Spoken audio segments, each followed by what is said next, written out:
Well, her name's Rock Chalk.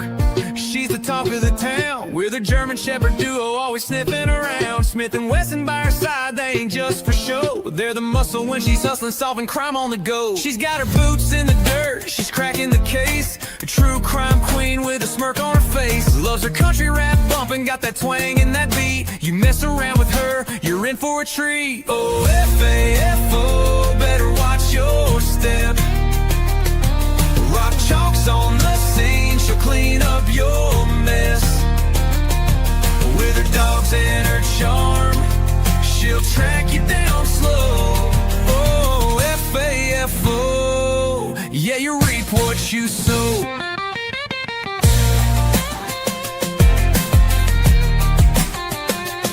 She's got a badge and a sassy attitude to boot.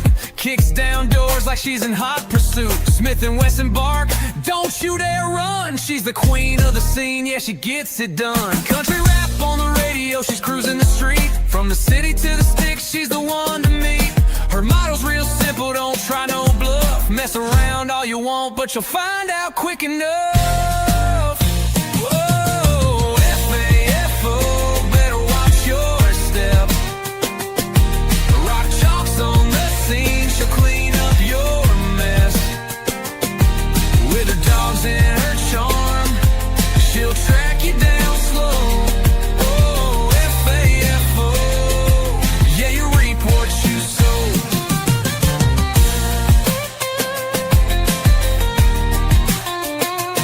She's got cowboy boots and a badge of steel. With a heart of gold and nerves unreal. You thought you could hide, but she's always in the know. Now you're caught, son, F-A-F-O. So here's the Rock Chalk and her Shepherd crew. Smith and Wesson got her back and they're coming for you. Country rap in her veins, she's the queen of the scene. F-A-F-O is her motto, and she's living the dream. Rock Chalk out. Hey!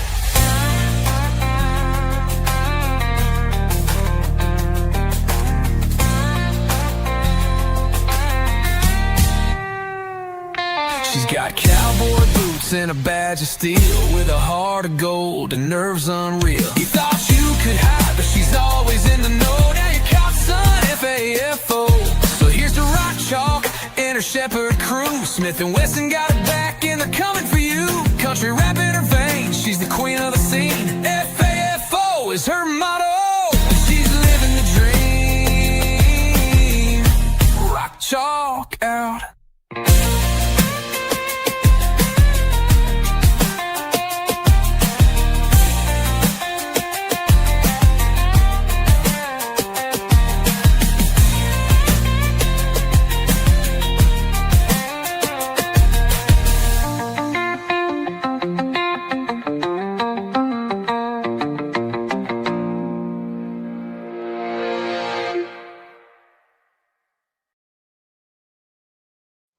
Hello. Hello. How are you guys doing? Hey, Journey. Hey, Christopher. How's it going?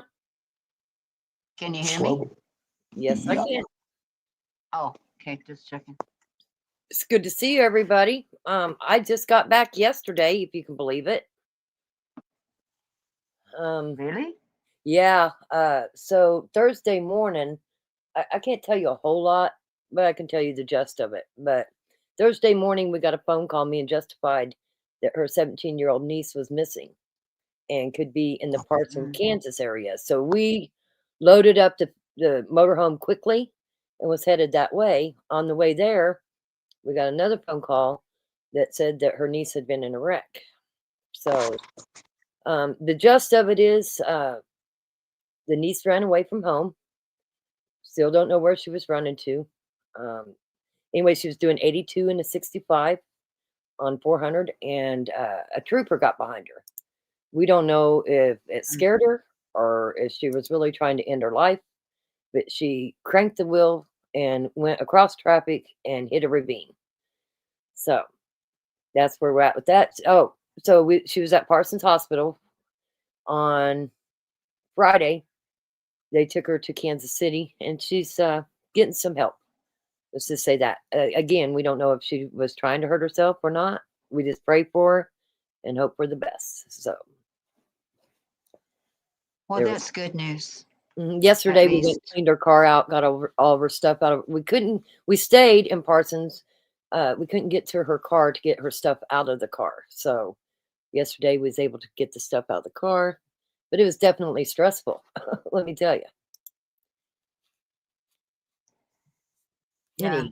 That's where I've been. I just got back, and actually I got a KU game tonight, but I told everybody we was gonna go live, so we're doing this. Christopher, I saw you said, "What's up now?" So did it give you a 30-minute invite or something? What was you saying? Did you guys get a 30-minute update that was going live in 30 minutes? Is that what he was saying? I don't know what he was saying, but you could see that you had your live ready to go.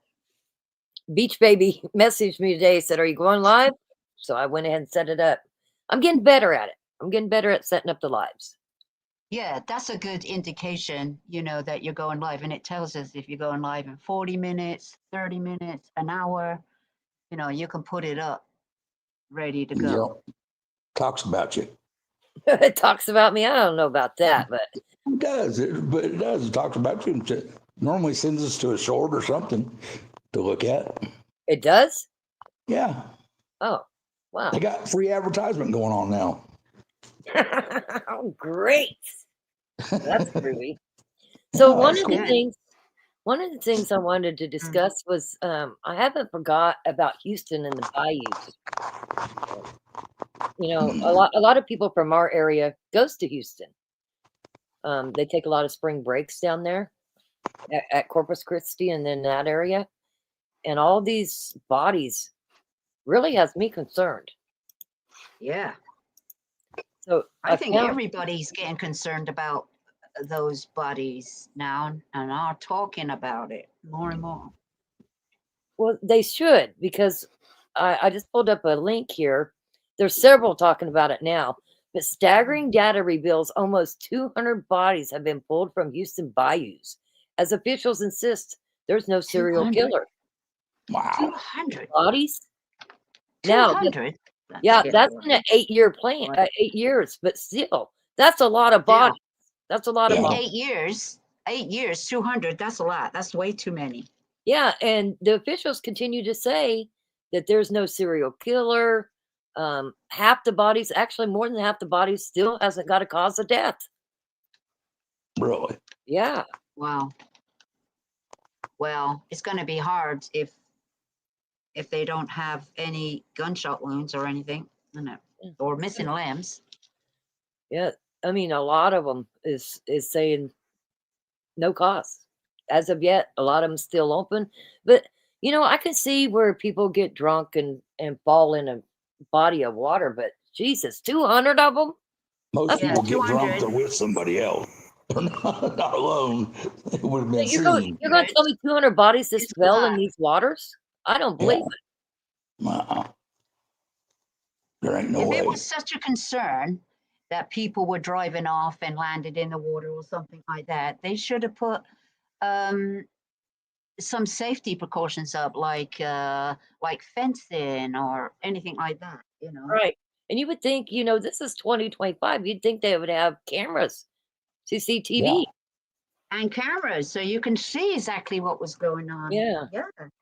I still think we got to put the pressure on that, because I don't care what they say. It looks like something's going on. Some kind of killing's going on. Yeah, it's time to put cameras up. It's time. And the community got to pay for it, but it might be worth it. It will save a long story of what happened. Yeah, At least and we know half the story.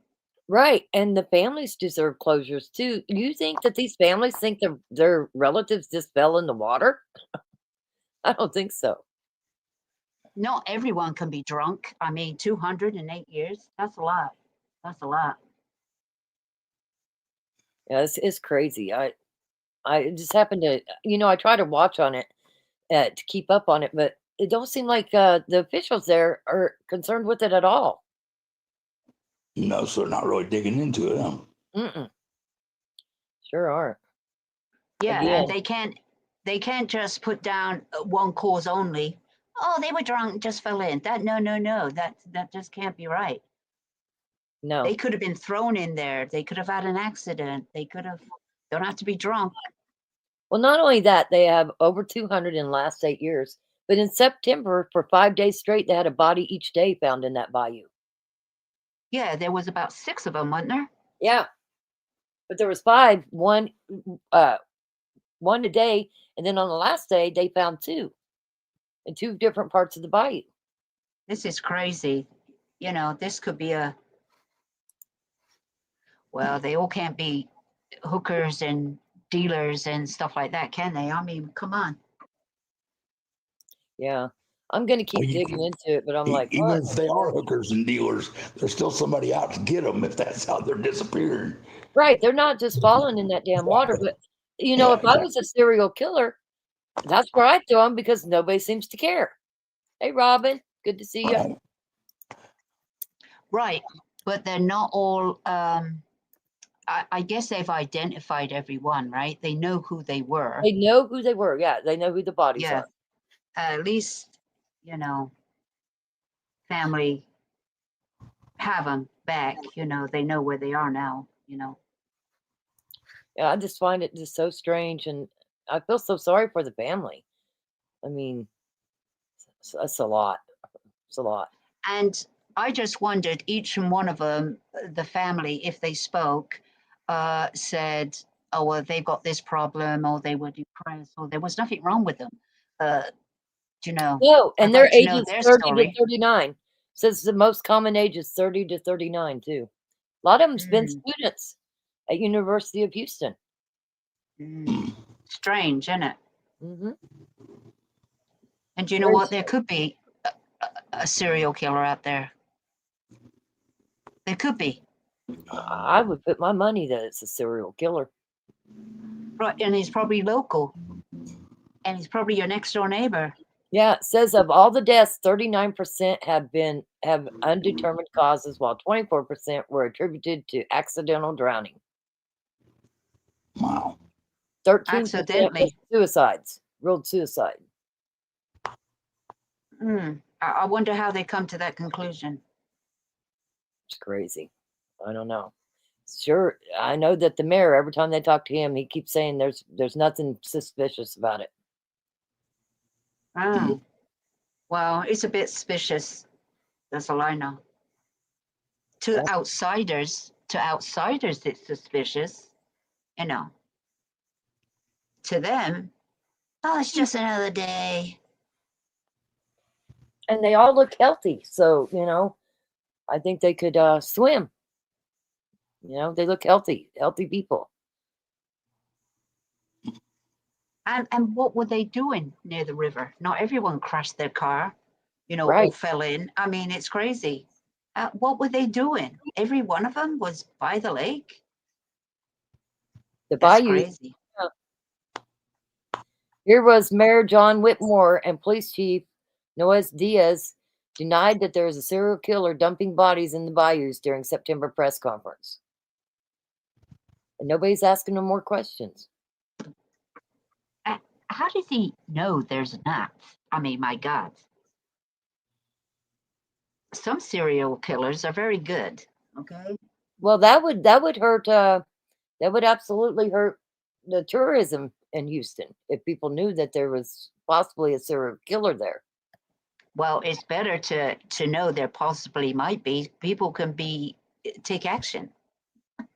Absolutely, that's what I say. Because when you say there's not, they just are not ready, and they should be ready for anything because it's possible. Oh, we don't want to make them all crazy and make our work harder because people will be calling them up every day. Yeah, I agree with more work for them. They said the same thing about the Kansas moms when they were still out there. Nothing to worry about. Yeah. Yeah, nothing to worry about. We don't have a crazy family. Well, I'm going to stay on top of it, and if somebody happens to see something and I don't, send it to me and we'll go over it. But that was one thing I wanted to go over. Also, I see that in the Kansas Moms case, the civil case with Veronica's mother, she her attorney has left. Notice to withdraw. Has Comes left. Michael D. Maserati Law and Tim Dollar, Jordan Dollar, and hereby withdraws as counsel for plaintiffs Amanda Werner in the above matter. And then I just happened to see this today.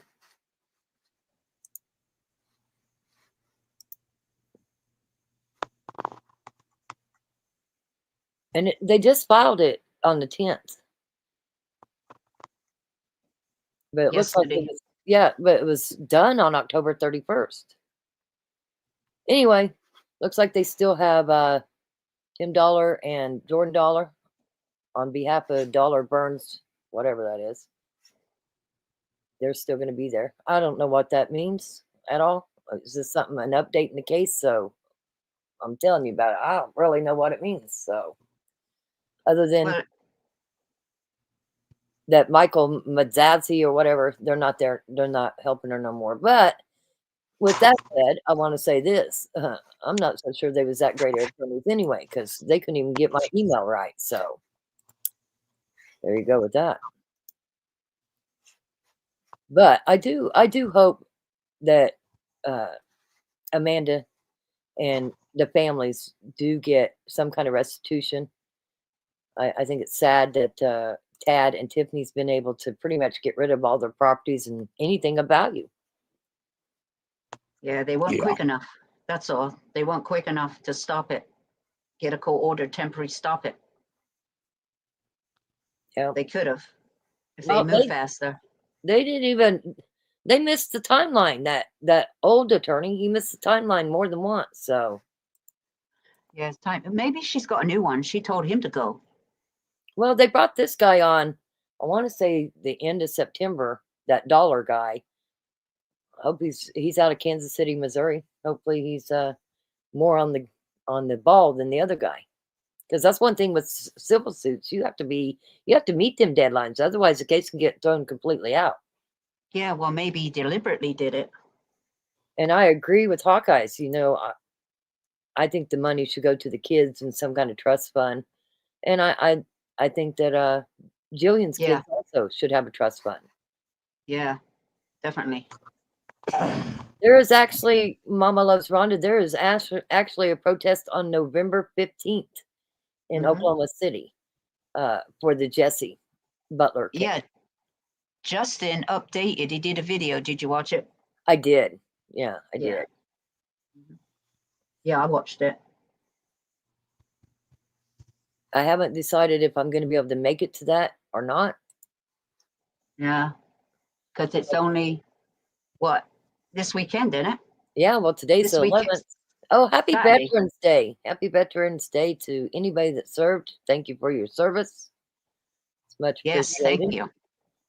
Thank you for your service, vets. And my son went to Afghanistan a couple of times, so because he was in the Marines, so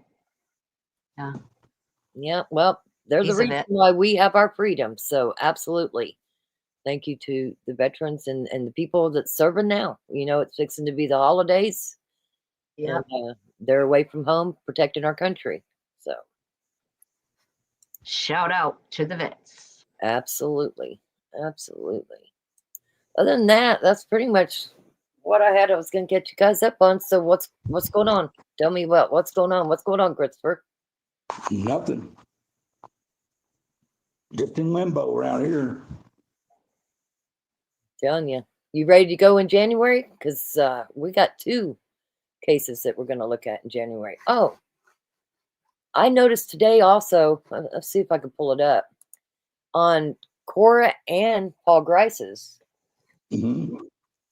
they're scheduled August, I believe it was 26th of 26. For sentencing. No, it's, let me, I don't even want to try to guess. Let me just pull it up. I think that's when I heard their sentencing was. No, it's not the sentencing, but hold on. I'll tell you 'Cause exactly. They weren't getting sentenced till after the first trial anyway. Absolutely, because they have to give their testimonies. So, Right. It's in January sometime, though, isn't it? Oh, I was February? talking about all and Fall Guys Granny's and Cora. Yeah, Granny's sentencing is in January. Oh,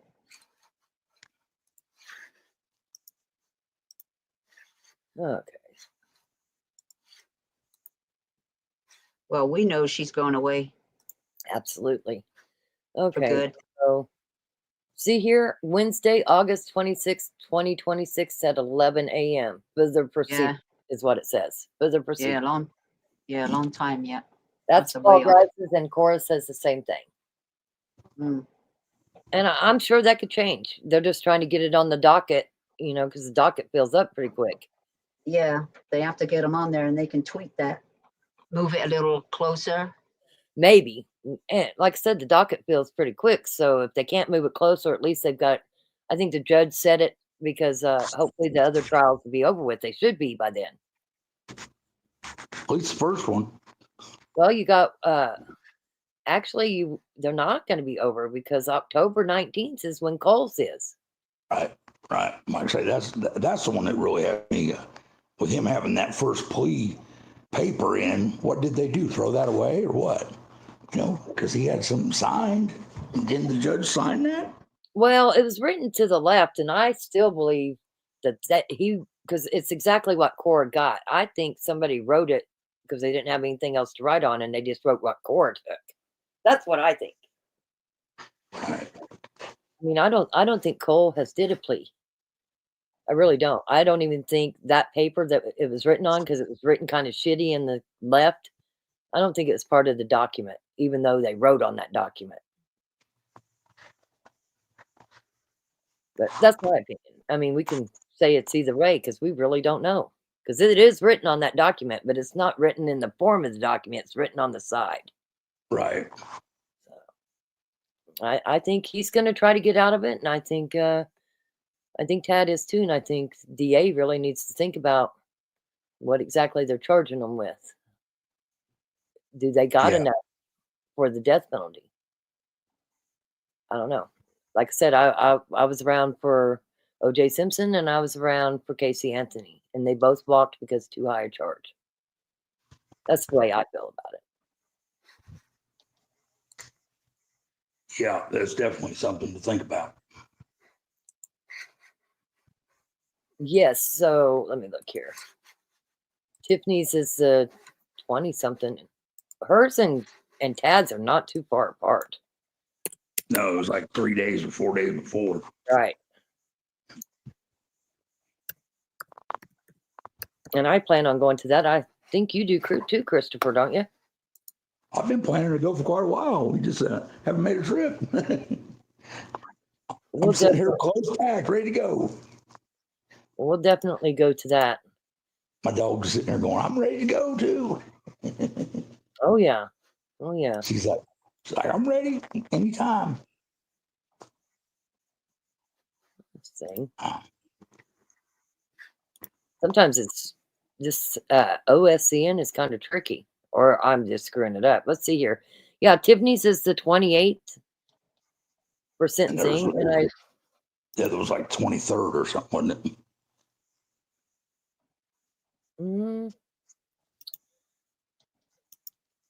For that's the trial or the date of giving the answer to what they put in the motions for, which right. was, well, he wants to quash it.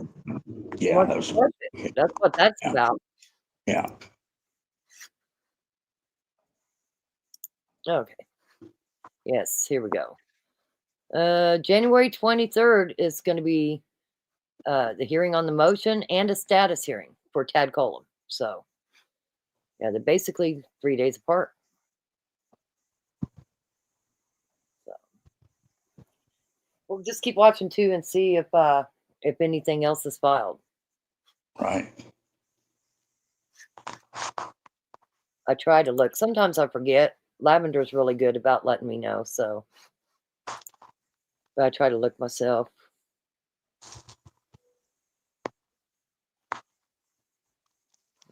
Yeah, I would say definitely. And I guess after that, they maybe could modify the charges if they need to reduce them. Absolutely. Well, I think Tad's attorney, even if he told her he did it, her job is to defend him, Yeah. Oh, even if yeah. he thinks he's guilty, even if he tells her he's guilty. So she's going to try everything in the book to get him off. I'm not okay with that at all. But I'm also a realist, and again, we watched Casey Anthony walk, so we know it's possible. Did you guys happen to watch the video I dropped?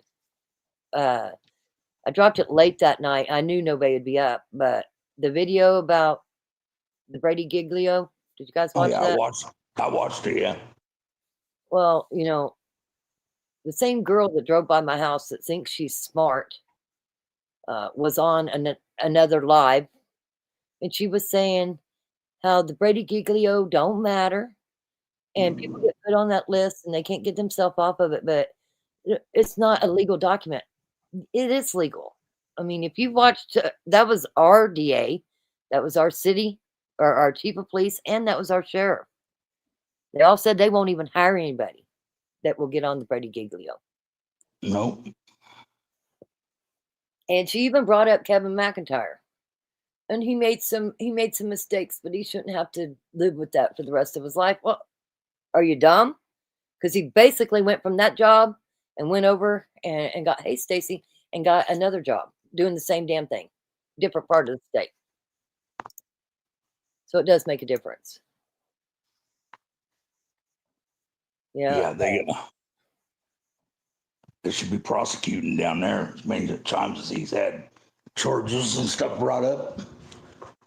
Yeah. Oh, and I was going to tell you, remember when somebody kept trying to get on the panel and we didn't know who it was?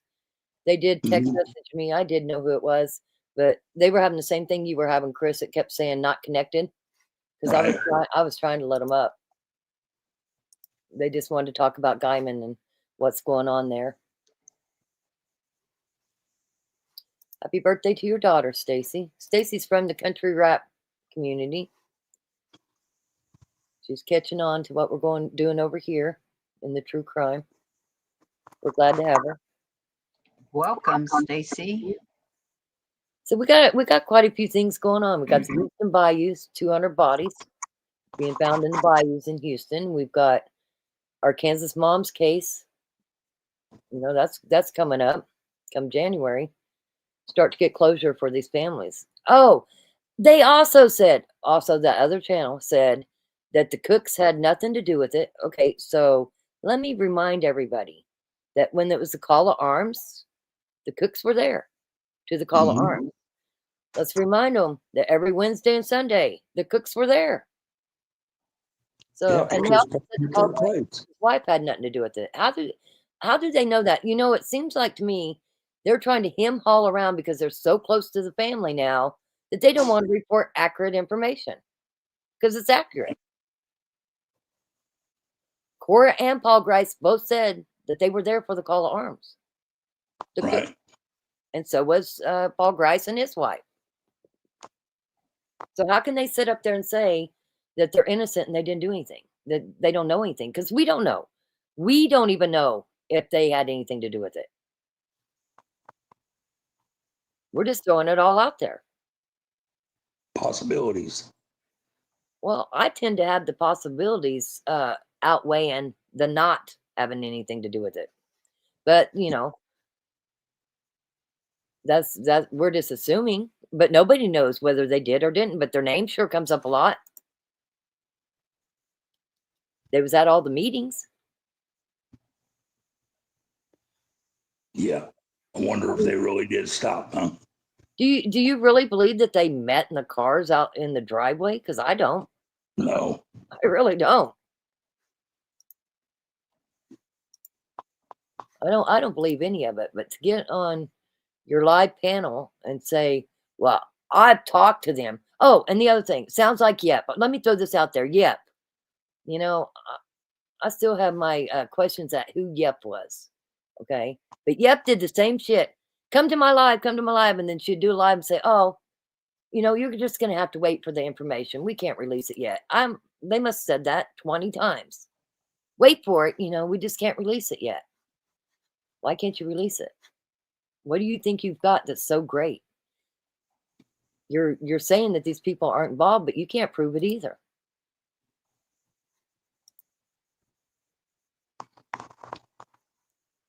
Yeah. Okay, Deb says, how many thinks that KDD shared that 22-page report with Granny? And this is what started the whole thing. Actually, I think wasn't it 26 pages? 28 or something, I thought. Yeah. 26. Yeah, I agree, Deb. I agree. Hey, Eagles, Stars, and Stripes. Good to see you. You know, I've always felt, and you guys know this, and I think you guys feel the same way. Sometimes the truth ain't pretty, but it's got to be talked about and it's got to be told. You can't just half-ass tell part of the story when there is more to that story. Again, none of us thinks it's okay what them 5 did at all. I don't think it's okay at all. I've never defended them on what they did. Nope. Always just wondered what it took to convince them. Yeah. What's the price that it costs to do that? You know, how deep does you got to get into somebody's mind to talk them into that? And that really hasn't been discussed, other than, you know, what was happening to the children was wrong, but to go out and murder 2 women, that's a lot. I agree, Deb. That's what I'm saying. They're trying to say that the Cooks didn't even know, and neither did Paul Grice's wife. They knew nothing. Not involved at all. They talked to them. They were babysitting that night. Obviously knew something. Absolutely. But, you know, if them 2 ladies talk to them, then they're innocent. Well, they think Kevin McIntyre's innocent too, for God's sake. Yeah. I just don't understand the reporting and skipping around and only reporting certain things. There's a reason why they didn't go with documents. And why is that? In my opinion, it's because the essays brought up and they didn't like it. So they just didn't even do the documents. Right. And trying to get every dig at me that they can, which I don't give 2 fucks. Fuck around and get it. That's what I say. Fuck around and get it. Come on. I can handle it. But I'm not going to quit telling the truth. And everything leads to that they knew. But they talked to the DA, and the DA says he's got all 5, the ones responsible. Well, there's more. What makes you think they're not responsible? A lot of people damn sure knew. Yep. I mean, even the one farmer's son, he knew about the broken, he called it a hammer, but he knew blacktop, he knew about the skidster. This was the first couple days I was there. I didn't wait for it to come out with the police department. We were told this.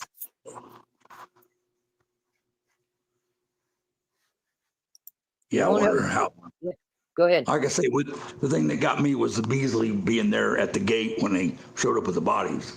Yeah, but he said he didn't get home till 4 o'clock in the morning. He was sleeping. Story's not jiving. Yeah. A lot of lies being told. And unfortunately, he's gone. He's passed away. So we can't even verify it. Nope. That story definitely, stuck out real quick. Well, I caught it and you caught it. And I'm sure everybody else in here caught it too when we was reading Paul's stuff. Said that Beasley was in his truck and pulled up to the truck and trailer. Yep. Beasley don't have any reason to lie about that. And then also, you know, people were saying that Beasley's kids, he had young kids at home. His kids are adults. He was worried about his kids. Remember, I think he said it, as a matter of fact, in the documentary. Yeah. I think he had to be talking about grandchildren. Had to, because his kids seem to be adults. Yeah. Oh, that's the other thing they said. I don't know why you drag other people into it when they don't have anything to do with it. Well, they were part of God's misfits. They sure showed up to keep Wrangler from getting his kids. They showed up for the call of arms. They all were loaded with guns. Some had AR-15s. What makes you think that they wouldn't be involved in this? Because they were there. Yeah. And this was all to do with the kids. That's why they did it. Absolutely. So And that's the other thing. You can't shy away from that. I mean, them reports are out there. Well, there was a lot going on with Katie. I mean, I know that she even admitted to it. Tiffany would bring her money. Tiffany would bring her food. Sometimes Wrangler would drop it off. Now, why on earth was Tiffany giving Katie all this stuff? For information? Drugs? Money? Food? Could be.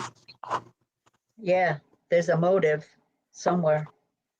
Yeah, I mean, Always is. who would do that in their right mind anyway? I mean, these are her nephews that's in that report. And she passed it out like it was candy. There's no doubt in my mind that she gave it to Tiffany.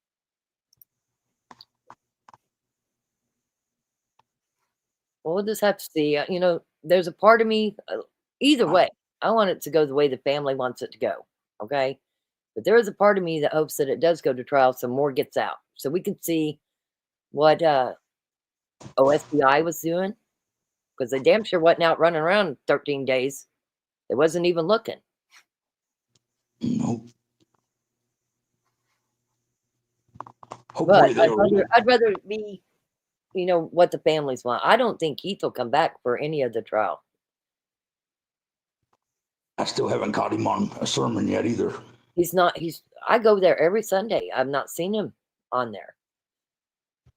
I think a lot of it, he got back home and, he's got kids to raise.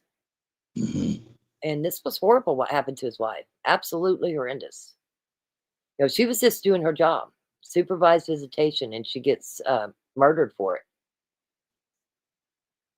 Yeah. And they was fixing to move back to Nebraska. They were just waiting for the kids to get out of school. And they was leaving. And he left. I mean, he backed up and, he had accepted that job. But that was supposed to be a family thing.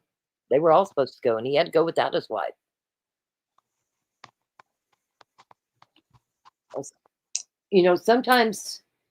Sometimes dealing with something,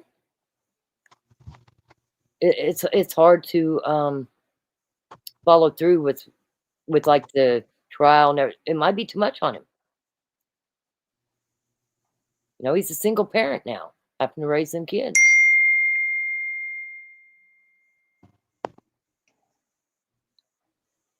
Let's see here. Gail just texted me and she said her doctor said surgery the 4th. Got back test results. And now, oh shit, I see you live. That's what she said. I don't know. Guess we'll just wait and see what comes out of it. But it does piss me off when people try to make digs at me like I don't understand what they're doing. I caught it, and I think you're full of shit. Right. I think they're full of shit. That was just on that last one that they did. Yeah. I listened to parts of it. I can handle Carrie, but the other one, just her voice annoys the hell out of me. Right. Yeah, there ain't a whole lot of common sense there. Yeah. I mean, she thinks she's something. I mean, she thought Joe was cute. That should tell you something right there. Oh my God. You need your head tested. Oh, Woody. Yeah, Oh, Woody. Hey, Gail. Each to their own. Oh, yeah. He's got such a cuteness about him. Well, Justified's glad he don't work for her no more. I'll tell you that. Boy. Absolutely.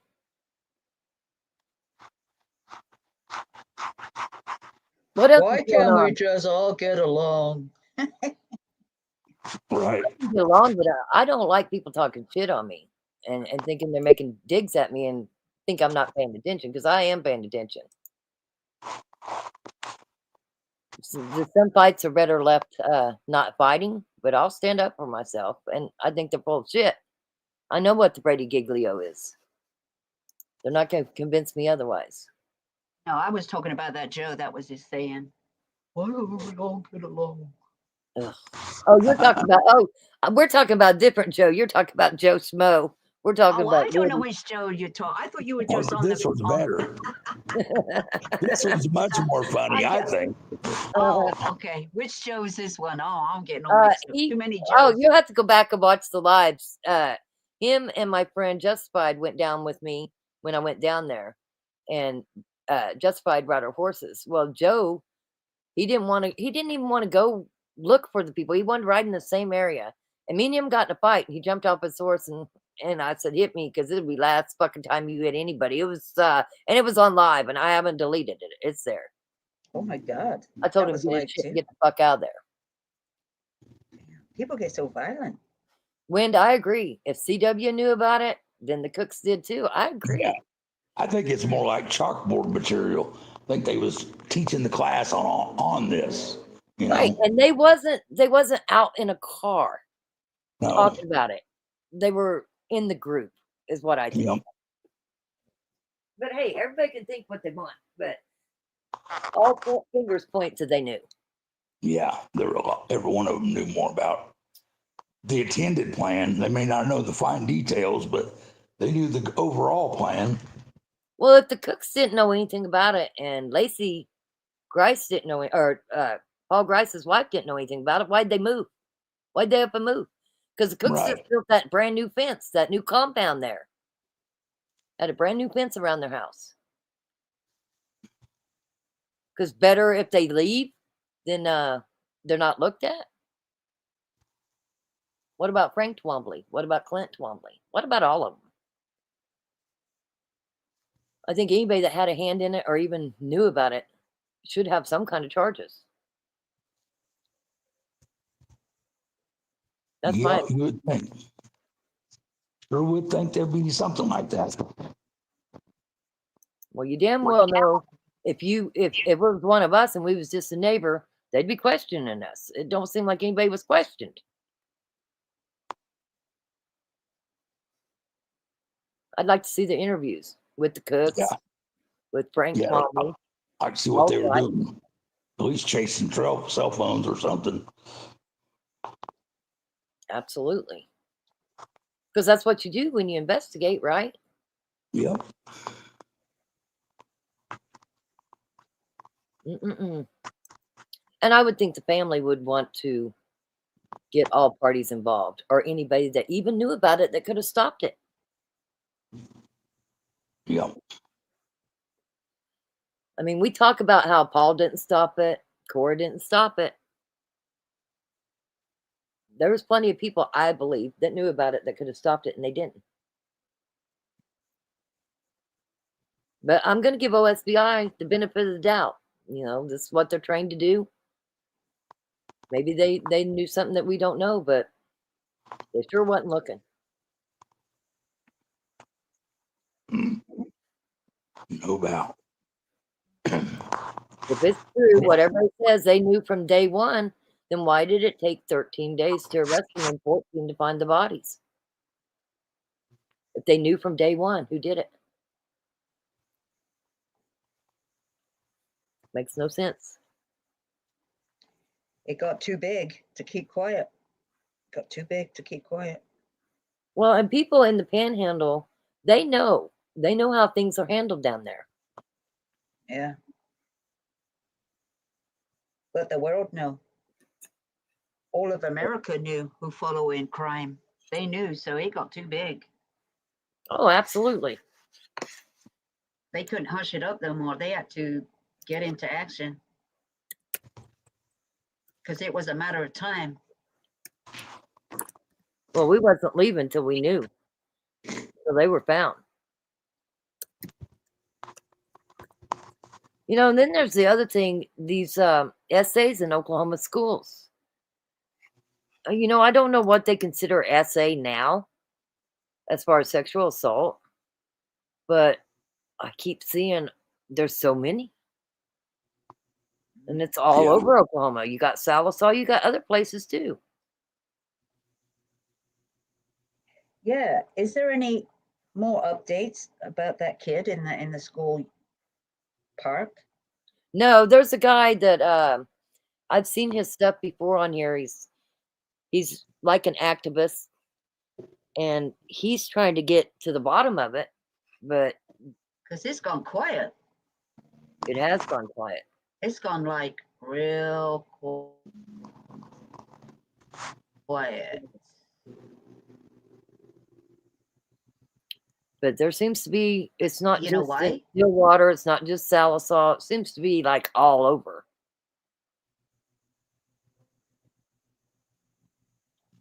And I'd like to know, Well, what are they classifying as essays nowadays? Because I don't know. sexual assault, and that's what it is, exactly. That's what it is. But Could be violent, it might be non-violent, but it's still, SA is an assault. That's violence. what if it's they're on the recess and somebody's hand accidentally hits somebody's butt? Is that sexual assault? I don't know. Well, come on, they gotta, you can't do anything these days. You can't even bump into anybody. Oh, you touched me. That's assault. That's getting crazy. Well, they're not giving any updates on it. No, they are not. So something is up. That mother has stopped talking, hasn't she? Both mothers.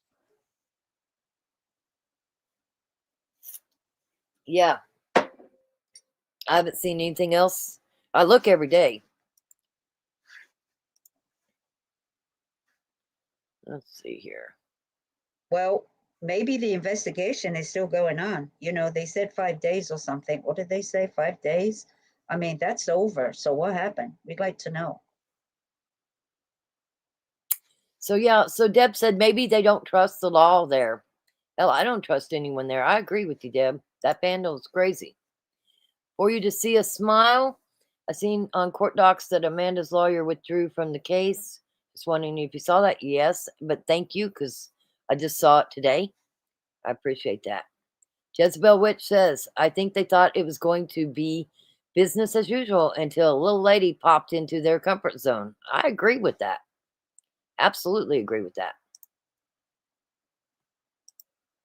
And yes, we did just go over it. They still have the one lawyer that came in at the end of September, Dollar. But yeah, the Mazareth or whatever his name is gone. So we lost Christopher. He's gone too.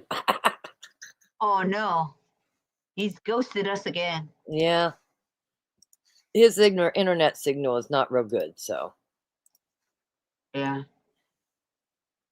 I did drop the link in case he wants to come back up or anybody else wants to come back up.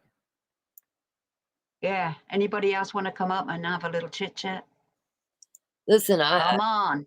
for you to Come on see up. a smile, for you to see a smile has been very, very active, and she's helped me out a lot. She's always let me know what was going on with the case if she saw something filed, and I appreciate her very much. So basically, you're not missing much. All I said was that the attorney did withdraw, and I showed the documents. And then we talked about Houston. There's been 200 bodies found in the bayous in 8 years. That's a lot. That is dearly a lot for anywhere. Oh my God. It's crazy. It's just damn crazy. That's too much. And they're getting away with it.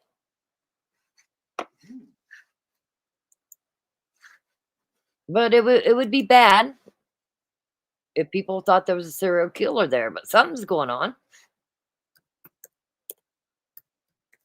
Well, he can't just say there's nothing to worry about, because there certainly is something to worry about. Put the cameras up. Be done with it. Put the cameras up. Yeah. Well, it's 2025. I can't believe that they don't have cameras everywhere anyway. It's money. Costs money. They worried about money. But I should be worried about people's lives. You know why? At least having a little video and you check it once in a while. Do you know what I mean? Absolutely. You could save a life, maybe. Even with cameras, you could save a life as well, you know? Sure can. People thinks they're going to get caught. They'll think twice about it if there was cameras there. I don't know what's holding them back from putting cameras That's right. because it's in downtown Houston, a lot of it. And they should have signs up, cameras. You are being watched, kind of thing. Do you know what I mean? Absolutely. I'm going to stay on top of this case that's in Wichita too. With the news anchor that used to be a news anchor killed her mom. She was rough looking. She used to be a pretty lady, but she had Yeah. something going on.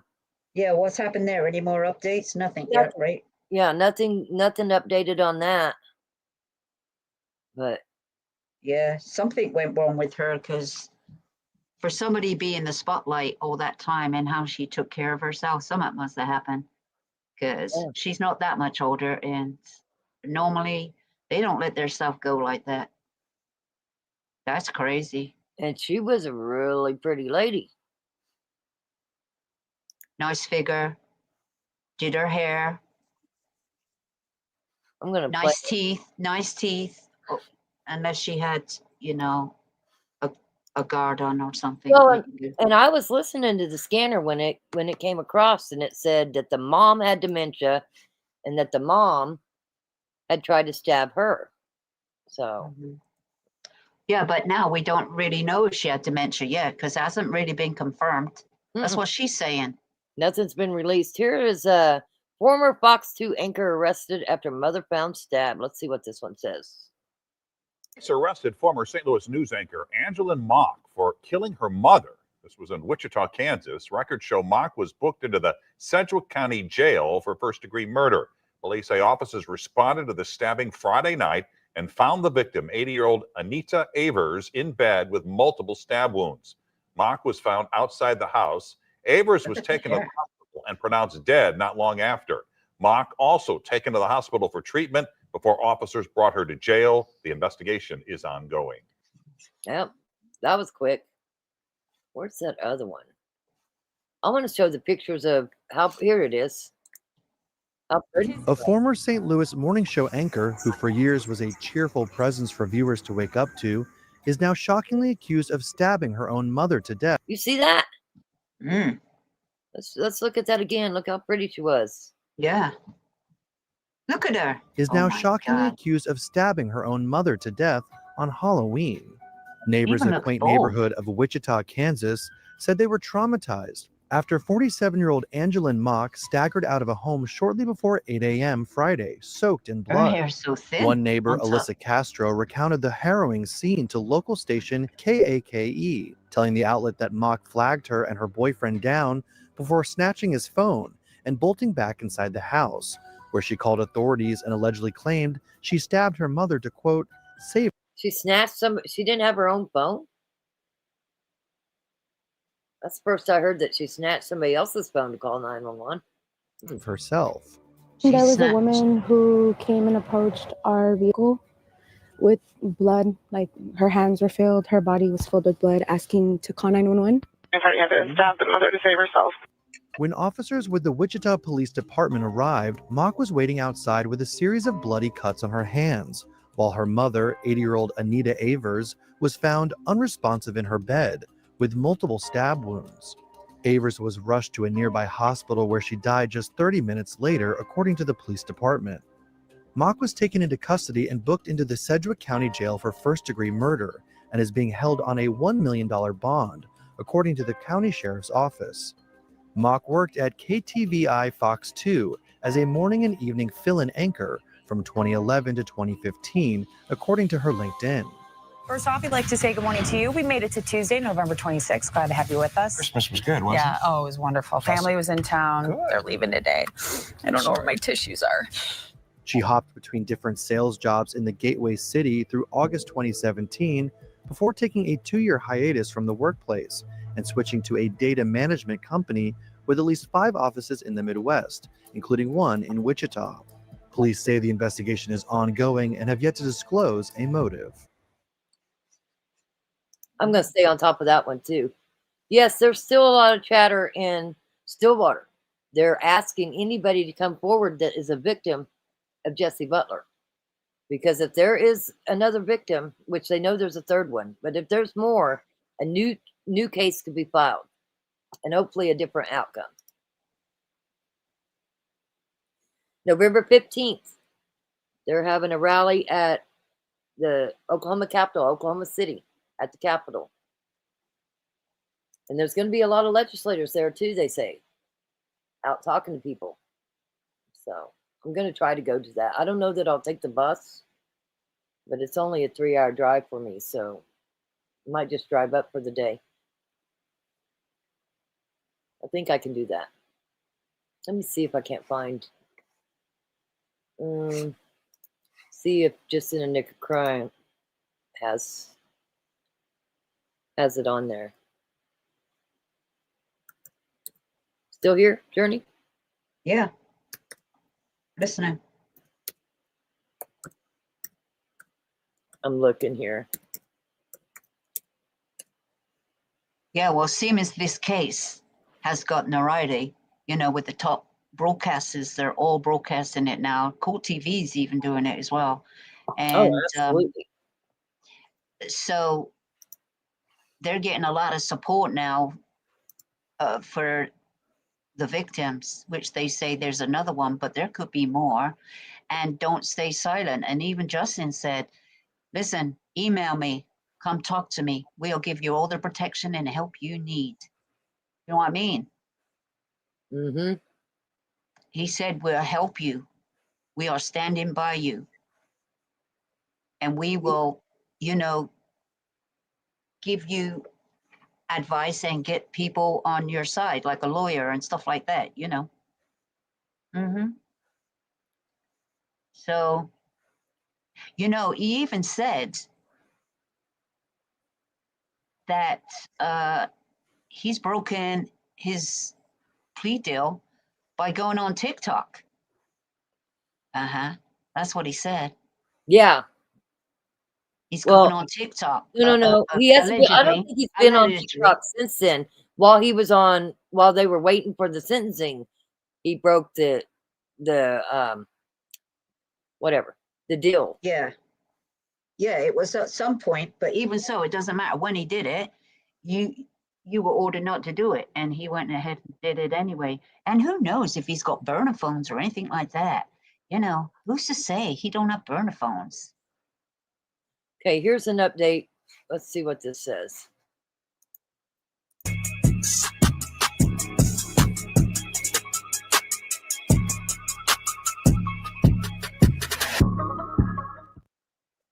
Hey, what's up, everybody? We are here to talk about the Jesse Mack Butler case. We were having some technical difficulties a few moments ago.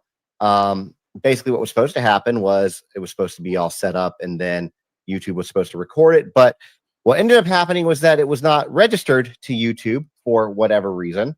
And so I wasn't going to be recorded. So I had to redo the whole thing because that's the whole point, right? We have to keep this thing up there so it's constantly going. Now, that being said, we have some updates in regard to Jesse Mack Butler. I know that there's a lot of people who have been wanting to know updates, wanting to know deeper parts of the story, especially as the story has gone much more viral. It has now become an international story. I've had people message me saying that, oh, we've heard about it on our news in the UK. We heard about it on our morning news in Oslo, Norway. I heard it. Somebody told me that it was trending at one point on various African, like in Africa, platforms. All right. Like various platforms in Africa.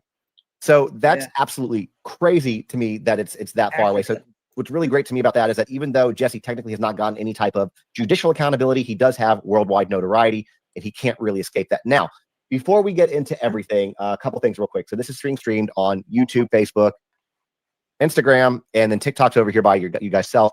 If you want, for my TikTok friends, if you want to see the photos and everything else that we have going on, you're definitely going to want to jump over to YouTube. And if while you're there, of course, make sure to hit that follow button. In fact, follow on whatever platform you're watching because we're trying to grow all these things up. Now, a few housekeeping items. Let me get my notes kind of here for things that we want to talk about because I want to make sure that we skip over nothing. And then I'm going to kind of tell you what we have going on because we are looking at possible accountability for the judge. Now, the first thing I want to show you guys right here is this. Okay, do me this favor. All right, can I add this to the page?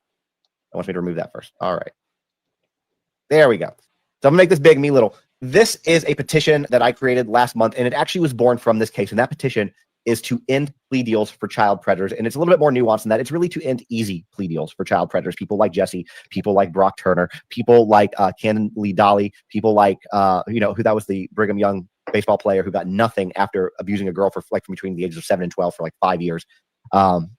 The Don Stephen McDougal, who ultimately assaulted and then murdered 11-year-old Audrey Cunningham. All of those people were able to offend or reoffend, and they had either easy plea, like for Audrey Cunningham's perpetrator, he got caught in bed with a 9-year-old girl taking her pants off. They pled him down to enticing a child. He didn't have to do any registry and ended up R-ing, we can't say the word, we got to be nice for social media, R-ing and murdering, taking the life of an 11-year-old girl because it wasn't there. So that is what this is designed to do. There's a lot more to it. I'm already in the ear of one lawmaker, and once I hit 100,000 signatures, which I'm not that far off, as you can see, we're just shy of 83,000. It'll be a huge help. Now, if you're depending on where you're watching this, this is linked in my profile. TikTok, Instagram, it's linked in my profile. Facebook, it's probably linked in the notes. YouTube, it's definitely linked in the show notes, but also on Facebook, it's a pinned comment where you can get to this. Takes literally less than 2 seconds to sign it. And your voice does matter. I promise you, we're talking to lawmakers on this. This is going to go farther. I have the reach and the contacts and the know-how to get this in front of people. And we're coming up on midterm season, and this would be a great thing for different politicians to utilize, as part of their action plan. So I think that we have a really good game plan going forward. So please sign it. Now, the other thing that I want to talk about too, and this is linked, I believe, on Facebook and on YouTube only. It's not on the other platforms, but there is a Facebook group created by my good friend, Dan. I'm not going to give you his last name, but Dan, he's known as Missing in USA on all handles on platforms. He created a group called Jesse Mack Butler Corruption in Stillwater, Oklahoma. Let me repeat that in case you guys want to join it. Jesse Mack Butler Corruption in Stillwater, Oklahoma. So you search for that. I think it has like a little over 2,000 members right now. It's a fairly new group, but if you want updates on this situation, everything that's going on, you definitely want to make sure that you join that group because it's telling everything. So the other things I want to talk about before we really kind of get into everything is the incredible attention that this has given, right? So this has been, we started on News Nation. Court TV's picked it up. Law and Crime has picked it up. Good Morning America, ABC Nightly News, Fox, People, CNN. Also, I think TMZ actually posted about it the other day. So this is everywhere. There's even somebody, and I should have pulled this picture to show you guys. There's somebody in Oklahoma who bought a billboard with Jesse's photo on it. So people know exactly who and what he is. And I think that's incredible. In fact, even Christina Ricci, the actress, posted something about it the other day. So this is really everywhere. You can't, this type of notoriety, this type of accountability, you can't buy. This is phenomenal. I love this for him. Now, the other thing that I need you guys to know, if you are in or around the Stillwater, Oklahoma, or you don't mind traveling, as you can see from this thing I'm putting up here, on Saturday, November 5th, 2025 at 10 a.m. at the Oklahoma State Capitol. Sorry, this is not Stillwater because the Oklahoma State Capitol is, I don't know where that is. I should know. Somebody should tell me. I should know the capital of. Did he say the 25th? I think he had the wrong date because it says the 15th. Let's see here. Also, I put a link. You'll probably repeat it again in a minute. Yeah, I backed it up a little bit, but also there's a link in the chat for this .org. All you have to do is put your name on that for the signatures. Yeah. And he's at let's see here. That petition Go sign it. 84,661 right now. Mm-hmm. So He needs 100,000. yeah. So if you have not signed that petition, please do. It's very, very important. Okay, here we go. And see, Very Melissa, that's who I talked to when I went to Stillwater. After they have the rally on the 15th at 1, there's going to be some legislators speaking, a meeting with the Oh, yeah. legislators. So Big speakers, big, meaningful speakers will be there. absolutely. Well, let me repeat Answer that in any case you of guys your want to. questions. Yep. And the more people that can go, the better off. And that's a Saturday, right? Yeah. Yeah. I think it's a Saturday. Yeah. Well, today's the 11th, so I would assume that. Well, it's not Sunday. I mean, it's a Saturday. Yeah. I'll tell you, It's a Saturday. It's Well, Saturday, 15th. while I was gone, Rick and my son-in-law redid the fence, put a bigger gate, and so when I drove home, that bus went right in the backyard. Wow. I was so proud of him. Okay, let me play this. I believe he Okay. says the 25th, but it's actually November 15th. Join it. 15th. Jesse Mack Butler Corruption in Stillwater, Oklahoma. So you search for that. I think it has like a little over 2,000 members right now. It's a fairly new group. But if you want updates on this situation, everything that's going on, you definitely want to make sure that you join that group because it's telling everything. So the other things I want to talk about before we really kind of get into everything is the incredible attention that this has given, right? So this has been, you know, we started on News Nation, Court TV's picked it up, Law and Crime has picked it up, Good Morning America, ABC Nightly News, Fox, People, CNN, also, I think TMZ actually posted about it the other day. So this is everywhere. There's even somebody, and I should have pulled this picture to show you guys. There's somebody in Oklahoma who bought a billboard with Jesse's photo on it, so people know exactly who and what he is. And I think that's incredible. In fact, even Christina Ricci, the actress, posted something about it the other day. So this is really everywhere. You can't, this type of notoriety, this type of accountability, you can't buy. This is phenomenal. I love this for him. Now, the other thing that I need you guys to know, if you are in or around the Stillwater, Oklahoma, or you don't mind traveling, as you can see from this thing I'm putting up here, on Saturday, November 5th, 2025 at 10 a.m. at the Oklahoma State Capitol. Sorry, this is not Stillwater because the Oklahoma State Capitol is, I don't know where that is. I should know. Somebody should tell me. I should know the capital of Oklahoma. Is it Oklahoma City? I don't know. I don't, sorry, I'm ignorant there. My bad. But wherever the Oklahoma State Capitol is, there is going to be a protest rally at the Outdoor South, Oklahoma City. Okay, I was right. Thank you, Celeste. All right, Melissa, you're here too. Melissa's been instrumental at this as well. So anyways, definitely show up if you can. That's in Oklahoma City. That's on that date. You can definitely check that out. Now, let's get to what we'll talk about here. All right. This guy. This pile of human trash. Jesse Mack Butler, now 18 years old. And we're going to talk about the accountability here in a second. I'm not going to give you the full background. Actually, let me start with this before I give you background, because I know there's people who want to know everything, and there's people who are like, hey, I just want to know kind of what's going on with the accountability. Without getting into too much detail quite yet, because I'm going to get into the weeds on it, but basically there is movement to pull a grand jury, put a grand jury together and indict the people involved in this case, from the judge to the district judge to some other people who were involved. And I will get into the more nuanced details of that here shortly. But that is what's going on. When I talk about there's a pretty big update, they are looking, and I'm going to tell you exactly how they're doing it. I'm going to tell you if you are in Stillwater, Oklahoma, and you're watching this, you're in Payne County specifically, Oklahoma, and you're watching this, I'm going to tell you exactly what you need to do to help that grand jury become reality. But in the meantime, that's kind of what they're looking for. All right. And apparently after that rally, I was just told there will be a meeting with some legislators at 1 p.m. So fantastic. All right. So if you are in Payne County, you're going to definitely want to listen as we get there, and I'll let you guys know when it's that time to listen to it. So now let me briefly introduce Jesse for those of you guys who don't know. So this is this picture is when he was probably 16 or 17, Jesse Mack Butler. All right.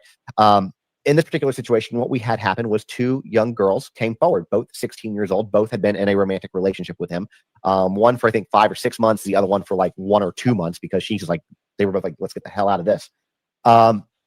Basically what happened was Jesse was abusive, and really beyond that, he was verbally, sexually, physically abusive to these girls.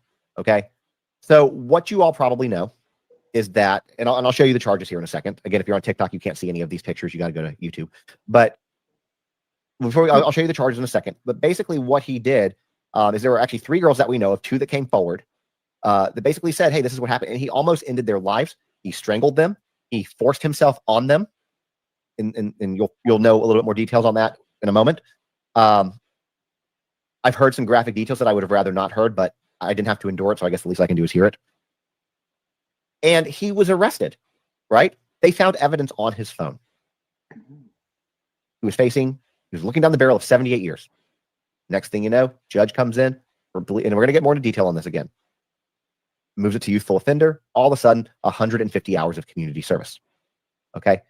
And if you don't know all of the charges yet, that will make a lot more sense as to why this is enraging.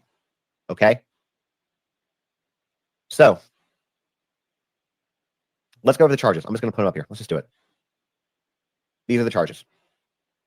Because of social media rules, I'm not going to read them out loud, but you can read. There's 10 here, but there's actually an 11th one that's not listed here. And that 11th one was for violating a protective order, violating a PO against one of the girls. These are pretty heavy charges to look at. Again, TikTok friends, if you're not watching on YouTube, you can't see it. But this is what you're looking at. These are horrific. These were committed by a 17-year-old, a large 17-year-old. And I'm not saying that he's large to like body shame him. Not even a little bit. That's not who I am. What I'm saying is that he's athletic. He's large. He plays sports. He was easily able to overpower these girls. And that's the part why I'm saying that. Okay. These are horrific. These are horrific. And frankly, what's not on this list of charges that should be there, and we'll know why in a moment too, is attempted murder. And I'm going to show you and tell you why here very, very shortly. I'm going to show you the pictures, but that's kind of what happened. Horrible charges. So how could somebody like this, Jesse Mack Butler, how could somebody like this get away, walk away with virtually no punishment? Okay, because that's what's happening. It was 78 years initially, down to 150 hours of community service. He is 18. His birthday apparently was in August. He'll be 19 next August. As long as he keeps himself squeaky clean to the terms of the plea agreement, he'll have all of this expunged on his 19th birthday. It all goes away. It all disappears on the youthful offender. So future woman wants to date him. This won't be on his background check. Company wants to hire him. Won't be on a background check. Now you Google him, and that's one of the reasons why when we started this whole thing, I thought it was important to use his full name, because Jesse Butler, you're going to probably get a million of those. Butler's a really common last name. Jesse Mack Butler, though, that's different. So how could somebody like this possibly get away with it? Do so much and not be held accountable? Well, for the sake of discussion and me not wanting to be sued, I can tell you that I don't know exactly the answer for that, but I can make some observations that could lead people to assumptions, right? That makes me assume, or for all intents and purposes and legal whatever. I'm not saying that this is fact. I'm saying that this is speculation, right? The man in this photo in the middle, that's Mack Butler. If you were to Google Mack Butler, you would discover that he has been working for various universities during various bowl games, has quite a track record when it comes to sports and athletics with colleges and even high school. He was the director of football operations at OSU, Oklahoma State University, which is located, guess where? In Stillwater, Oklahoma, which is where this all occurred. It doesn't take rocket science to figure out that this is somebody from this town. So Mama Lost Rhonda says that there was somebody standing outside his house today. There was a guy standing outside his house today. Interesting. Yeah, really. This is an hour and something long. I don't know that we're going to play it all. I was going to see what he's going to say, how they're going to try to get rid of the judge and the DA. Yeah, they're going for him. They're gunning for them. Because Yes, that's where it that's right. starts. I mean, It starts with the DA and the judge. What were you doing? What were you thinking? Well, you know, for one, the DA should not have taken that plea, but the way I understood it is the two that did come forward, they accepted him accepting that plea, is what I saw. Well, maybe they were encouraged to. Do you know what I mean? Right. Right. Encouraged to. Otherwise, your life will be hell or something like that. You know, you never know what they said, because, were they feeling sorry because he wasn't going to get no jail time? No. Hello? They wanted him to have jail time. But a judge could have stopped that plea deal. That judge didn't have to take the plea deal. No, but normally, if the defense and the DA come to some agreement, normally 99%, the judge just goes right I along. don't think it's that high anymore. I really don't. Like, No? no. We got several judges here in Sedgwick County that they turn plea deals down all the time. yeah. They don't allow the plea deals. And there's no way they would have allowed this one. Well, they did. Well, we were talking Oklahoma too. Yeah. Yeah. We'd like to know what the deal was, and is it corrupt, and we just want to know. Everybody wants to know, because this was ridiculous. I mean, 78 years, 11 felonies, right, of abuse and sexual assault abuse, which is very nasty. 10 years each for those, with a down Not having to register as a sexual offender. Yeah, and he don't That's no a big more. one. Yeah, but he don't have to anymore. Once he reaches 19, when it's over, his years up. And everything will disappear. Like this Mhm. case never happened. His dad Yeah. looks way old too for a 18-year-old kid. Yeah, I don't know if that's adopted son or if they just had him late in life, like some people do. Right. And another thing, I don't like how that mother, when they went to the house to arrest him, where she spoke to the cops first, and then she knocks on the door. Hey, it's me, it's your mom.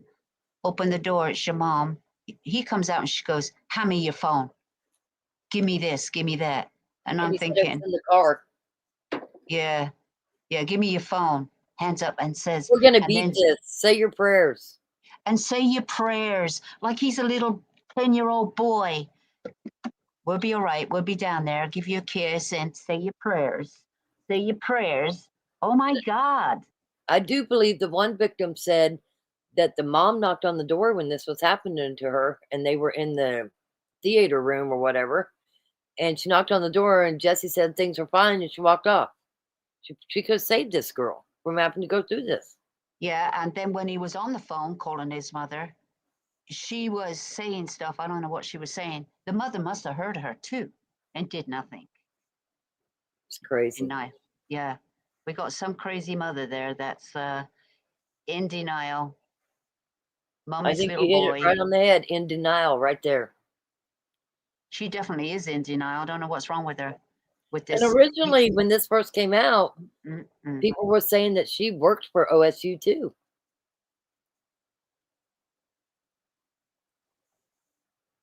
Absolutely. And Yeah. the dad worked for OSU, he worked for LSU, and then he was the athletic director for the school, the high school. Yeah, he looks like he's an older guy. And the girl that And- had the surgery, she's still a cheerleader. I mean, she still goes to the school and she's a cheerleader. I'd like to know how long these two have been married to each other. That might say something because the daughter's a lot older. Yeah, it's crazy. Let's see here. Let's see if he gets to the. We're not gonna play the whole thing, but I want to get to the part where he says how they're going to go about getting rid of the judge, getting the grand jury indictment. Who knows a lot of people, who has a lot of influence to figure out what happened, right? It doesn't take, I mean, it's not, from getting from point A to point B, it's not a lot. Like, it's pretty easy to come to that conclusion. And that's what I believe happened. I believe that the family used their influence, their connections. Mom still works at OSU currently. Jesse goes there. He'll probably get a free ride, probably through athletics as well, because he's a baseball player. And from the stats, it looks like he's not a bad baseball player, but he's a bad human. And I wouldn't want him on a team. And I sure as heck wouldn't want him at a college where my daughter was at, where there's now parties and alcohol, and he has access to certain things that are the opposite of the floor, if you get what I mean by that. Roof, for those who don't, and we'll not finish the rest because, again, social media. I wouldn't trust him. The other thing that makes it a little bit more concerning, in my opinion, I'm gonna tackle that. Talk about this person. I'm gonna table that for a minute. Talk about this one. This is Judge Worthington, Judge Susan Worthington. She's the judge that we're talking about in this case. She's the judge who is being added to this grand jury indictment. And there's a lot more to talk about with this. But basically, she's the one that comes in. She's the one that signs off on youthful offender. And she's the reason why Jesse is in the position that he's in right now. And the thing is, this is not her first time doing this. There's another case that I talked about around the same time with this, a person by the name of Seth Thwame. He got caught, he was a teacher, got caught sexting a 13-year-old girl, 13, caught stalking her and trying to break into her house for no good reasons. No reasons that could possibly be construed as good. He gets arrested. According to his aunt, who messaged me trying to justify his actions with a child, I kid you not, trying to justify an action with a child, told me that he spent 8 months. We know that it was around or less than a year that he was in jail. He was sentenced to 10 years. Who was behind that? Judge Worthington. This girl, who was 16, he gets out, he gets a job. He's not supposed to be around kids. He violates an EPO. Not Jesse, this other guy, Seth Thwame. Violates an EPO 11 times. Judge Worthington keeps giving him a $500 to $1,000 fine. He walks. No contempt of court. No, hey, this is your 11th time doing this. Continues to let him walk time after time after time while the victim is out there, while the victim is being harassed by him and his family. And she lets it happen. And I've heard so many other stories where Judge Worthington is just easy on crime. Now, a lot of people have said, you need to check this judge's computer. She's in this. No, I don't think that that's the case here at all. I don't think that that's the case here at all. I think that this all centers around power and influence. I don't think that this judge herself is a predator, but I think she enables predators. Absolutely. Now, I want to talk about somebody else. Somebody who I haven't really talked about, and that is this guy. Because one thing a lot of you guys keep asking is, why doesn't the governor get involved? Why doesn't OBI, the Oklahoma Bureau of Investigation, get involved? And I'm going to, again, I have no proof of this. This is my speculation for legal purposes. This is speculation only. I'm not stating it as fact. But this guy's name is Jason Reese. Okay? Jason Reese is the district judge. He is technically Susan Worthington's boss, I guess, in a manner of speaking. He was appointed to this position by Oklahoma Governor Stitt. This man, for years, was Governor Stitt's personal attorney. They became very good friends. This guy is over Susan Worthington, Kane County, and all the wherewithal within that. So you want to know why the governor, why the OBI, why nobody gets involved at the state level? There you go. Because this ties directly back to Governor Stitt in Oklahoma. And same thing as Buddy Leach. He was appointed by the governor. There's never been an election for the DA. Well, it seems like once the governor appoints them, they don't even have an election. It's crazy.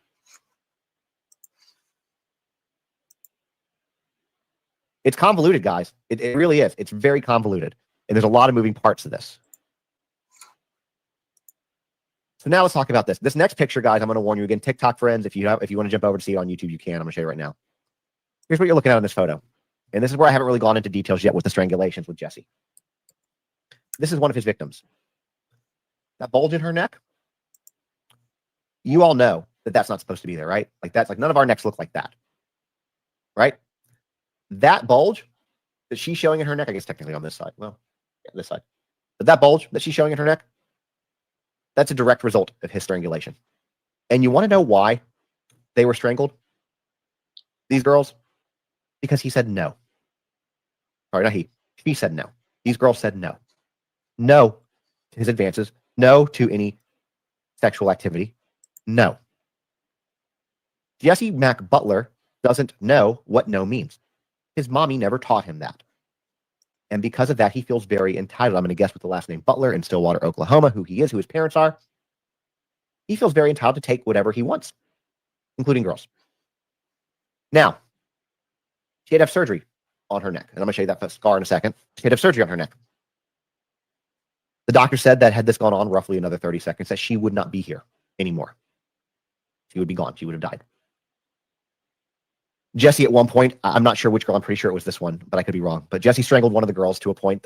Every time he strangled somebody, every single time that we know of that he has strangled somebody, it was always, every time, y'all, to the point of unconsciousness. To the point of unconsciousness. Okay? That's scary, as young as he is.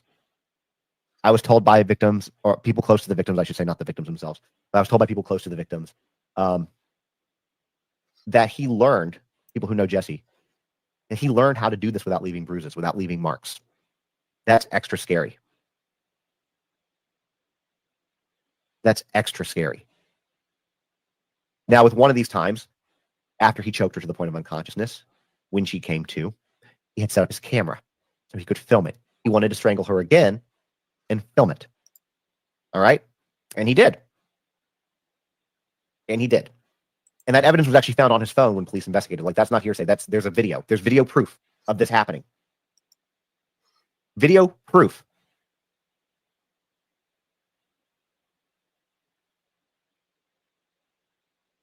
It's unfathomable to me. Now, I'm going to show you the scar that's left. So she went to the hospital. That's what happened. She will carry that scar for the rest of her life. She's 16 years old. A physical scar, emotional scar, trauma, the rest of her life. Because what would happen is Jesse, again, would not let her say no. She was one of the girls at one point. I'm not going to specify which is which because, again, these are minors and we're going to try to protect their anonymity. But these girls, one of them was house sitting. Jesse comes over. He says no. He forces her anyways. One time he's taking one of the girls home in his truck. She says no. He forces her anyways. Says that if you tell your parents or anybody that I did this, I will kill you and your parents. I will kill you and your family. That is what this, at the time, 17-year-old boy is saying. Think about this.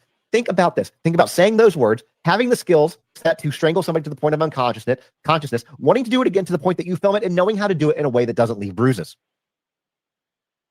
Think about that. Think about how sadistic. Think about what that's going to lead to, what that will look like when he's 25, when he's 40. What is that going to look like? People like this don't get better. They only get worse. And the next time might not be somebody coming back from unconsciousness. In fact, it probably won't. If he ends up going to OSU, I would be terrified if I had a daughter there. I would be terrified to send her there with this person is. That's her in the hospital after recovery. And I show you this to show you that these aren't big girls, right? Like he was easily able to overpower them and take advantage of whatever he wanted and give them an option. They were treated like property, like items, just there for his edification, nothing else. It's a problem, right? Now, I'm going to play a video of the arrest because for those of you who've not seen that, you guys need to see that. And again, on TikTok, it'll give you time to jump over while I talk about this. Somebody asked, a few of y'all asked questions about a couple things, about a third victim. Yes, to my understanding, there is a third victim. I do not know who that victim is. I have not spoken to that victim's family, but I believe that the existing victims might know who that is. That being said, you cannot force a victim to come forward. They have to be ready to do that. And sometimes they never do that. For any woman, any girl who has been in this situation, you know how difficult it is to do that, right? Then couple that with the fact that you just watched two other people go through what you did and no accountability was held on his part. What motivation does that girl have to come forward, right? Now, I'm hoping that we can change that outlook. I'm hoping with some of the people that we're working with on this, with all the notoriety that he now has, that maybe that person will come forward, but you can't force them to do it, right? Because think about this. How many times do you see this stuff happen? And then you have all of these incel men and men's rights activist groups come in like, well, maybe they're making it. I literally had somebody say on these 16-year-old girls that they liked it and they had a strangle kink. They're 16-year-old girls. They're children, right? That's not something one develops at that age. Number two, I guarantee you that that's not accurate. All right. But people will come in and try to justify what happens. They'll shame them. I think Diddy was a really great example of seeing that. You had somebody like Cassie on trial. How many people said, oh, Cassie knew what she was into. She wanted the money. She wanted the lifestyle. Well, maybe that was a nice perk. But I don't think somebody puts themselves through 11 years of hell because it's a nice perk. Right? People will shame and blame the victims and never the perpetrator. And that's what we have here. And what I want you guys to see next, and we're going to play this video here in just a moment. What I want you guys to see next is how his mom interacts with the arrest. Now, I don't know what happened prior to this. I have not seen footage prior to this body cam, but this is the nicest arrest I have ever seen. It looks to me, based on what I'm inferring this. I don't know this to be fact, but I'm inferring this. It looks to me that she had spoken. The police came up and were speaking to the mom prior to going in the house to get Jesse. And they never went in the house, right? So let's play this video and let's see what you guys think. All right. You're what? They're in the car. Well, okay, it's fine. It's not locked or anything, is it? Okay. So, can you tell him what you just told me, or? Yeah. So we're here. We're obviously going to place you under arrest. There's a warrant for your arrest. We're going to take you to the jail. I told your mom that she can contact the bondsman, and you shouldn't be there very long. But there just is a process for paperwork and stuff. But right now, you do have to come with us, and I do have to put you in handcuffs. So turn around for me.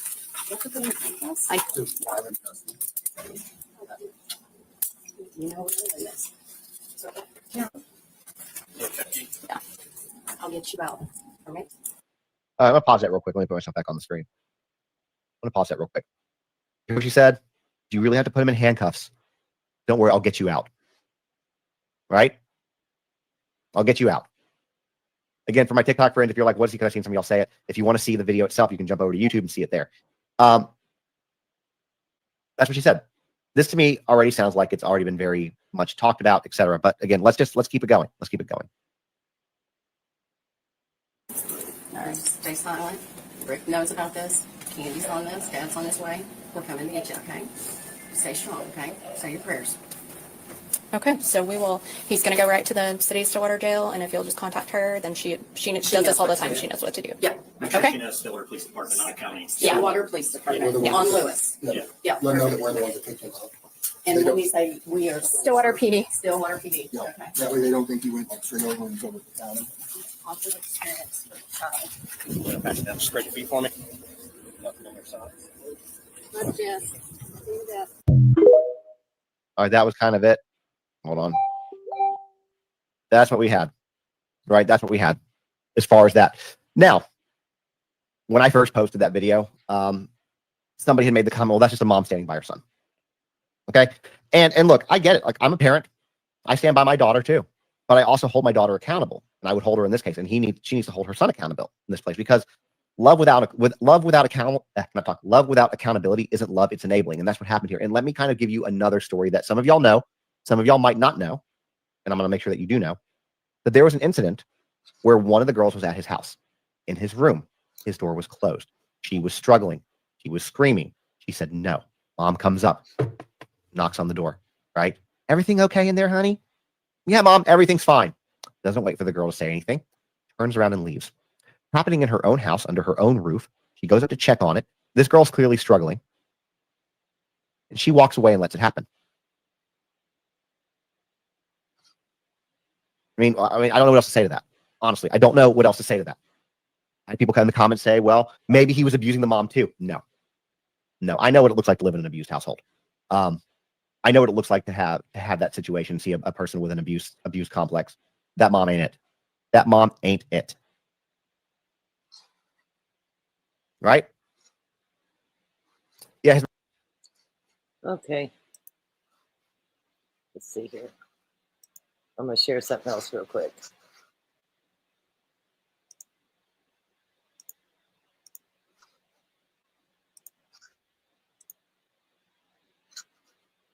You know it's ending at the bottom of the grave. You're digging out. The truth comes out. When the truth comes out. Okay, this is saying that the assistant DA, former assistant DA, arrested in 2022, 14 cyber tips, hundreds of files. You can run, but you know it's ending. Let out on bond.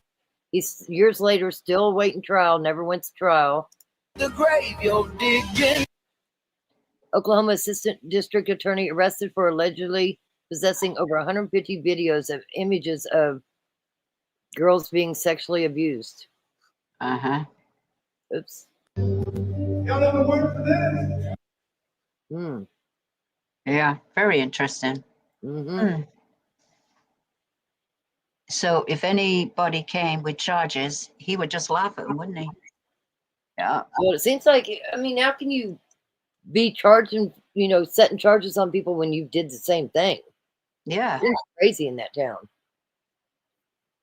That's the normal. That's what they're like. You can do it, but you can't. It's a crime. You can't do it. It's a crime, but I can do it. Absolutely. Well, I did share the link to Just in the Nick of Crime. So if anybody wants to go finish watching that Facebook, it's an hour and something long. I was trying to I wanted to see what exactly they're going to do to try to get the grand jury indictment.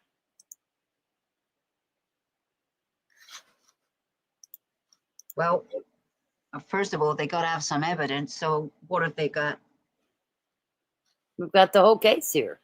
Yeah, but I mean, they got to make a case. What have they got? Putting it together wise,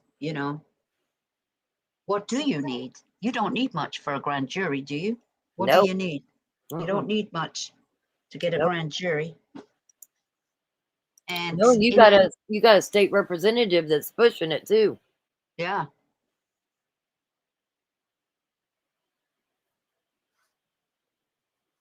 I mean, you got J.J. Humphreys, really trying to push it. And they're retaliating against him. They're retaliating against J.J. Humphreys. Yeah, but now the army's getting bigger. He's getting more support. So,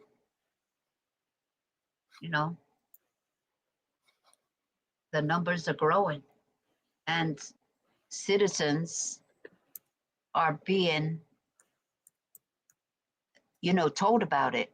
And everyone's getting to know about it, what's happened. And there's a lot of people that don't like it. There sure is enough mothers that don't like it.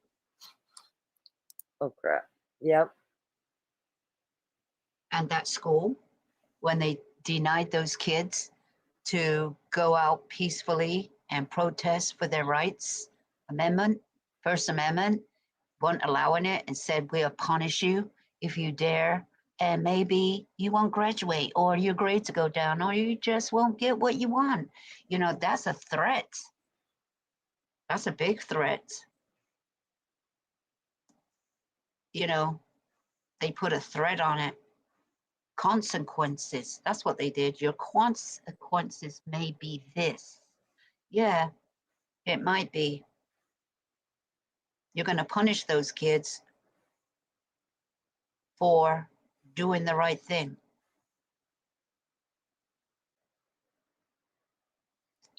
This is the, I don't know if you can see it on the screen. This is the guy that is doing all the school essay stuff. He's the guy that's looking into all the school essays. Uh-huh. But I was trying to find the one that he was telling. Is this it? Corruption in Stillwater?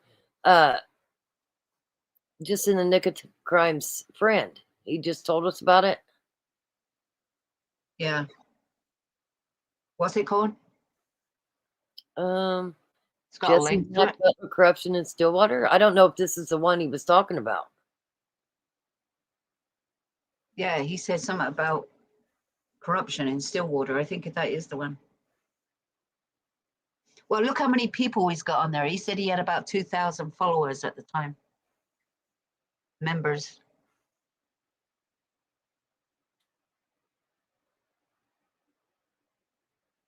What did he say his friend was, Dan? I don't know. I'd have Can't to remember. replay it. I'll have to go back and watch it. Also, I think my messenger was still up, so I'm going to have to edit this video. Anyway.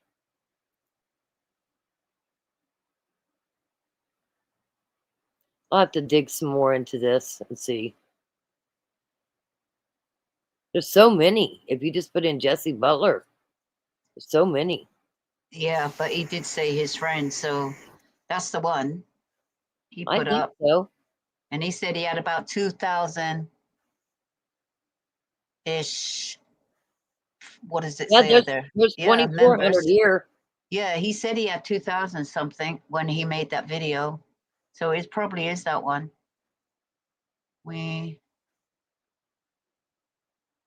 I mean, but anybody could be the admin, that he's made an admin, right? Yeah, that's probably the same guy. Yeah, he's making a lot of the post. And they just follow the post. How many comments is he getting? He's not getting that many, you know, comments and likes and stuff, but Well, here it's saying that that same judge handled every traffic case of his too, so he must have traffic issues too. she's the only judge in town.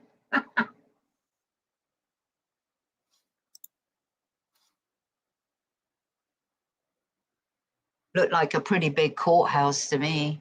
I mean, I've seen bigger, but I mean, it's not like a little 2-room courthouse, is it?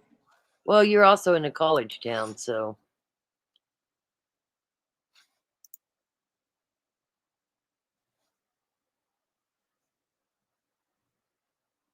It's time for her to retire, don't you think? Absolutely. Time for her to go. Hand your notice in and get the hell out of here. 50 years of this is enough. 50 years. It's like a family business or something. Well, and I was Googling his dad, Mac Butler. His dad, he coached for LSU too, and they've removed that. Have they? Yes, because I just tried to look it up. It was gone. But they have 4 kids, is what it says. 4? Yep, says 4 kids. Yeah. And he was the one that wasn't meant to be. It was the, what'd you call it? A miracle baby. Yeah. The miracle baby. You spoiled him rotten. That's what you get. You made a evil person out there. And she don't realize that her boy ain't gonna change. This is gonna get worse. This is gonna get worse. You Okay, can't. so Mama Los Ronda said Dan is the guy who was outside Jesse's house today. Oh, Dan was outside. This guy here on Facebook, Dan, that Dan? Mm-hmm. He was outside his house. What was he doing then? Just to visit him? Well, he must live in Stillwater. Oh, he was outside Mac Butler's house, you mean? Mm-hmm. Oh, That's what it looks like. he was out there to try to get a story or something, or maybe, is that what he was there for? I would assume. Oh, okay. So this guy lives pretty close. Is he some kind of news reporter or something? Journalist, did he say? Let me look. Dan runs Missing in the USA on TikTok. Oh, he just runs the missing. Okay. That's a pretty big job to do, too. A lot of missing people. Well, yeah. Okay, so here's the lady that was running the rally the other day. For those that attended the protest and called their students out, check their attendance records. My kids were marked unexcused, and I've written a document that I contacted the attendants. If your child is marked unexcused and you did everything exactly right, reach out to me. They cannot do that.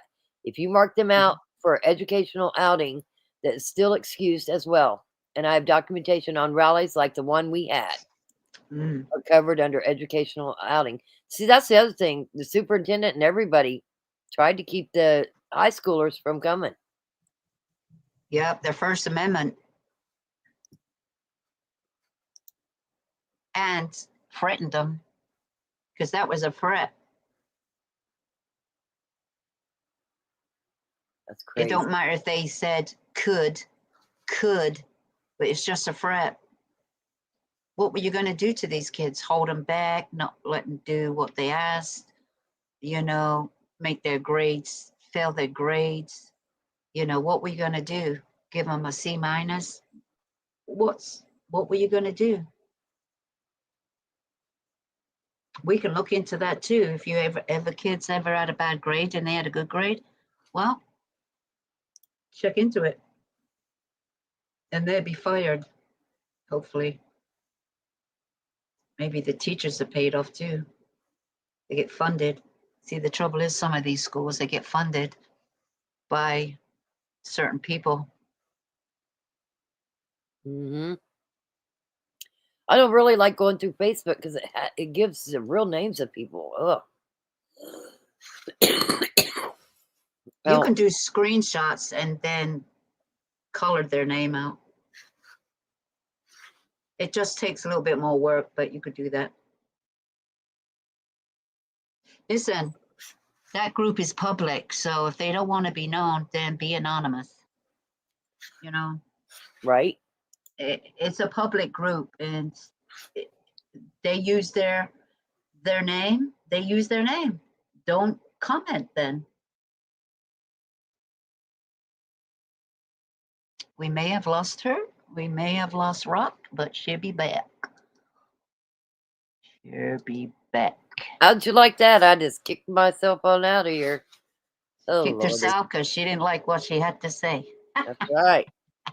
How dare I? Oh, dare you. You got terrorized. I don't know that this. Silence me. Let me show you this. I don't know that this is the same guy because this says that this guy's from New York, I think. Admin Jesse Mac Butler, corruption, Stillwater. I'm pretty sure it said this guy's from New York. This Dan guy. He could be from New York, but he lives there. Or maybe he don't live there and he's just covering this case. Oh, yeah. Yeah. You don't have to give your real state where you live. You could give a fake state. You could say you live anywhere and you don't. Mine says I live in Chicago. That's how I got it. Everybody knows me, knows I ain't there. But right? to some people, oh, she lives in Chicago? Oh. Yeah, I think he traveled there too. Here's the thing. Let me show this. Yeah, maybe he's just there for whatever he's doing, you know, like covering this case and meeting people. And maybe he's got another case that he's dealing with. If he deals with missing people, maybe he's up there for more Okay, reasons than one. here we go. Oh, I'm not playing 46 minutes of it, but here we go. Well, listen to a bit and see what it's about.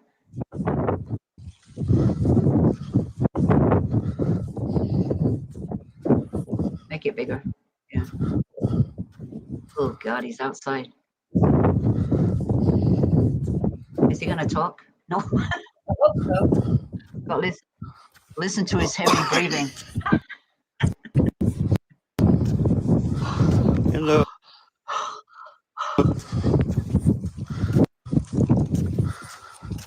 Hello. Let's power tap that screen, y'all. Yow. He's not from New York. New York don't go yow. Yow. Listen. I'm listening. Oh my God. Talk, man. You still not talking? No, we're just looking and It happened in a question. See if we can fast forward him. yeah. Mike, if you're going live, just start talking.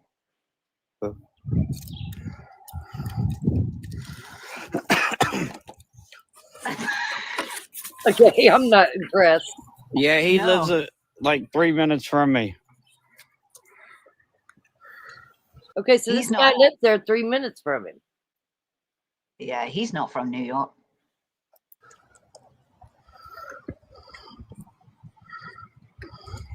Wow, 3 he's gotta minutes. speak more though. Well, he's a man of many words.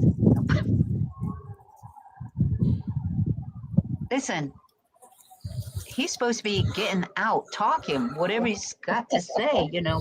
What's the point? I don't want to listen to every breathing.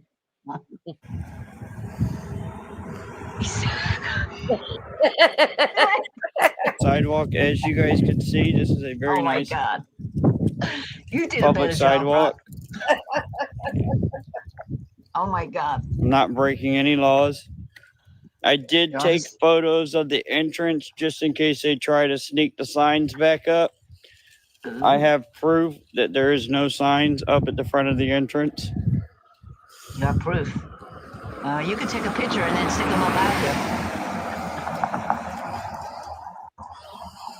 Oh my God. So he can't say I'm trespassing, can't say I'm on private property.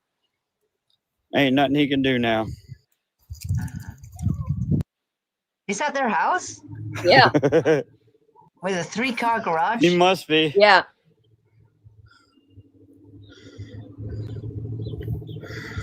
That was funny. I need a We 3-car can't. garage. Mama, I wish we could. Mama? Polls. So for everyone that's wondering what this is about, Yeah, that's what we're waiting Jesse Mack Butler I love your commentating. It's cracking me up. brutally for. I know, but raped yeah. 2 young girls, strangled them. One of them to the point where she required surgery, and then violated the protective order that was placed to protect these girls. I think he was talking to you, Mama, in the chat. Mama Lost Rhonda was in the chat of this Was live.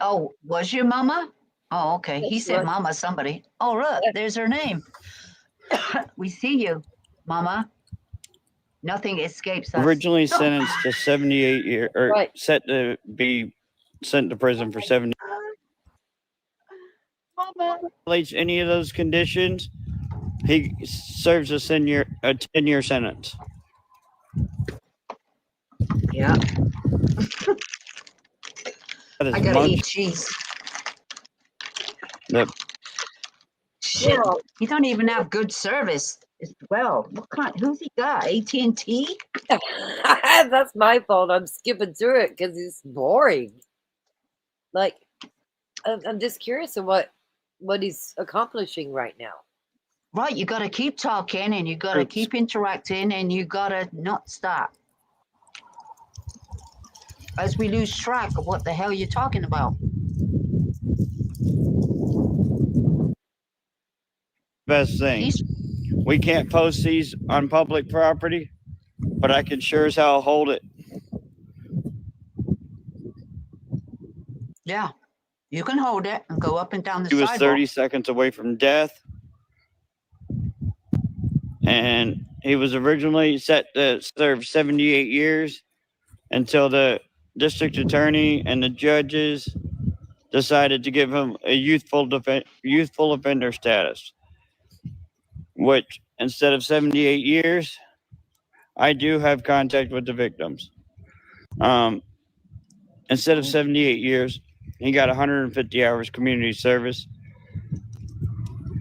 weekly counseling, daily check-ins, no social media, and he's got a curfew. And what makes it even worse is when he turns 19 years old, all of this gets wiped off of his record and no registry, as long as he completes his sentence without no problems. Let's hope. So, What is he going to? Kathy, if you ask me, what should be done is he shouldn't even be able to have a phone. He should have been locked up, at least in a juvenile facility. But no, he's out walking the street. He should have been locked up to at least he's 21. That's for sure. He's not going to stop doing it. Nope. It's probably going to be worse the next time. No justice, y'all. Yep, he hasn't learned his lesson. He hasn't. Yeah, I don't think so either. Those who are Mommy wondering says, why he "Here's got my away phone." with this, Mommy and Daddy's got ties to OSU.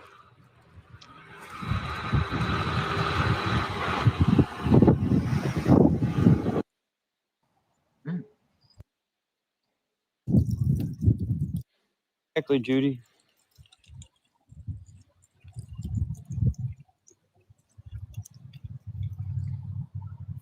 Hey, Lavender. Yeah, so he's braver than me. I would not be outside of that house. I'm just saying. Hey, Lavender. Lavender, did you see that in the civil case, the attorney is withdrawing? Hey, Beach Baby. Yeah, I'm not going to play all that. But what I'm saying is his son just got off of all these charges. So they got connections. I'm not so sure I'd be walking outside the house like that. He's braver than me when it comes to that. And he's got a curfew. Houses where I'm looking for missing people, but you talk to neighbors too? Really? He got a curfew, right? He's got a curfew. He's got a curfew, yeah. I don't think What's the curfew? the girls. Be in by 10 o'clock? Or what's the difference having a curfew, man? You should be 5 o'clock should be his curfew. There was a couple girls that came to the rally, and they said that at first Jesse was coming to the school, coming to the football games, and the school was allowing it. But they said it's been a while. Like, he don't leave the house now, is what they said. He should be ashamed. There's no shame in him. Maybe he is ashamed. Well, there's a lot of people got their eyes on this. Oh, yeah, a lot of people. Somebody might want to beat his ass, too. Maybe he's scared. Maybe he's scared now because everybody knows I would what be he's scared done. of the parents of these girls. Yeah, perhaps he is. Perhaps now it's kind of got where it is. Perhaps the fear has set in because deep inside, he's just a baby. You know what I mean? A big mama's boy.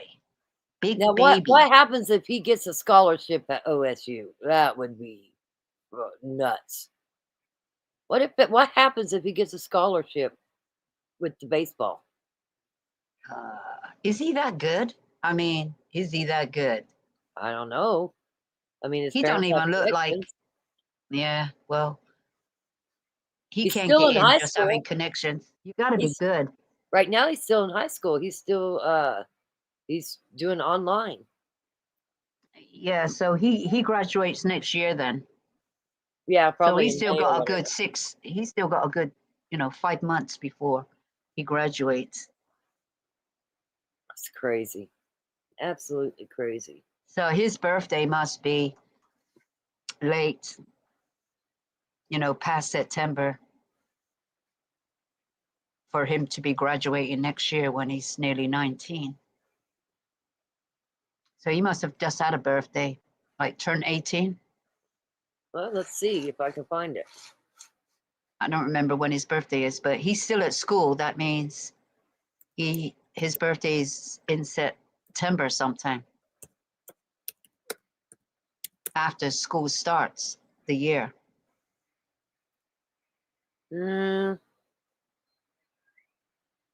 He was 18. I mean, after it now. ended. It says, based on the news reports indicating he is 18 years old and under supervision until his 19th birthday, his birthday likely falls between November 2024 and November 2025. Okay. I don't know what his birthday is. Well, he's still at school now and he's 18. So obviously he'll be close to 19 by the time he graduates. Just like my son was. His birthday was in October. So he was nearly. Yeah, I don't know what the cutoff is. He was 18 while he was in high school. Do you know what I mean? 18 and a half. But still, he's 18 right now. And he has 1 year, because he only just got that 1 year, right? Not long ago. Right. So he's got at least 10 months to go on this order. 11 months, maybe.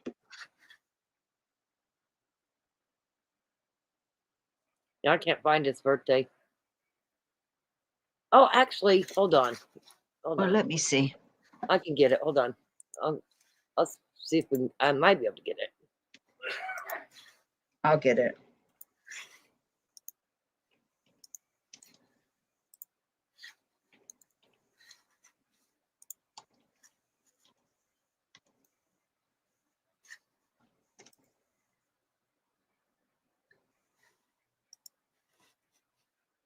He was born in 2006. Hold on. It doesn't say the date of it. He was arrested in 2024 and turned 18 in 2025. The hell? I said, when's his birthday, you fucking idiot? It shouldn't be it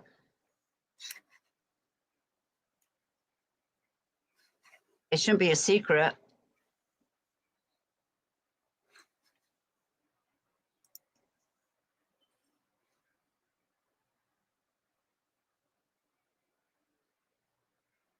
Well, he was born in 2006. His birthday has not been publicly disclosed. Yeah, that's what I was getting when I put it into AI. Well, he was 17 when this happened, right?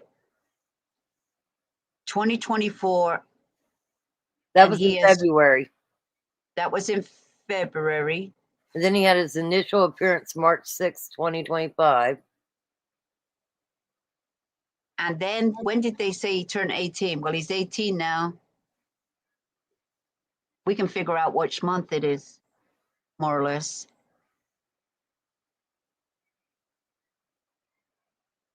He's got a review coming up December 8th at 1:30. I've got it on the screen. Is it not showing? Yeah. Can you see it, everybody? I'm surprised they have that open. You know what I mean? Surprised it's not sealed. But yeah, it shows right here December 8th, a review. September 22nd, dispose additional hearing, September 22nd, and then another one on October 6th. Yeah, but this is all public right now. His record isn't wiped off yet. This He's is a still. juvenile. He's a juvenile. I'm surprised they didn't block it. Oh well. I mean, that's what they charged him under, was a juvenile. Well, he's 18 now. He ain't a juvenile. He's 18 now. That's the problem. He's 18. But his juvenile record would be sealed. Yeah, but he's 18 and he's still going through the courts. So It don't matter. His juvenile record would be sealed. I'm surprised it's not. Well, they do it different there. Not normally. Usually it's sealed. It's probably going to be sealed. I don't know. I'll have to go through and read all this, and then we'll have another live because. Well, his whole case was public. So, do you know what I mean? Even though he was a juvenile, it's still public. We still knew his name. We still knew what he was accused of. So, it doesn't matter if he was a juvenile at that time. Do you know what I mean? He wasn't like he was 13 years old. He was 17. You know, there's a great difference. You know, they're between talking about Judge 15 and Worthington. 17. They're talking all this about Judge Worthington, but this looks like it's a Judge Cooling.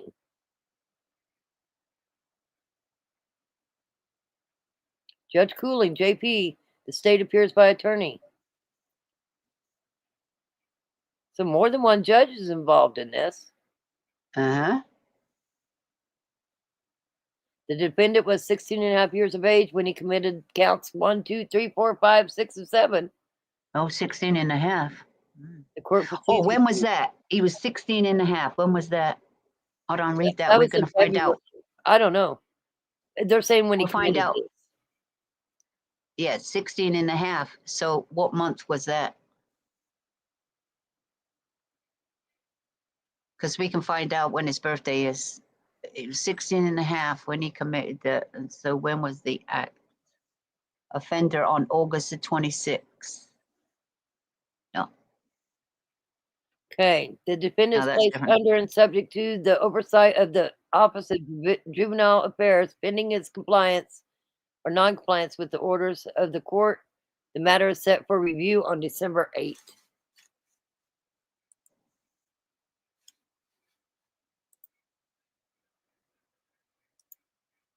What are they going to review? No. Are you, yeah, what are they going to review? How far he is in the counseling? Is it working? Is he obeying the law? His conditions? His birthday is August of 2007 is what was sent to me. So.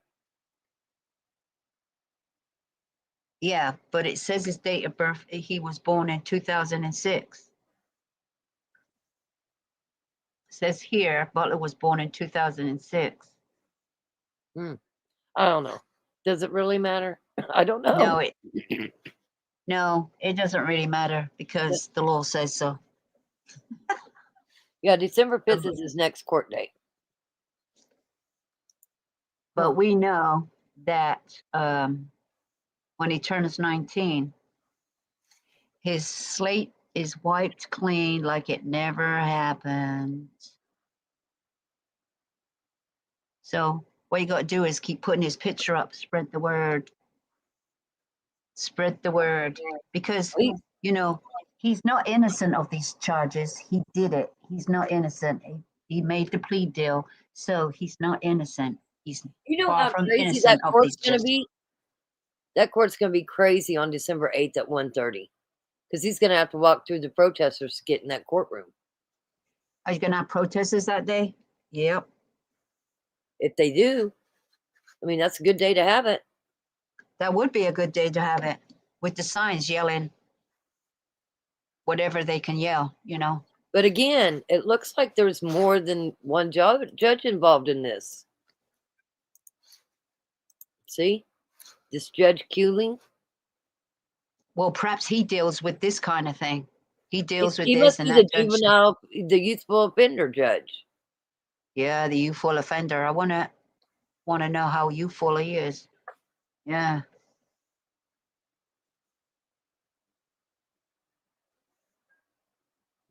Yeah.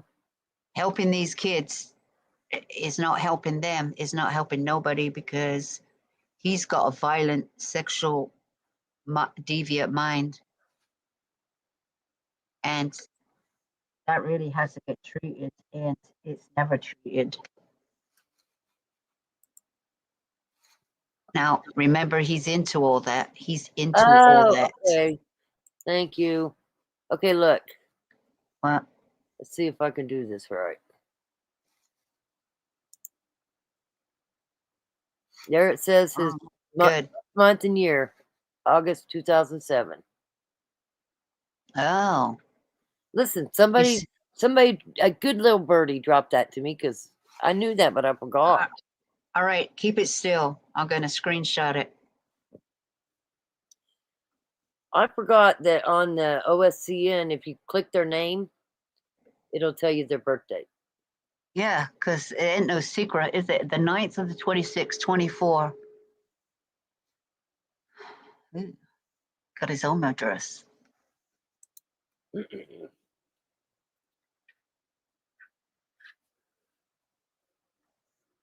Yeah, it gives you the attorney's bar number and everything. Matt Butler, Jesse Matt Butler.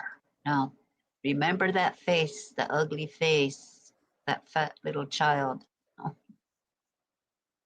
Youthful offender. I bet he's scared to go out because he turns into a wuss, little baby.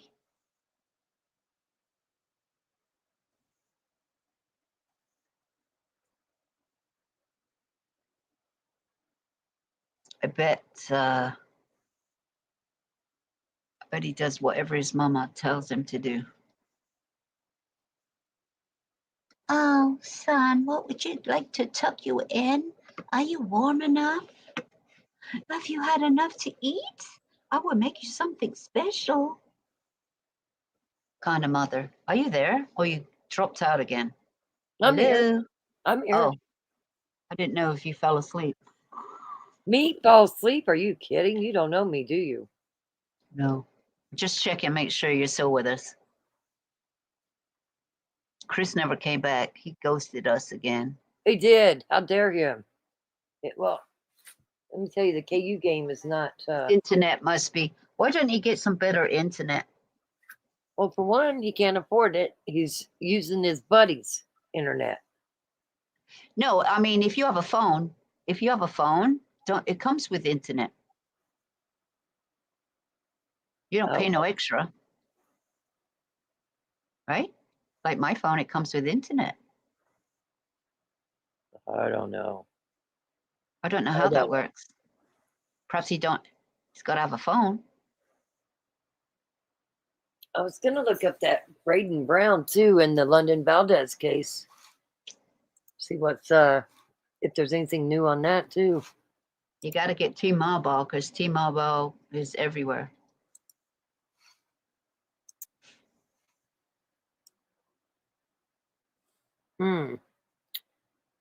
I know this is wrong, but I need to look at Beaver. Leave it to Beaver? Mm-hmm. Okay, I'll be back in a minute. I just got to get some water. Okay. I got to fill my kettle up and boil it, making tea.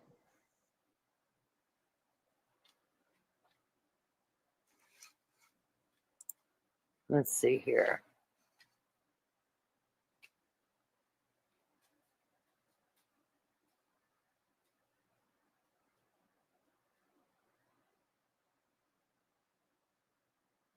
Ooh, murder in second degree. There it is.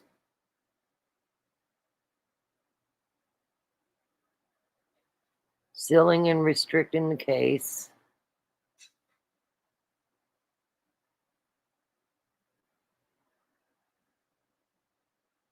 We'll have to follow that one too.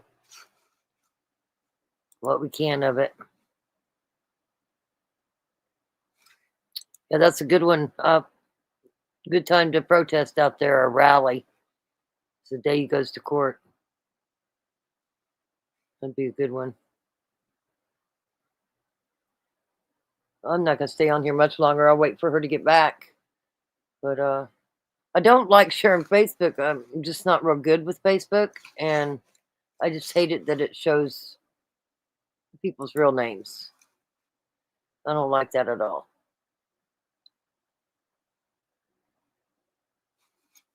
I mean, these YouTube streets, any social media, I just don't want people tracking people down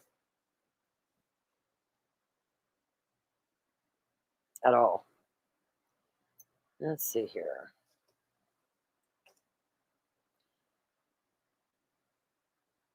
When was this from? Okay, hold on. Let me share this. Okay.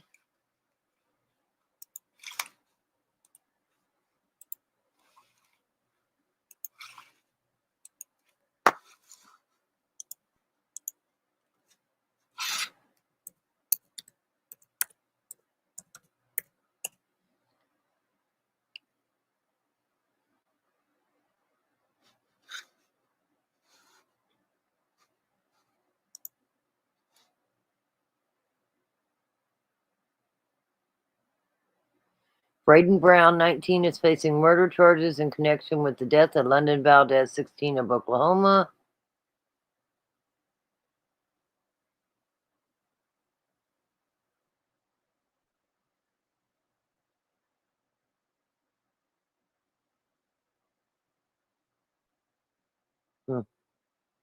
Okay.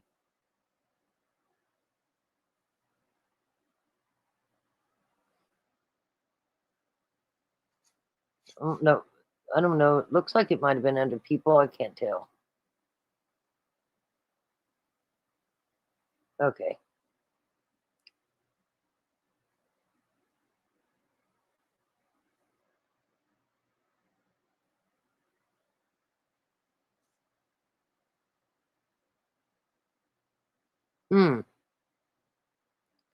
See what some FBI agents look like.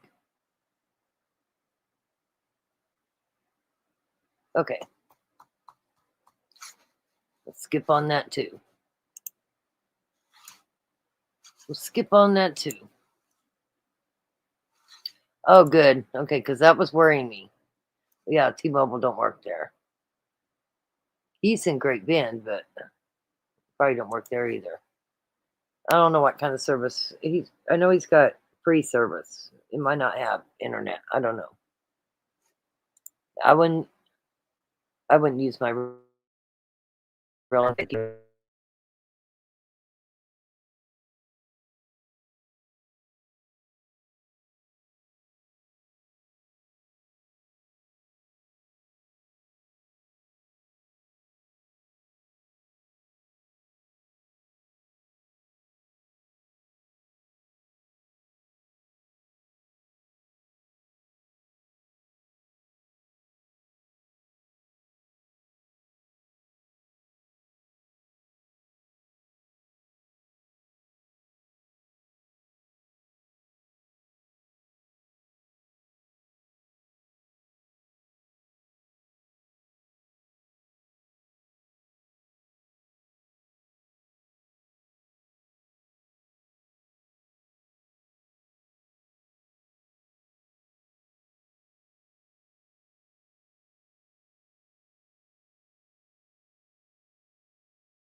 Are you there? Kicked me right on out of there. It was stuck. It wouldn't let me change stuff. There we go. And I got good internet. With that said, I think I'm gonna go ahead and get off of here, guys. I hate to do that while she went to get a drink. So she's got herself muted. But yeah, we're gonna get off of here. I'll try to dig some more on Jesse Butler and dig some more on London Valdez. And some more on the Houston. More on the Houston. That case, all them 200 bodies found in the Houston bayous really has me wondering what's going on there. 200 bodies in the bayous? That's a lot. Oh, let me see here. I might share. Let me see here. I saw something where I could pay. I almost got out of here on you. Oh, well, I had to take care of the dog, and then I had to get water from Okay. the bowl and go pee, and I nearly lost my way. No, just- Yeah, I'm gonna play this law and crime on these bodies in the bayou. The bodies in the bayou really has me 200 bodies in 8 years in the bayous. Something's wrong. Something, just a dumping ground. For Not only who? that, You Houston. want to know? Houston is not that far away. Sorry. No, Let's see here. but that's a lot of bodies in only 8 years. I mean, of all these people they found, they obviously have been missing just under 8 years, because they said 208 years. So these bodies are only 8 years old. Is that what they're saying? No, it's Or saying that in 8 years there's been 200 bodies. they found 200 bodies, In but 8 these years. bodies, could have been there 30 years. Is that what No, they're saying? no, They've been there 8 years or less. no. No? No. This year there's been 26, I think, maybe more. Here, let's see. Let's look. No, in 8 years. I'm talking Floating about in 8 waterways years. around Texas's largest city. Okay, what they're saying is, Journey, is in 8 years there's been 200 bodies found there. So I don't know how many in each year because it didn't break it down. But no, they haven't been floating there for 8 years. No. No, so these people that were found have been deceased for 8 years. But they were probably found when they were deceased, like in a couple days. They didn't stay in the water for 8 years. No. No, That's just the they body didn't stay count. in the water. That's just the body count, that the ones that floated and were found. Okay. Right. There could be more. I was looking here, and Brian Hinton says Houston Bayou deaths autopsy mistakes spark alarm. He's saying that the autopsies are wrong. Yeah. Do you like Brian Eaton? Let's see what he says about these autopsies. Well, I watch him, That is but still available to look. He's going to talk to some family. Let's see here. Description if you'd rather Yeah. listen to these episodes. But I'm digging into, again, this crazy situation in Houston with all of these bodies turning up in the bayou. About 24 so far this year, way more in previous years. Basically, the city and police are like, oh, nothing to see here. These are just like homeless drug addicts.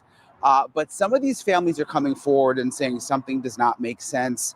Like Kenneth Cutting Jr.'s family, 22-year-old young man. I've been talking to his family constantly. His autopsy came back undetermined, but here is the new information that is just troubling here is when the family got the autopsy report, which they also sent to me, it said that there was some kind of medical equipment in Kenneth Cutting Jr.'s neck. And the family thought, that's strange. He's never had a surgery. We know that that's not the case. Come to find out, the medical examiner, they finally get on the phone, tells them, oh, that was a mistake.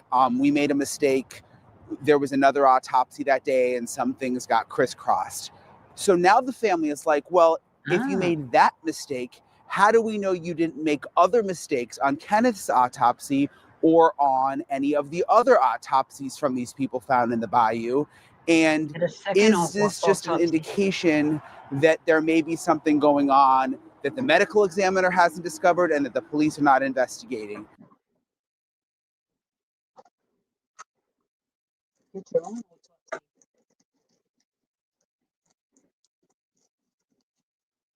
So I'm looking into all of this. I've got a new interview with the family in this edition of Brian Entin Investigates. I'm joined now by Lauren Freeman, Kenneth's cousin, but really more like a sister, I would say, to Kenneth. They were very, very close. I wanted to talk to you again, Lauren, because last time we spoke, there were some things about the autopsy report that were strange to you. Specifically, I think it was something that it said was in Kenneth's neck, like some kind of medical equipment or something. Is that right? Yes. So the autopsy report stated, there's a breakdown in all the different body parts, and there's a section that says neck, and it said that there was orthopedic hardware found in his neck. And he had no orthopedic hardware, right? No, he didn't. So Kenneth lived with myself or my uncle, mine, like pretty much our entire life, other than me going away for college. And we are very well aware that he had never had surgery a day in his life on any body part. So we knew right off the bat something was off. And have you been able to figure out anything more with that? Yeah. So I had been making phone calls to the medical examiner's office here in Houston. And I made a phone call, I think it was last Friday. Yes, last Friday. And I kind of was firm about it. I was like, I need to talk to somebody. So finally, the medical examiner himself called back, and I approached the situation and said, hey, I'm trying to make ends meet here.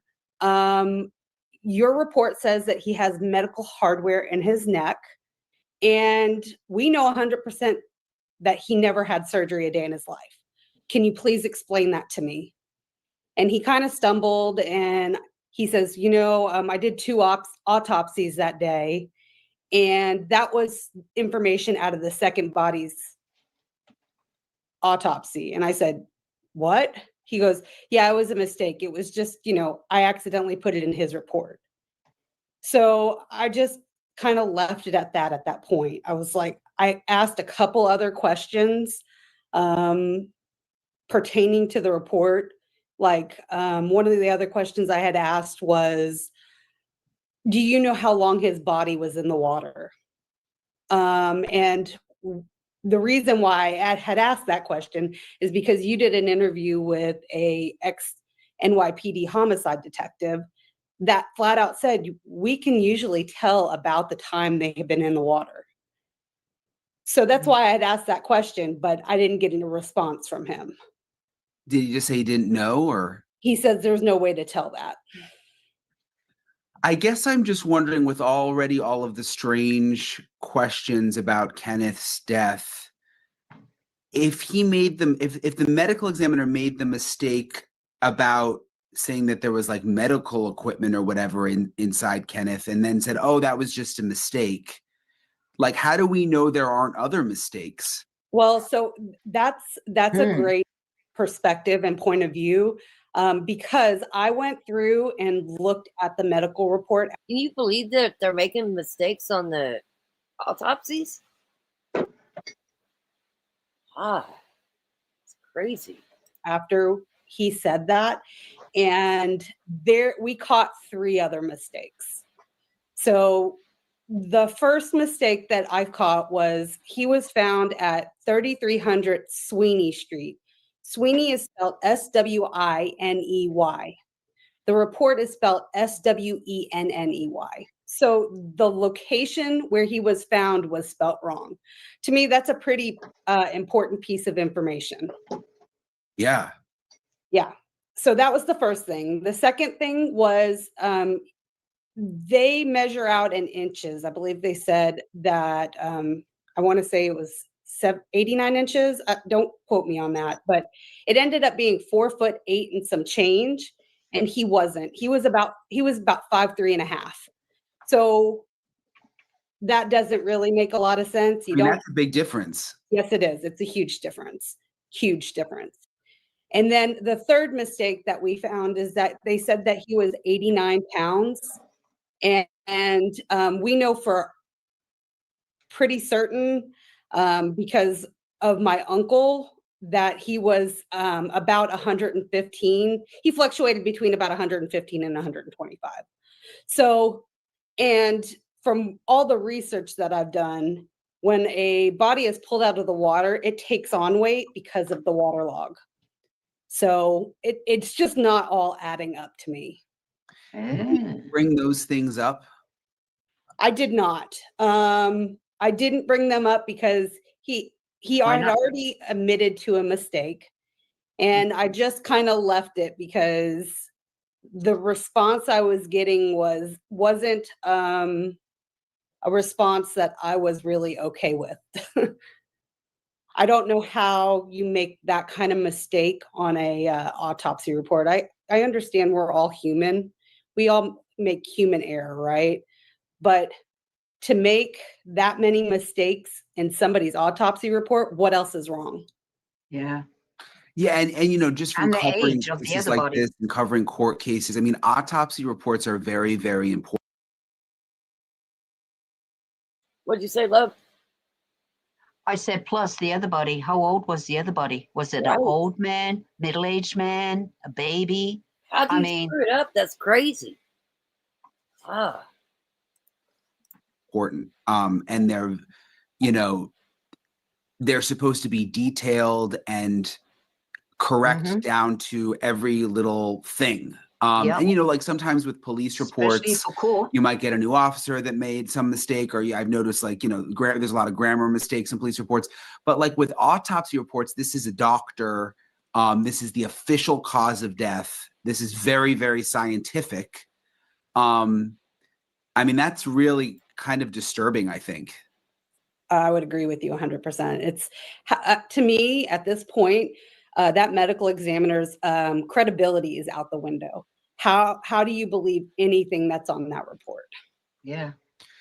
And I don't want to say if any of these questions upset you or anything, I don't want to push too hard, but was Kenneth buried?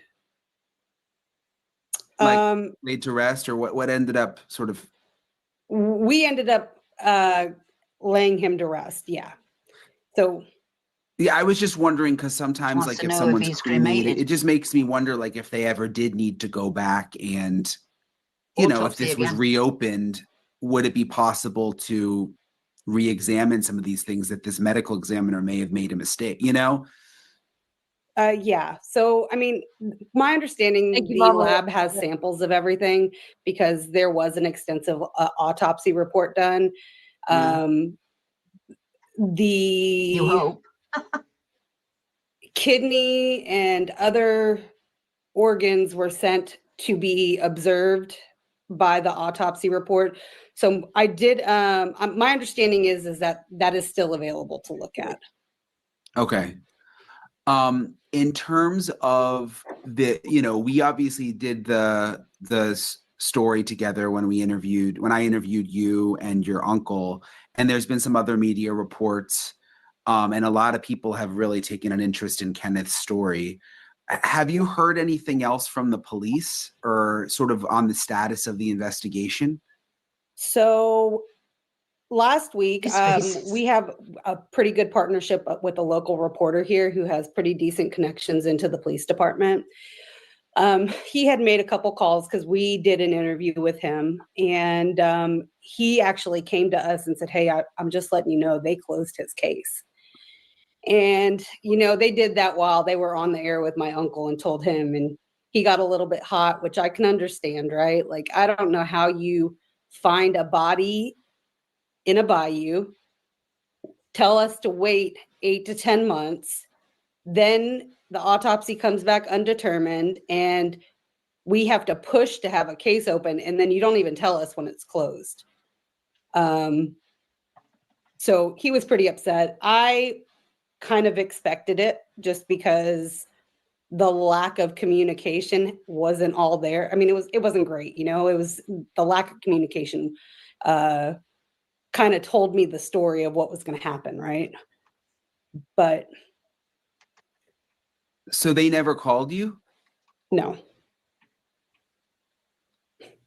and you just found out about it on the news, We found out about it by a reporter. saying that they weren't investigating anymore. That's right. No, a reporter had to tell her. It's great. Wow. Crazy. When was the last time you heard from the detective? On air too. So my uncle has been the one who's been in contact with him because he's next of kin, right? They don't really want to talk to me because I'm not the parent. The last time he talked to him, they kind of hinted around to him that, you know, they thought it might be an accident. And my uncle goes, "This is not an accident. This was not an accident." And What was he doing asked, there? what have you questioned the guys? And they said, "Yes, sir, we did." And he goes, "In person?" And he goes, "Yes, in person." And then he goes, "What else have you done?" He goes, "Well, we've looked at his text messages and his email and his socials." And he said, "Okay." He says, "Why haven't you checked the cameras? Why haven't you done all that?" He goes, "Well, sir, you know, Cameras. by the time I Cameras. There's cameras? Yeah, where? Where is these cameras?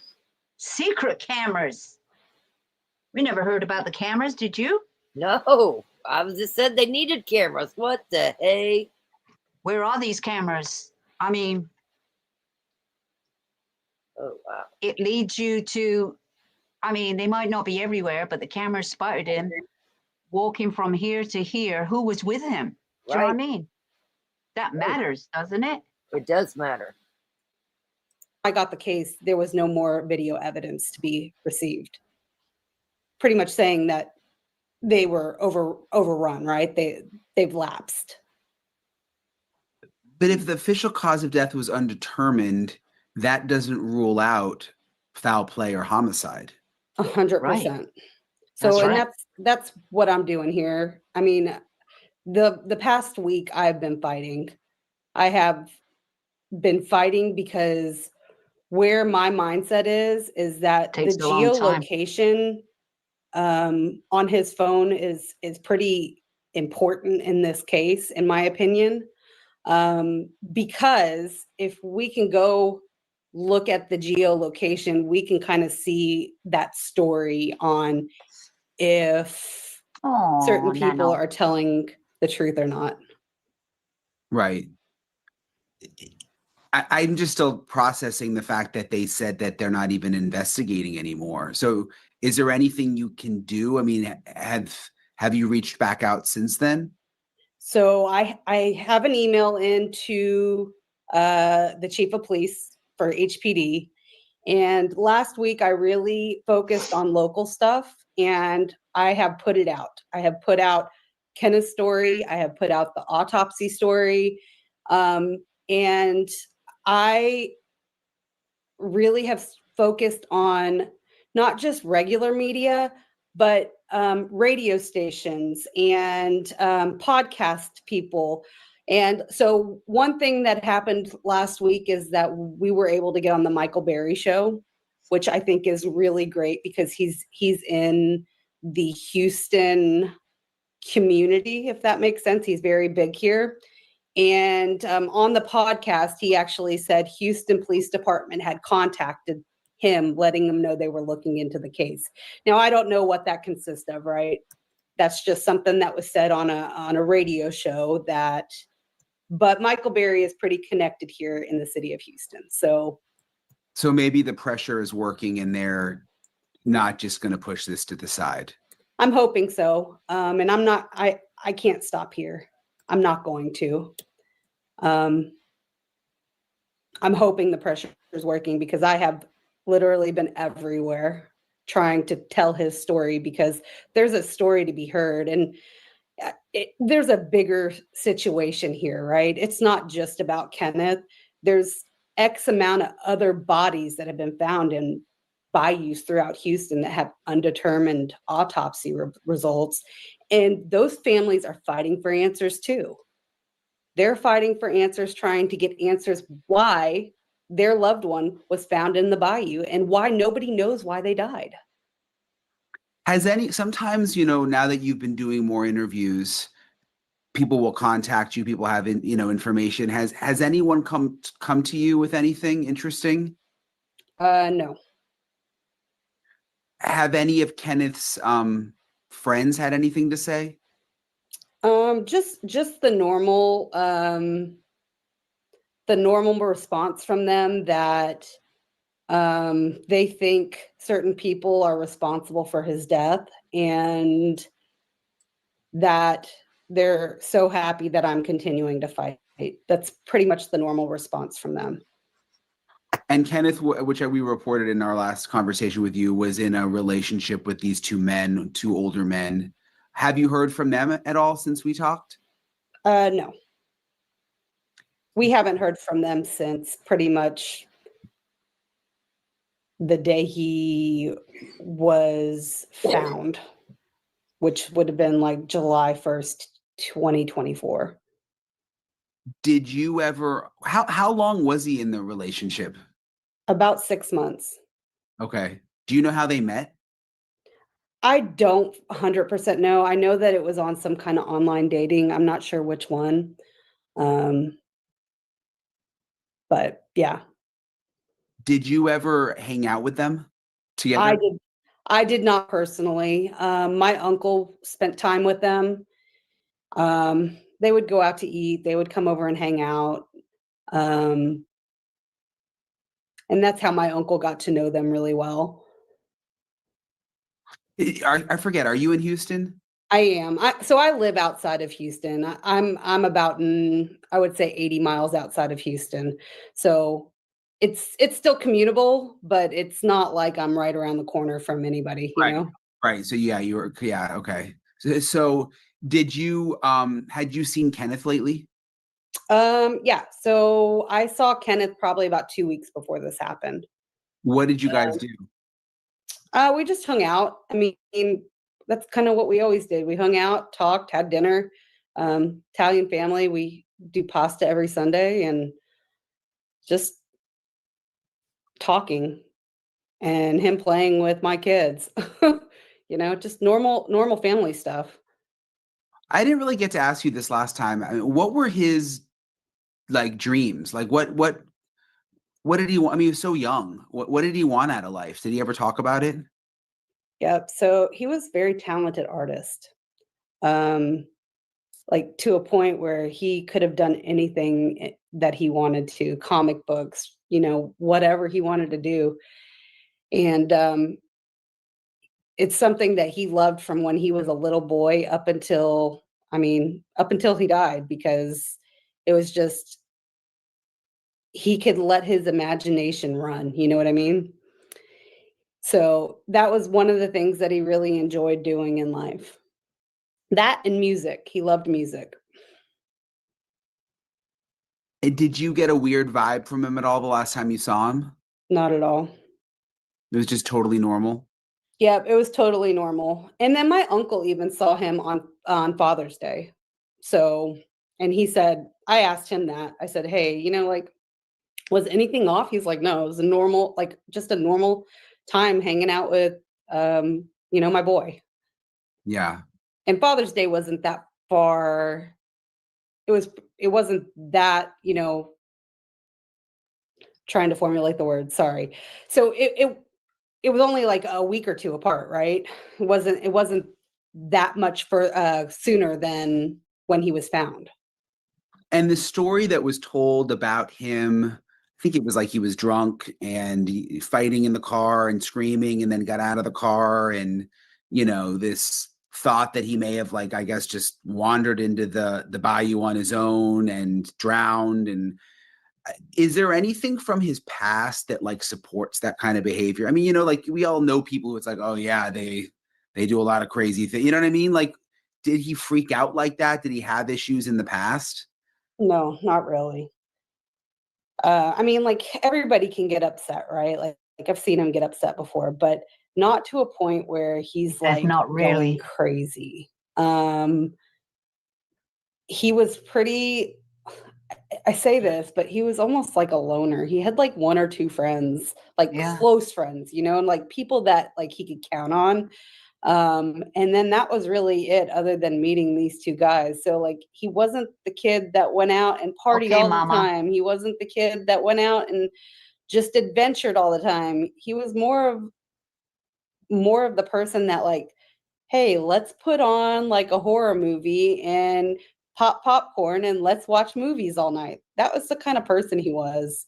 Wasn't like, hey, let's go clubbing. Right. That wasn't him. So is he kind of like an old soul, would you say? Yeah, I would say he was probably like an old soul. For Yeah, because sure. I was wondering, and I'm not like judgmental at all towards anybody or anybody's lifestyle or anything like that. Like I'm a very, not like that. But I was just wondering, like him getting with two older guys, like if he was like lonely or needed sort of like, you know what I mean? Like support in that way. So, I tried to figure that out too, because he had a lot of support from myself and his dad, right? But I have to look at it from an outside perspective, living in that lifestyle, and I might get shot for saying, that lifestyle because people don't like that word, but being gay, I would think that there's a different navigation that has to be done with that, right? And maybe he was still trying to navigate his life, trying to figure out what he wanted. I mean, he was 22. I can remember being 22 and not knowing which way I was going half the time. But I think that he was learning what he wanted and what he didn't want. Yeah, he was so young. I mean, like you said, 22. You're still. Yeah, and I can tell you this. So the other thing is that he had always showed preference towards boys at a young age. This wasn't something like, oh, he's 14 and we're going down a road where he's saying that he's gay. Like this is something that happened from when he was like young, So he was never confused about who he was. Right. In terms of the other, and you saw we did another episode talking about all of these bodies that have been discovered in Houston. Has there ever been an effort made to like get together with some of the other families? And I know some of them are just different circumstances, like homeless people and stuff, but has anyone reached out to you in that way? So no, nobody has reached out to me. However, there are a few Facebook groups that are out there where you can tell that there's family members because they will comment certain ways. And I have been working on trying to get those people together because I think numbers are powerful, right? So if we could get together and go to the city and be like, something's got to be done, that might move the needle because then you have however many families going up there saying, my family member has an undetermined autopsy too. What are you going to do about it? Yeah. How are you doing? I mean, you just have you seem like a very strong woman, and you seem like you kind of have that. You're like that person in your family. It seems like, but I mean, this can't be easy for you. So I am okay. It's been this last week, I've been overwhelmed just because it's a lot doing interview after interview after interview after interview. And if it wouldn't be my first choice to be in front of a camera on national TV or on local TV, I have a family, I have kids, and, protecting them is important to me. But overall, I'm okay. I've come to grips with that he's gone, and I process things a lot differently than others. I'm not a boohoo kind of person, if that makes sense. Like I'm upset, but like I know that he's never coming back. He's gone and he's not coming back. So we can either sit here and dwell about it, or we can figure out a way to find out who did this to him. And that's kind of where I'm at. The city officials have come forward and said like, oh, it's just homeless people and these are drownings. But in light of what you found out now with these mistakes in Kenneth's medical examiner report, I mean, do you think that other mistakes have been made? Do you think they're just not wanting to take any of these seriously? Like, what do you think is going on? So I think that there is a policy problem and a process problem in the city of Houston. So from my understanding, how they're being handled, and this is my opinion, of course, right?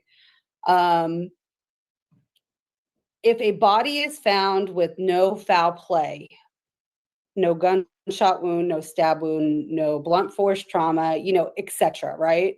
That the body is then sent to the medical examiner's office and an autopsy is performed. At that point, an investigation is not opened if they don't meet the qualifications of homicide, the blunt force trauma, stab wound. It says it's still sharing, but it don't look like it's sharing. We can hear it. We can hear it though. There we go. Gunshot, that type. I thought you pressed a button or something. It's not, an open investigation is not done. And where the process breaks down is that Harris County Medical Examiner's Office, at least at the time of Kenneth's death, was backlogged probably close to 8 months. I think it was 8 months when I got the autopsy, which is insane.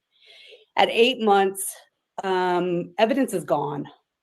Obviously, where he was found, the evidence is gone if it wasn't all collected. If there was another area of entry where the body was put in and then floated, that evidence is gone. Camera evidence is gone.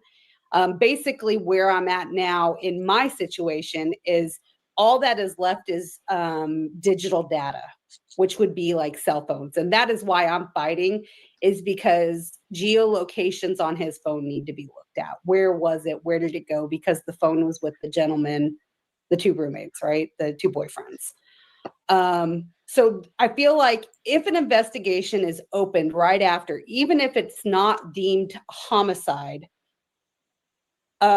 we would be in a lot better position because videotape could be looked at, which is huge, right? You can trace back to see if somebody dumped him where he was at or any other body, right?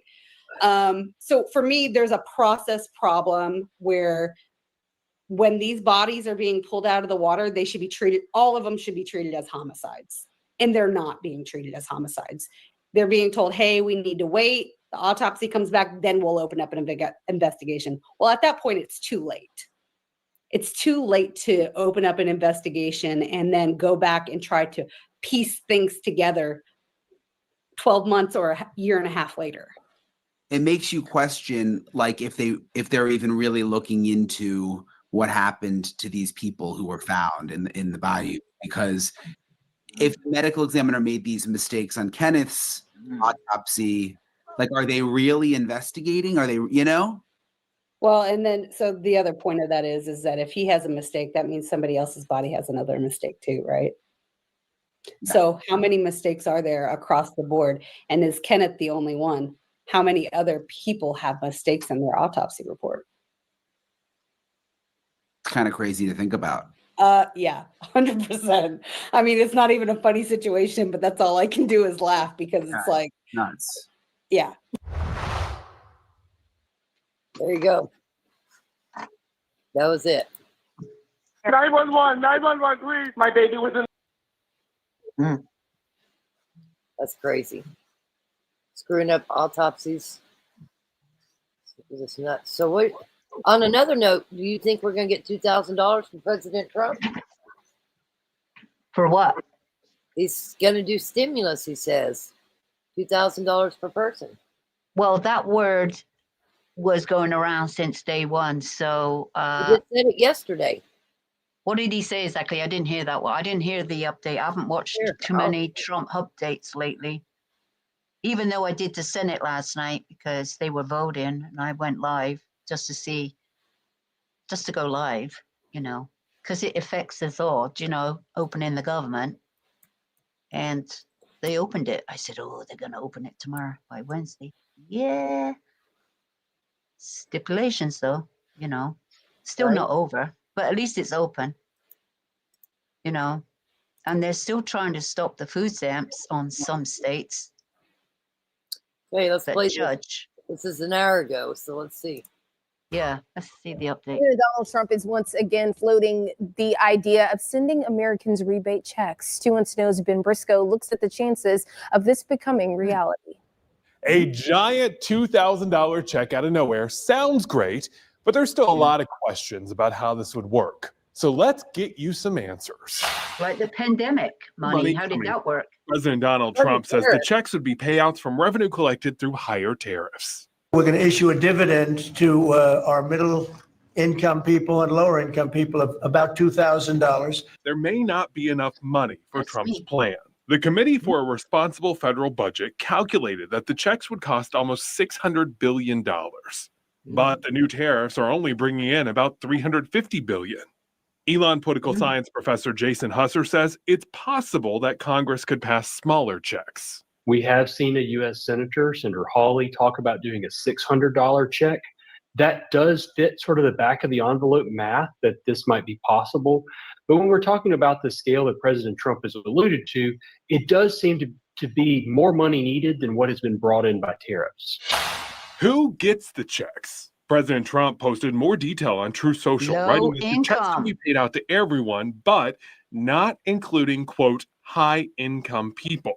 I reached out to the White House to see how they would define high income, but I haven't heard back. But economic researchers at the Pew Center say high income households earn double the median income.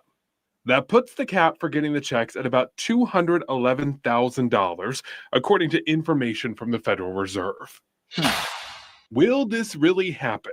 I don't That's a lot of money. know right now that we're going to see a $2,000 check, but I would not be surprised that there would be something that's at least a symbolic gesture that the difficulty these tariffs have caused for many people. How long will it take to get the checks? There may be some urgency, but right now we still haven't reopened the government. So I am not personally going to go out and buy some extra Christmas presents with this check. And again, if and when you finally get that check, it will probably be smaller than the $2,000 the president Get it in your suggested. taxes. Ben Briscoe, WFMY News 2. So You might Trump's get it in your dividend check taxes. of 2,000. Say what? When you do your taxes, they might give you it in your taxes. Extra. So Nona says, I say not anytime soon. No. They should open it tomorrow. The House has not passed it yet. They do not meet today, a holiday. And then Trump has to sign it. Right. I said Wednesday. It should open Wednesday. I It wanna should tell you- open when they go back into work. You know what I mean? Open Right. it by Wednesday, anytime Wednesday. Check this out. This is in Idaho, but this guy takes an excavator to his house. A new home Really? pile of rubble after police say someone used an excavator to destroy it earlier this morning. Rem 2's Christian Garza has been at Oh the my scene all God. day and shares what neighbors are saying tonight. God. Well, dozens of neighbors came out to look at the scene here at Look at Alsea yourself. and Flat Avenue. Now, come take a look at your screen. This is exactly what they're seeing. Really, the only thing left of this house here on the corner is one wall towards the back. The rest is completely torn to shreds. And a Really, there's garage. only wood and glass and some insulation after this incident this morning. Now, despite some neighbors not wanting to speak on camera, every single neighbor I talked with today says the only word to describe what happened here is disbelief. The Post Falls Police Department says it got a call earlier this morning Jesus. around 5 or 6 of somebody destroying a newly constructed house with an excavator. Officers I say when hope they it got to cost the some scene, they saw insurance. someone driving away. After a traffic stop, the driver, a 29-year-old Really, man, Anna? was arrested for DUI, burglary, and malicious injury to property. I had the chance to speak with one neighbor, Gail Isley, who lives right across the street from where it all happened. Wayne came and my husband came and woke me up and he said, they're tearing a house down across the street. And I'm going, what are you talking about? I was kind of awake, I just hadn't got up yet. Well, I couldn't believe it when I walked out She the was door. I'm awake, going, but she wasn't awake. really? Right. I mean, this just doesn't happen. One by one, Yeah. neighbors came Not to when the you scene got to see the enough for a damage, neighbor. like Deb Corzin, who heard about the demolition through the grapevine. So my son lives in the neighborhood also, and my son was telling me that a house was demolished on the street, and it's like I didn't see anything, and so I figured I'd just keep walking, and I was thinking, my son must have told me the wrong street, and I got to here, and I seen this house, and it's like, oh my gosh, it's like, what the heck happened here? Because I thought I'd just seen the house was just sold. To clarify, Greenstone Homes, one of the companies who manages this property, says the house sold? was not sold, but they were in Oh, it talks wasn't. with an interested buyer. Investigators Oh. confirmed the person allegedly responsible for the demolition was a construction worker and was also unhoused. Greenstone confirmed with me the man who was arrested does not work for them or their partner companies. Greenstone declined to my speak on God. camera, but sent me a statement saying in part, "We are incredibly disappointed that the event happened, and we are working as quickly as possible to clean up the demolition and make it as safe as it can be for the community." Greenstone says that it could take up to a year before another property is available. In Post Falls, Christian That construction worker did it. That's crazy. He's mad at his boss. Something's wrong. What did he say? He was homeless or didn't? It What did said he he say? was homeless, a construction worker that was homeless. So he was a construction worker living in that house, and they said you got to get out because we're having buyers, kind of thing. You know as much as I do because I don't know. Yeah, but that's extreme. That costs a lot of money. That house is worth what? 200,000, 300? Yeah, it's a brand new build. Yeah. That's crazy. Well, well, whoever owns the property, I hope they're well insured. You know what I mean? Well, they have to be. Maybe not for a crazy worker.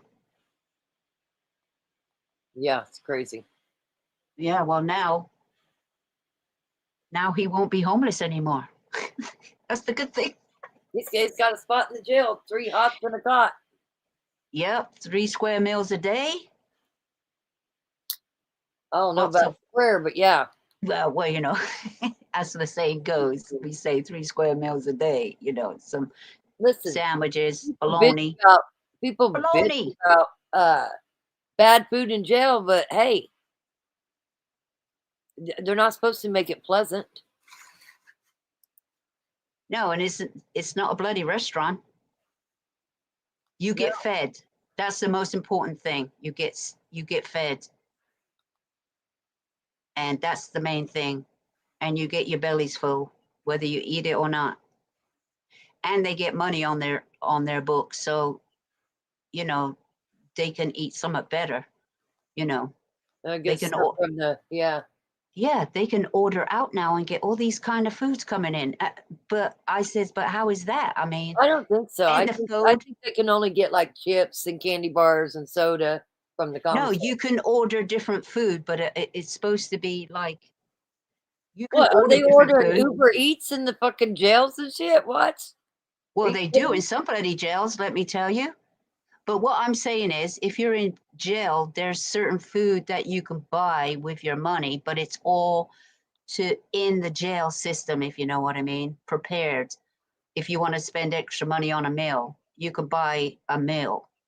You know what I mean? But it's going to cost you money, other than the jail food. Yeah, you can do I that. think in prison they have like different things you can get in the whatever mess hall. Is that what it's called?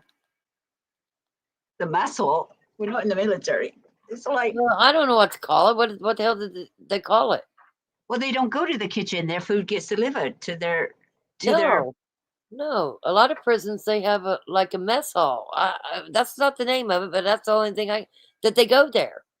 Oh, they can, yeah, within their cell block, right? Within their cell block. No, I know somebody that, unless I misunderstood him, he's a correction officer, and that's what he does is run the meal time, and he has to scan their IDs when they come in. A food pod, a Happy Meal. Yeah. Yeah, a Happy Meal. Listen, when I stole my dog out of the pound, listen, I got a lot of trouble when I stole my dog out of the pound. Anyway, She stole her own dog out of the pound. yeah, and then I had to go to jail for a week, and the judge made me go during Thanksgiving. Yeah. Aw. Anyway, there was this older lady in there. She was a hooker. She was really nice, and I was playing cards with her, blackjack. And she said, "Man, I'm going to buy you a Happy Meal. They're only $1.99." I said, "Shit, how long you been in here? If a Happy Meal, you think it's $1.99?" No, a Happy Meal was a candy bar and a chip and a drink. That's what she called a Happy Meal. But I was like, $1.99? How long you been in jail? Yeah, ain't so bloody happy anymore, is it? No. No. It's like a sad Happy Meal. That's right. It's like a broke Happy Meal. Oh, and my husband would tell me, I'd say, "Oh, I met so many nice people in here." He said, "You are not in there to meet people. Get out of there." Yeah, No, but you know you're not what? there to meet people. You're not there You to make friends. You can meet good people in jail. They just made some mistakes, like you did. You know, stole your dog out the pound. Well, that wasn't no So mistake. I'd do it over again. no, but it's not a big crime, is it? Just to take your own bloody dog back. Oh yeah, it was because you're breaking into. Well, it is a crime, but it's not like you committed the most atrocious crime. Listen, I was gonna let all the dogs out until my daughter Oh, said, no. "Oh, there could really be a vicious dog in there." So I kind of set myself up, and there was no cameras, just so you know. I And wasn't caught on camera. did you get to keep your dog? No, Did well, yeah, but they ended up putting her down. Oh, Just they sad. did put her down in the end. I rented an apartment for that dog for 6 months too. Whoa, so you went on the run. I did. I did. She went I have on to the tell you run, guys that guys. story. We're They even talking, we're talking to a criminal here. I borrowed my friend's car, and I'll be Oh. damned if they didn't go all the way to Texas to interview her and made her come back. And on the video, because they gave us the video, because I hired an attorney. Anyway, she was taking Xanax on the video, and she told them everything I did. God. Yeah, never let anybody know what you're doing. No, don't even let nobody do it, because they talk Listen, for Xanax. They talk for Xanax. I planned to get my dog out for a while, and I even went to the little tool store and bought all kinds of wire cutters. Oh my God, the I- Great Escape. That's and what we got. The Great Escape. I can't even tell you how many people that was my kids' friends that attempted to try to help me steal this dog. But the night I did it, nobody helped me. I just did it. I got in a lot of trouble, but I don't regret it. Oh my God. I don't regret it. And I spent a week in jail. And you learned a lot. I did. I learned how to make friends. My husband said, "You're not there to make friends." Well, you got to make friends. You was only there for a week. You knew you were only going to be there for a week. I mean, that's nothing. Not really, you know. Listen, that week seemed like eternity. Eternity. Yes. You don't even get a chance to get like organized or anything. It seemed like forever. Forever. These You had a people were calendar. telling me, listen, I think people go to jail just to figure out how to do their crimes better, because they were all had stories. And every time I call Rick, I would tell him a story. He said, "Stay away from them. Can't you just stay in your room?"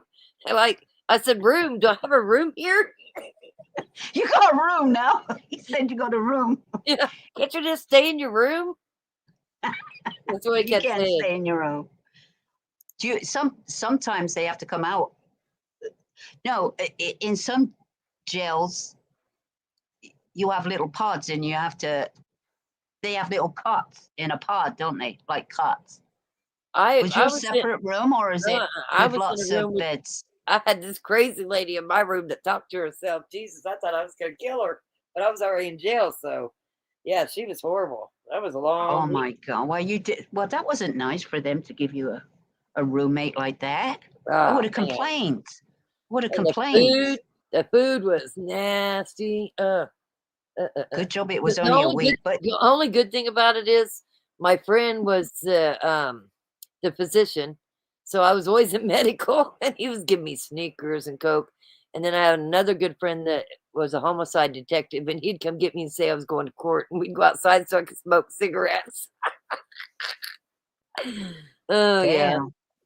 Well, that was all right. You was only in jail for a week. It wasn't like you Oh, know, it you seemed should like be. eternity. You shouldn't be that punished for that.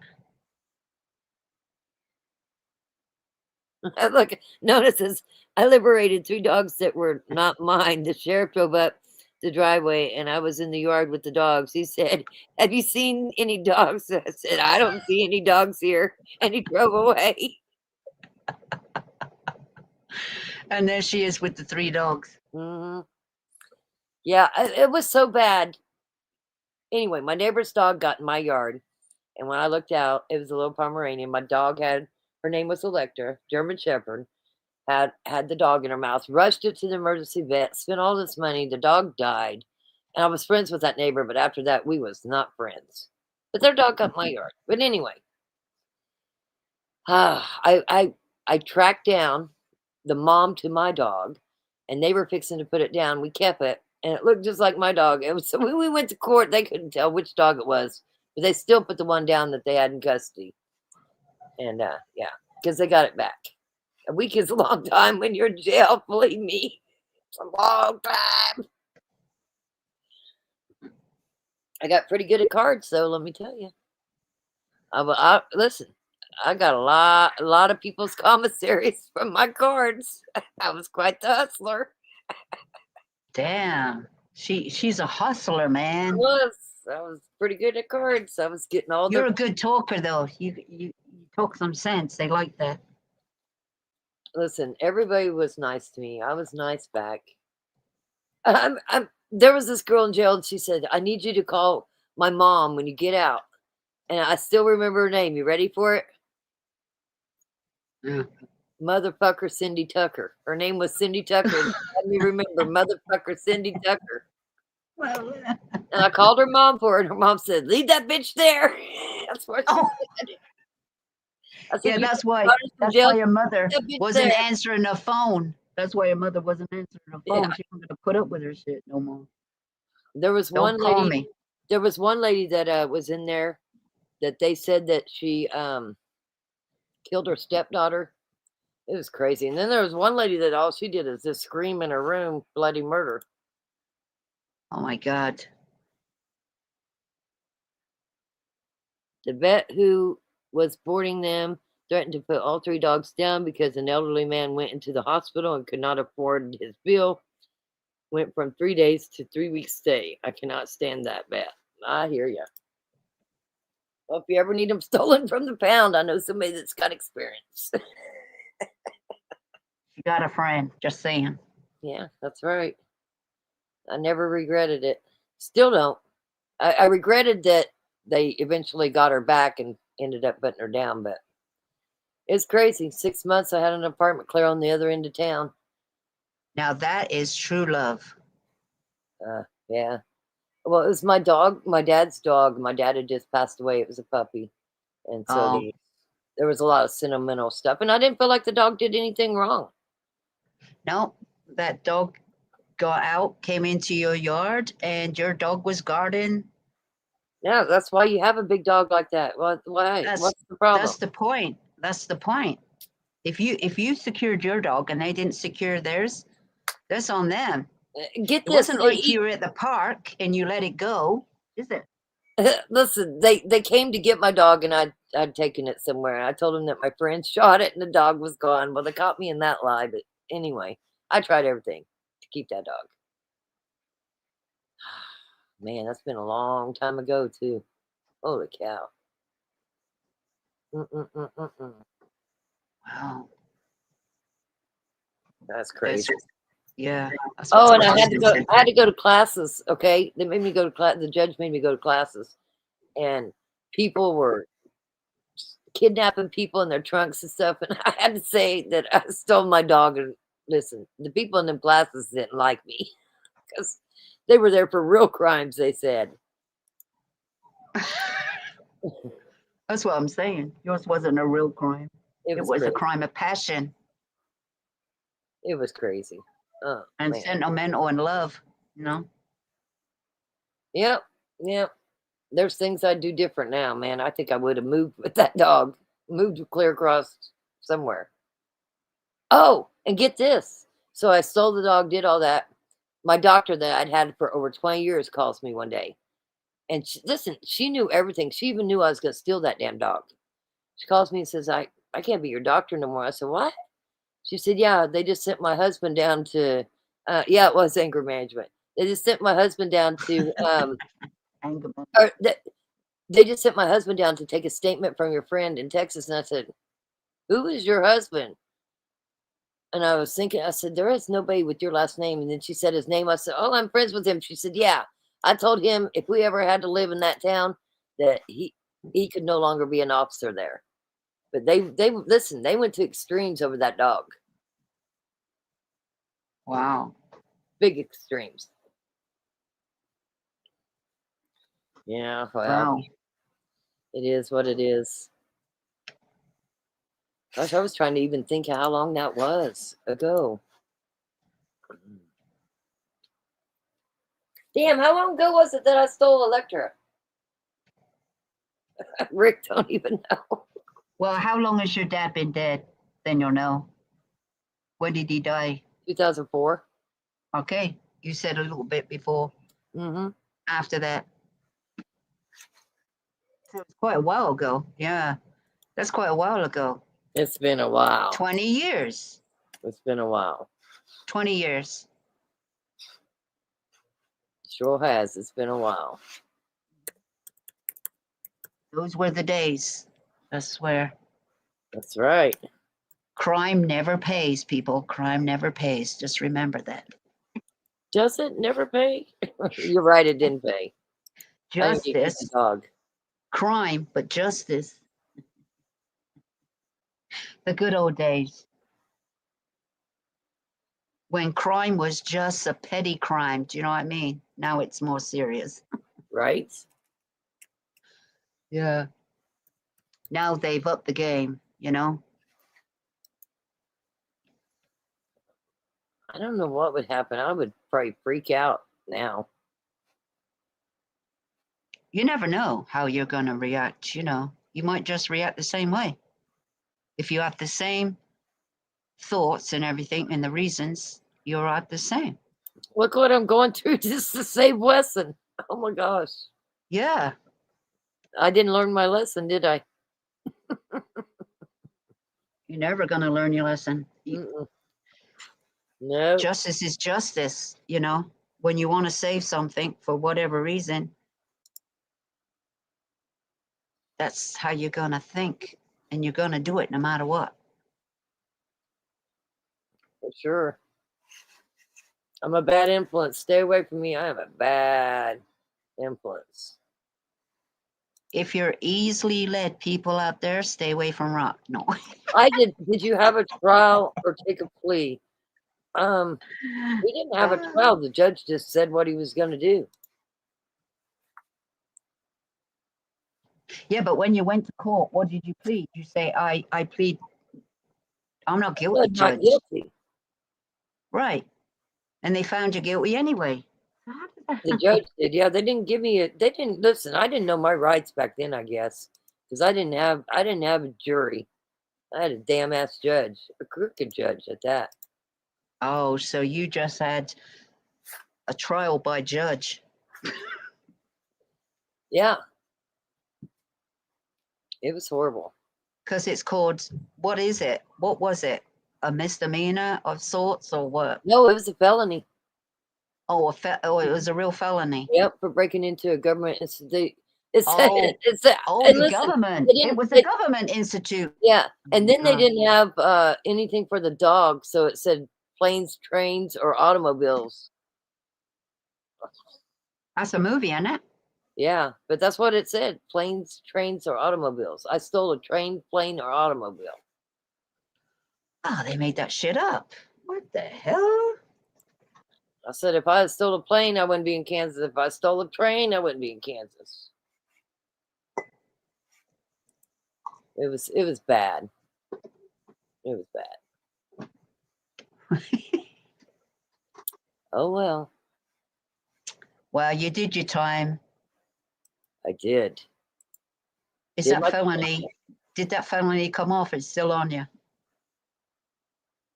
It's gone. Yeah. Yeah, because it's a certain. No, we had to get it expunged. You had to, yeah. Well, you can, yeah. You should, because that's really ridiculous. Can't possess a firearm if you don't get it expunged. No, that's right. You can't legally. Oh, I wouldn't do it against the law. I definitely wouldn't have a firearm against the law. What do they say? A firearm will give you 20? Yeah. Oh yeah, you can get a lot of time if you're a felon. I am a bad girl. You're a bad girl. And she rocks. That's all right. I made that up on the fly. Or vote or run for office. Yeah. You could still vote with felony in Kansas. It didn't stop any voting. They just say you can't vote as a felon while you're in prison. They don't say once you get out, right? They say you can't own a firearm, but they don't say you can't vote. Do they? No, I could still vote with my felony.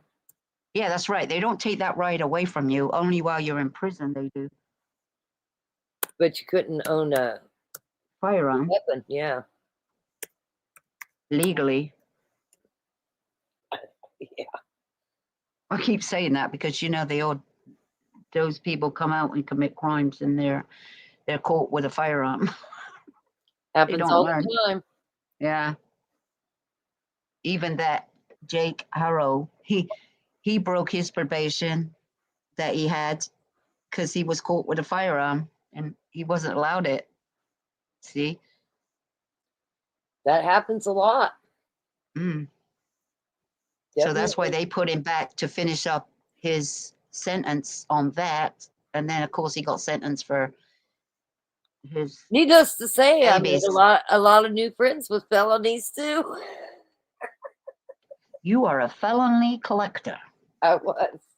I remember every time I called Rick, "You're not there to make friends. What the hell are you doing?" Well, they might not be your friends, but you got some good connections.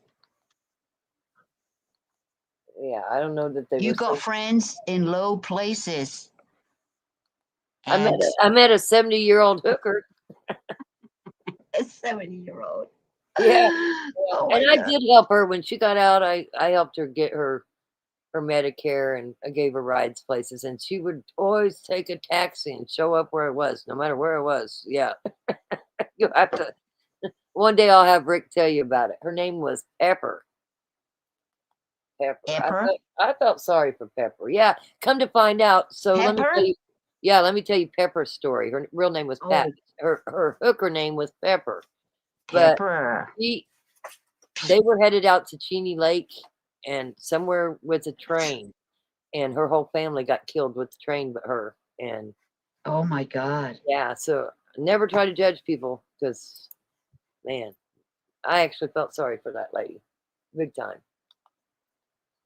Do you remember Pepper? He says, yeah.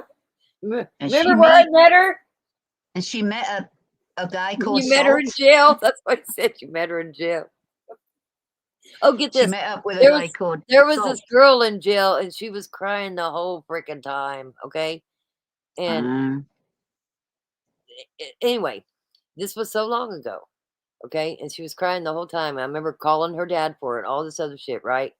Well, when we bought our house, we was all sitting outside one day, and she was talking about being in jail, and I was looking at her. She was the girl that was crying in jail. She was my neighbor.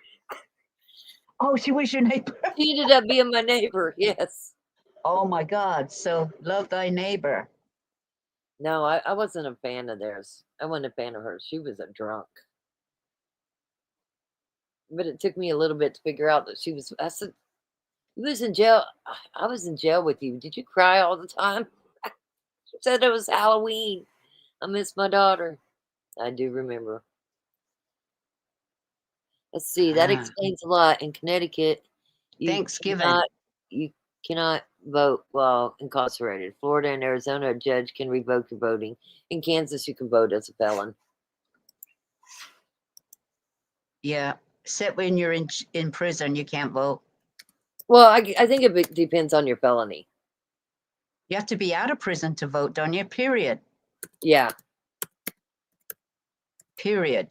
You can't But just vote because at you have all a felony while you're does there. not mean you can't vote. No, I'm just saying once you get out of prison, you can vote. I'm just saying while you're in prison, you can't vote. Any prisoner can't vote, right? Or can they? Is that the way it goes? I just know with a felony, you can still vote. in Kansas. Not in prison though, only when you're out. That's what I'm saying. I didn't go to prison, so I don't know. I was in jail a week. Fuck. No, I mean, now you're I mean- scaring me. No, I mean while you're in prison, not in the jail, because you haven't been convicted of anything while you're in jail. Most people awaiting trial. I didn't try any toilet hoochie or whatever either. No? No. You weren't in there long enough. I only ate the food. Try harder next time. Try harder. I was 2 always weeks giving my next food time. away. That's Get why I 2 had so weeks many next friends, because they wanted my tray. Oh, tray service. Okay. They knew Rock wasn't going to eat it, so she'd give them their. They'd make me get up. They'd say, "Come on, get up. We need your tray." I said, "I'm not eating it." Well, you got to get up and get it for us. Okay. Yeah, just get it anyway and then give it away. Make new more friends. I did. And you can swap out stuff like, hey, I'll give you my tray if you give me a Snicker bar or something, you know. No, I won the Snicker bars in playing spades. Oh. Spades I and used to pit. play- I was I pretty like good at it. spades. I was good at spades. I used to play cards all the time. It's the good old Yeah. days. We I used to got play pretty for good at it. shots. Spades, bitch. Ugh. The jail Snap. days. We used to play a crazy game called Snap. It was stupid, but it was fun. The Kool-Aid was good though. Was yeah, I bet it was. Kool-Aid was good. Yeah. I bet they put something in it. Like what? What do you think they put in my Kool-Aid? Now I'm gonna freak out. Well, I don't know. Back in the day, you could get lots of stuff in jail. You could put in your drinks. They do it was all the the card time. shark. I was the card shark. I got pretty good at it. I don't think I slept much while I was in there either. And you can bet your ass when Rick picked me up, he had my cigarettes and my Coca-Cola. I bet he did, because he'd been in trouble if he didn't. Oh, hell, I was ready to kill if he wouldn't have had it. And You I would had, have kicked him out and made him walk home. I had a brand new pair of Under Armour orange shoes, and they went in the damn. I didn't want to see orange no more. They were orange. and I no. threw them in the trash. You never get a pair of flip-flops orange again in your life. I don't know what setback is. Never heard of that game. Oh, I And don't I know. don't drink coffee, Me but I neither. drank whatever that shit was that you could get at the commissary. Instant coffee. Yeah, but it's called something else. It wasn't called coffee. Cocoa? No. What the hell is it Coca-Cola? called? Coca-Cola? There's a name for it. But it tasted like coffee. Is that what you're saying? Oh, I don't like coffees. It was weird. Well, then, what are you drinking it for then? Keith. It was Keith. It was I Googled tea. it. Keith. Keefe coffee. Keith coffee. Oh, yeah. Is that like camp coffee? I don't know. You know what camp coffee is? It's that liquid black stuff that's in a bottle. It's called camp coffee. It was like instant coffee, but yeah, it was that Keith stuff, whatever that is. Maybe that is coffee. I'm not a coffee drinker, but I was that week I was in jail. Okay, we need to see the bottle. Is it Keefe? Is that what you said? Yeah, here I'll show you. Because I Just just show Googled us the it. bottle, and we'll look like if it might look I like put camp in coffee. I put in jail coffee. It's A that jail Keith coffee over there. Keith coffee. I'll make it bigger because I wanted to see the actual. Make it bigger. That's as big as I can get it. Oh, it is coffee. So it's just dry powdered coffee. It's powdered. It's like got milk in it, right? Powdered milk. So it's all in one. Listen, you mix it up. I was drinking. I didn't know this, but I was drinking from the finest beans for exceptional things. Well, nothing but the best. And no wonder I Nothing didn't. but the It was best. an energizing boost. That's probably very good for you, and you didn't even know it. I probably was like a girl on crack, but I was on coffee. Come down. Let's see what it says. It's I wanted to know if it had milk in it, like dry milk already, you know, because it looked like it had dry milk in it. Well, here, let's put Like in. you just add water and it's ready to go. Got the milk in and everything. It looked like it. Because it kind of looks like a milky coffee, if you know what I mean. Oh, Oh, there's Keith Group. it won't let me make it bigger. Oh, Here. okay then. Keith's coffee, 100% There you go. freeze-dried Oh, coffee. Oh, it's freeze-dried. It's good for camping. Come on. Nothing works when you want it to. Okay, there it is. Keep wonder- 100% Colombian premium. I love. dried Oh, coffee. well, see, I would like that coffee because that's the coffee I only buy is Colombian. Pre-dried. So when you open it, it's like you take a scoop out of it or something, like one scoop, make 1 cup or something like that. I had to pour it. I was in jail. They wasn't gonna give me any utensils. Hell no, don't give you a spoon. That's right. No spoon for me. Okay. Oh, well, that's good for camping and stuff like that. Do you know what I mean? Or Listen, hiking. I haven't Or drank it hiking. since I was in jail for that week. So That's a long time ago, though. I didn't I'm realize around. I was high on the hog there, drinking premium coffee there. Well, yeah, that's why you drink more Colombian. That bucket shit from Colombia. Oh, look at it. Well, now we know what kind of coffee's out there. what you- Pre-dried. yeah. Top of the line, suckers. Nothing but the best. See, you didn't even know you were drinking the bloody golden stuff. I was drinking Colombian. I don't see where it's got milk in it though. No, but it does look like it's got milk in it, like powdered milk or something, like ready-made coffee. Do you know what I mean? On the go. All you had to do is add water. Mm-hmm. But not everybody likes milk in their coffee, so. But it did look like it looks very light because normally coffee looks dark, and that looks very light in color, doesn't it? Look. Yeah, it does. Very light in color, and coffee's dark. So I thought there was. And it's organic. Well, this one is. I bet yours wasn't organic, not then. Look, it says organic freeze dried. Yeah, I thought it was Starbucks. I thought it was Starbucks. Tasted like Starbucks to me.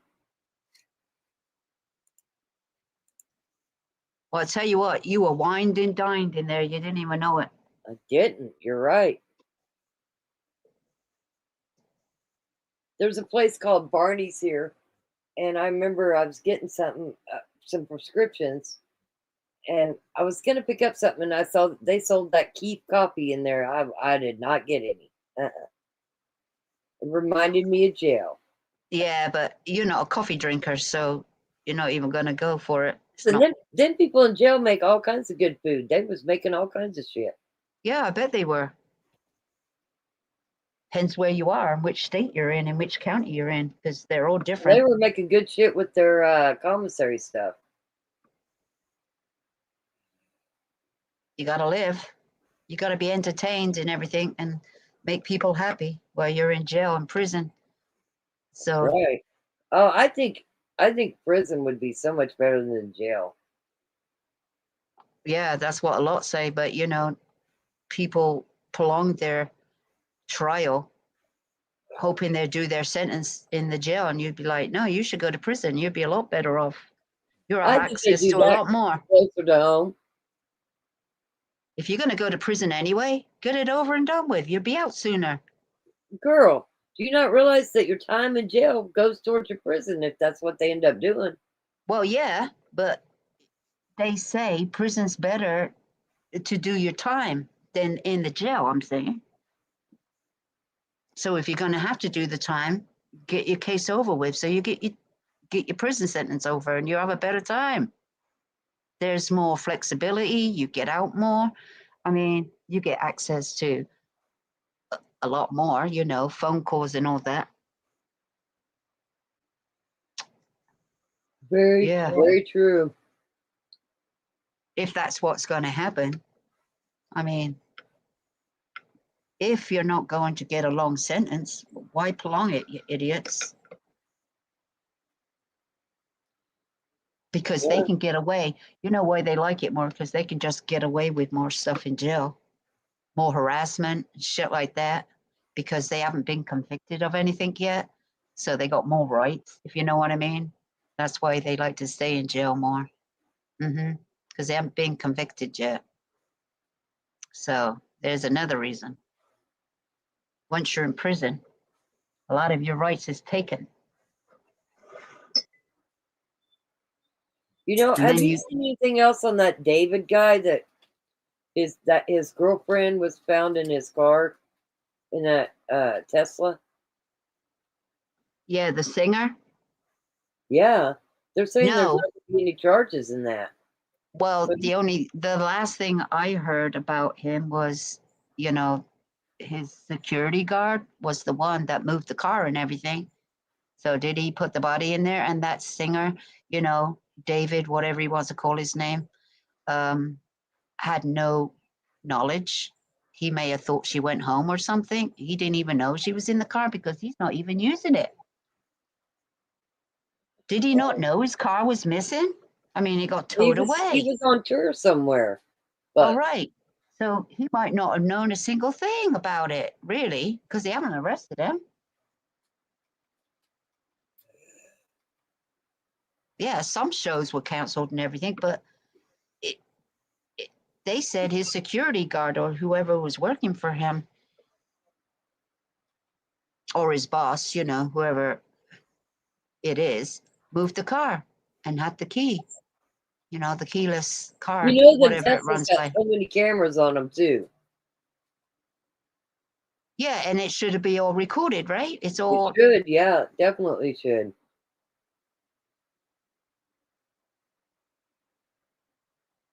yeah. For sure. I don't know if they've arrested him or anything, but if he moved the car,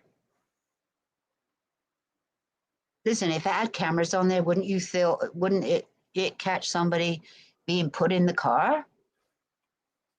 You know, You would people think, getting in and out the car.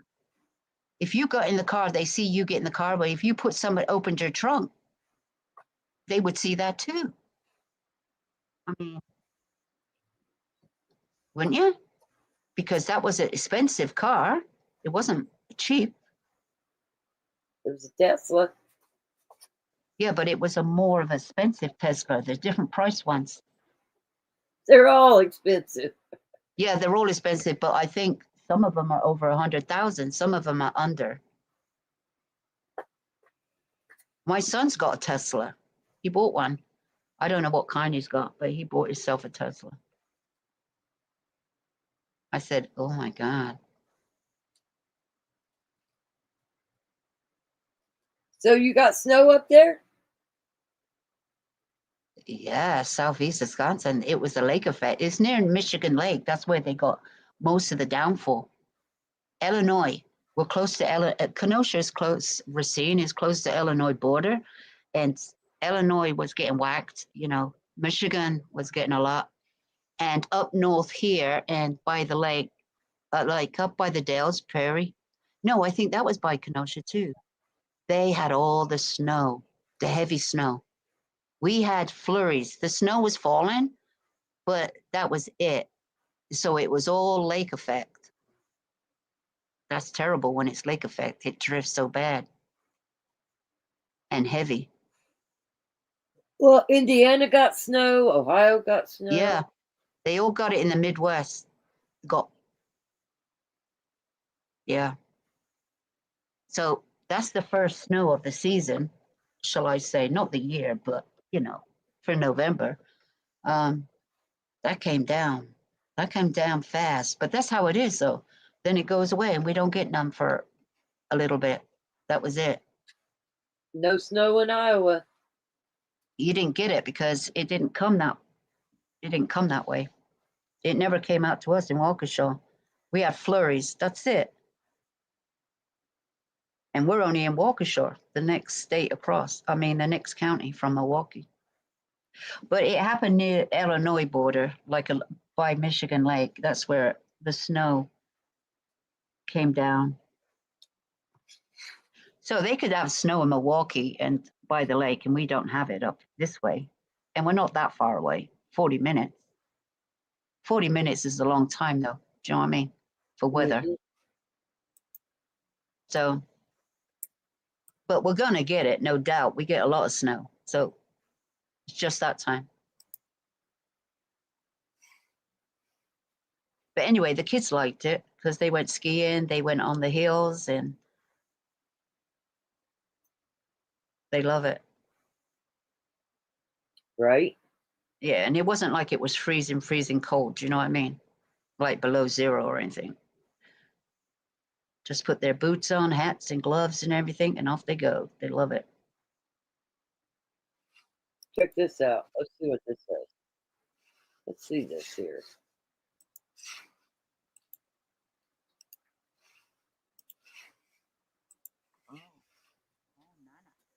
Police say 20-year-old Christopher Sosa died, and the person who police say killed him is in jail now. And we learned today that he actually had a warrant out already for a slew of other charges. A gunshot to the head. That's how court documents say a 23-year-old gunman. Oh, wow. 20-year-old Christopher Sosa. When officers arrived, they found one person there deceased. They appeared to have been shot to death. The suspect had fled the scene. The suspect isn't officially charged yet, so we're not naming him. But documents show the shooting happened in this neighborhood on Southwest 23rd, after the suspect's sister went on a date with the victim. The sister told police after that date, Sosa stayed the night with her. They were awoken by the suspect, who busted the door down, found them in bed together, and shot Sosa in the head. Police say the gunman then ran away. His sister told police she, quote, had no idea why he would do this, and that the suspect and victim had always been friends. He was booked into the Oklahoma County Detention Center on a murder complaint. Well, obviously he's jealous of you. So he is arrested right now for that first-degree murder charge. Again, he hasn't been officially charged just yet, but back to that other case, it's from 2023. In that time, it was for domestic violence. It was for having a gun, eluding police, as well as kidnapping charges. That's for a... So he didn't want his sister sleeping with the guy, it sounds like to me. Yeah. Yeah, because he didn't kill her. So he was mad at him for doing that. Who the hell does he think he is? Do you know what I mean? He don't own her. I did not see the sky tonight. Did the sky look different tonight? Y'all see the sky tonight? I didn't look out the window. Me either. And now I wish I would have. What did the sky look like? What happened then? Oh, you have the Norman Lights. Oh, what's the name said? She's in Colorado. You might see him. Yeah, it depends where you are though. She said she might be able to see it in Colorado.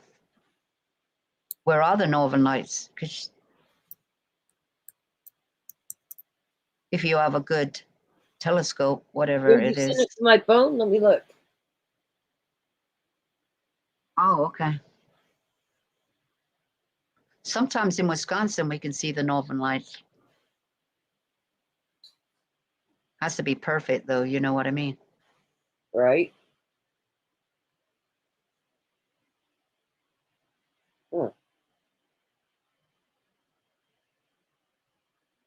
Is that a TENS unit you was using today? I got a TENS unit too. You ever used a TENS unit?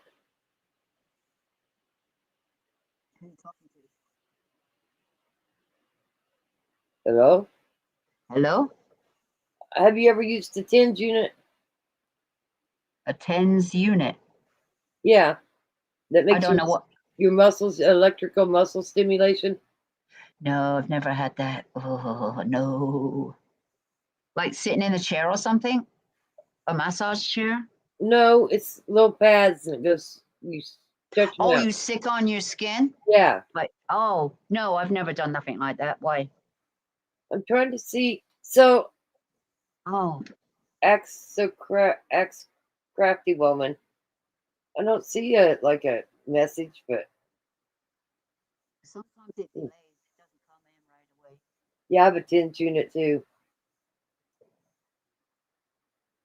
Southeast Iowa, naked eye. Huh. And is it called Northern Lights? Is that what it's called? Yeah, it's called the Northern Lights. You see those green lights and stuff? They're kind of green, wavy lights. They call it the Northern Lights. Yeah, but where were you, Nano Moo? Which state does she live in? Iowa. Iowa. The other one Oh, is we might. in the Panhandle.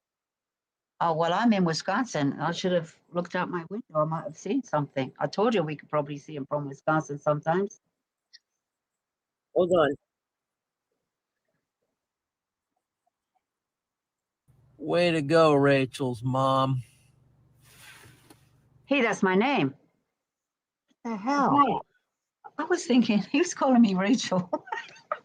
It's this guy. Tomorrow night too, but we might have cloud cover, but He's calling me Rachel. looks more red. John McKinney. No, it still has the yellow. Yeah, yellowy greenish color. Yellow out. So the yellow is green. It's actually green on my I said they're green. They are green. on my camera, but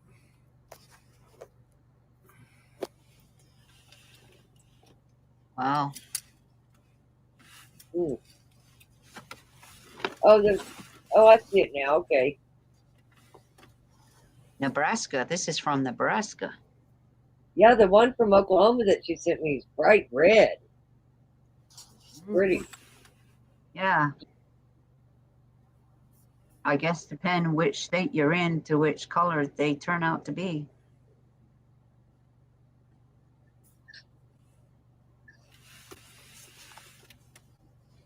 okay, back to live look. Here. Let's see if I can What time did you see them? Nana. Nuna. I keep calling her Nana. What time did you see them? Because it's what time now? It's only 10:41 now.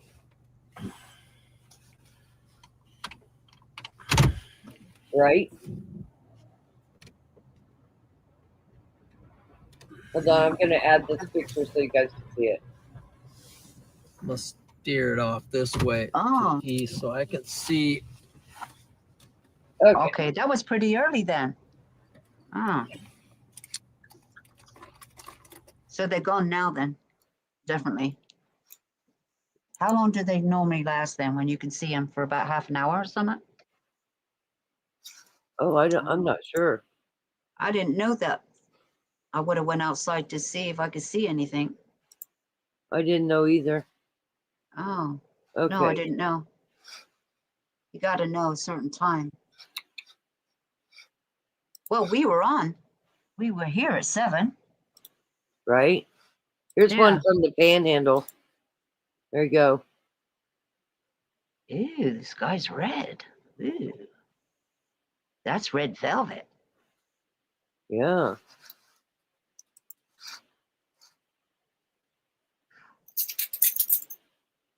I've been to Alaska 3 times and never saw them there. Okay. Look at the meteor in the picture. Right here. Where? Right across the center, right underneath that writing. See it?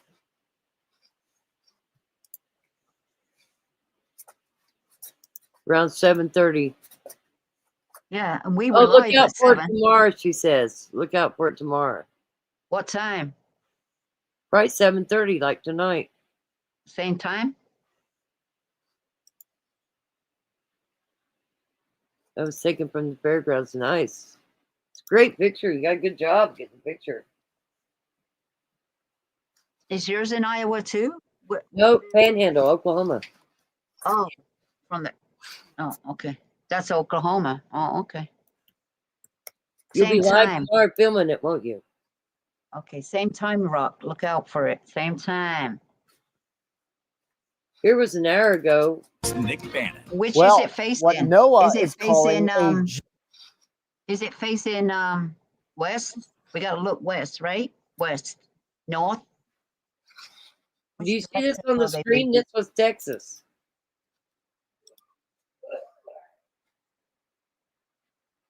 That's like a fire. You guys see that volcano erupting in Hawaii? Yeah, it erupted again, didn't it? Yeah, it's cool to watch. Well, I did watch a bit. But that was it. Oh. That's what I thought. Facing west. Okay. So west to me is facing Madison, the capital of Wisconsin, which I'm about 45 minutes away. I Give didn't and realize take. it was that big a deal. Oh my gosh. Here Yeah, was it's a big Chicago. deal. It's something you don't get to see all the time. Sometimes once in a lifetime. Because, you know, you're always busy or something and you miss them all the time, like tonight. Miss it. Look at the green one. That's Chicago. Oh, they had a green one. Ooh, I said they come in all different. Oh, look at that. That's crazy. That was really a show because sometimes you only can see a little bit. That's a lot. You think you've been in California or somewhere with that smoke ring. Oh wow. That's what is like a rainbow. Do you know what I mean? Like a rainbow. Yeah. At night. Like a rainbow at night. A lot of Chicago's. Here's St. Louis. Damn, they Missouri. were everywhere. It was everywhere. That's what it looks like in Missouri. I bet your whole United States could see that. Ooh, that's pretty. Ew. Whoever got these pictures make a bomb. Get the right picture. Look at that. Oh. So maybe tomorrow night I'll go look to see. Maybe I'll get some good shots. If it ain't too far Everybody away, get do you know what I mean? tomorrow night and we'll share them. Different parts Yeah. of the world. Tomorrow night and save them and then send them to Rock.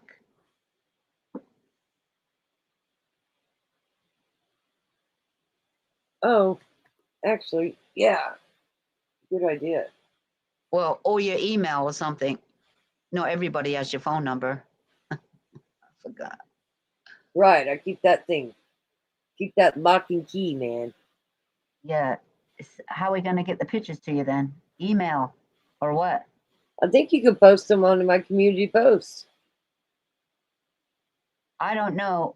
That's what they said people can do, but I'm not sure if everybody can do that. Post their pictures on your post. Well done. Only make comments. Only make comments. I But don't if know you if they go can to a dark post. area, one. Well done. Hey, Oklahoma, we are getting a rare treat to the Northern Lights this evening and probably again tomorrow night as well. Now, this far south, the Northern Lights are usually pretty rare, but if you go to a dark area, one that's away from city lights, and especially if you can look north into an area that doesn't really have a lot of towns nearby so you can get rid of all that light pollution, then take out your camera and just scan across the sky, look up north, and you're probably going to see some Just go reds up and the some hills. green hues. Why do you have to use your camera in order to see them? Well, this far south, your camera can usually pick up on some of the dimmer colors and make them look a little bit brighter. They are a little difficult to see with your naked eye unless you live way up north. But hey, Oklahoma, it's rare. Some We're getting the 3D Northern Lights glasses. tonight. Also a chance to see them again tomorrow night. Stay tuned. We'll watch it closely for you. Hey, Oklahoma, we are getting a rare treat to the Northern Lights this evening. That's pretty cool. I didn't even know that was going on. No, and it's going on for 2 days. It's on Well, tomorrow it's too. gonna be going tomorrow too. Crafty Woman says she's gonna send me more pictures too. I'll share them with you guys. Oh, okay. That's pretty cool. I learned something new tonight. That's what it's about. Learning. That's right. on the brighter side of life. Interesting. I got no rollies. I don't know what I'm doing with myself. Here, let's see what it was here. See if Roll they me one. Roll me one. Rollie. Going out until tomorrow. This was in Kansas, probably Wichita.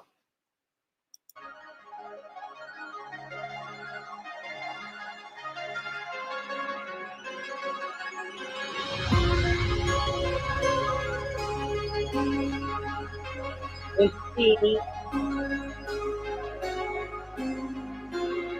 Turn their music off. You might get done for it. We can just see the pictures. Yeah. You might Looks get like done all for the over music. Kansas. Oh, that's cool. That one was probably my favorite. Oh, look at that one. Look at that one. It's got like a light show. Yeah, it does. Raining down or something. It's crazy. That's cool. Ooh, look at that one. Wow, it's all over. No, I don't got yours yet. I'm looking. Takes a few minutes because it's pictures. That's pretty. Yeah. Ooh, look at that one. There you go. That was pretty cool.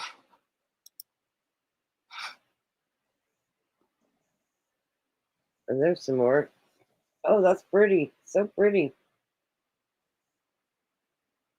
From Kansas, Elkhart. Let's see here. I'll post them and then we'll share them. We'll look at them. Still haven't got notice. Do the Snow from Kenosha, Wisconsin.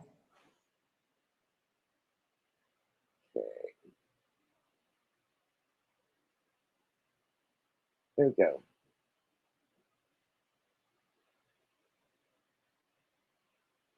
Okay. Let's see. Oops. Okay, hold on. We'll go here. Go here. Go to posts. This one is from Elkhart, Kansas.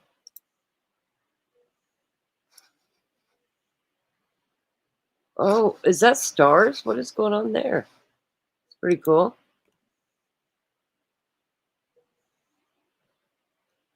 Well, tomorrow I'll be looking.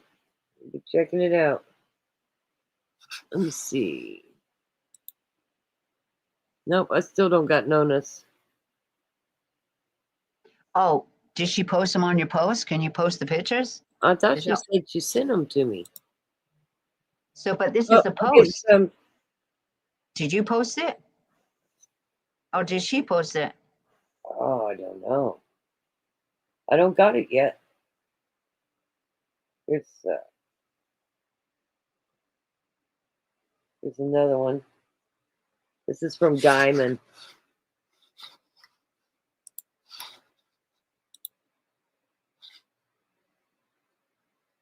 This one's from Guyman. Did she post that? On your post? Crafty woman gave it to me and I posted it. Oh, because I don't know if other people can post pictures. Yeah, they can. If you have it open to the community. They can post pictures and comments. Yeah, YouTube said they were going to do that, but I didn't know if Yeah, it was send for them in everybody. Discord. Yeah, send them in Discord. Yeah, put them in Discord. That's way easier. Everybody can take them. If you're in the Discord. Yeah, if you're in it. I'm watching for it. We're not going to get off here till we see yours, Nona. That is cool, though. I'm so glad they said something because I had no clue. Did you, Journey? Did you know?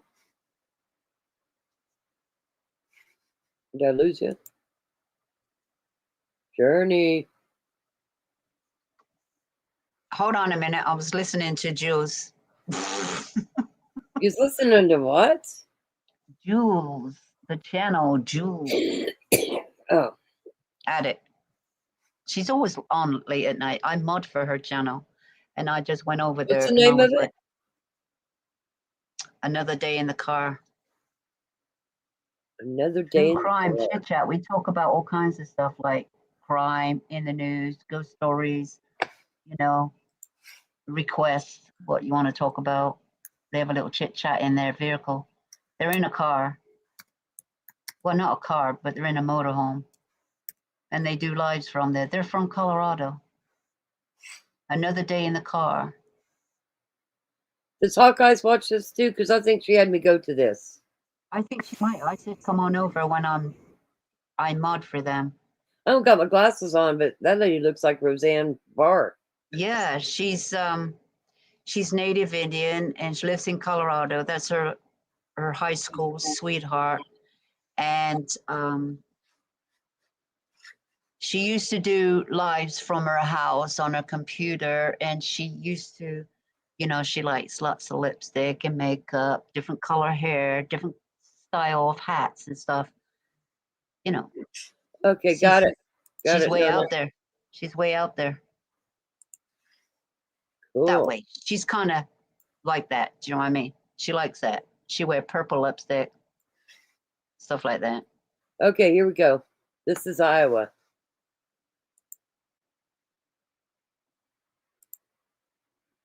Ew. Wow. Ooh, purple. Damn. I wonder what years ago. It should be on the main channel on posts. Should be able to post them on posts. You know, back in the Stone Age or whatever it was, back in that day when they see these lights, because, you know, there's nothing new. It must have been happening for a long time. I wonder what they used to think was going on, like the world was going to end or something. Not knowing. Do you know what I mean? Because back in the day, these people didn't know what these lights were. Right. They'd be like, what's happening? The world's coming to an end. It must have scared them. Hold on, I'm getting you some more.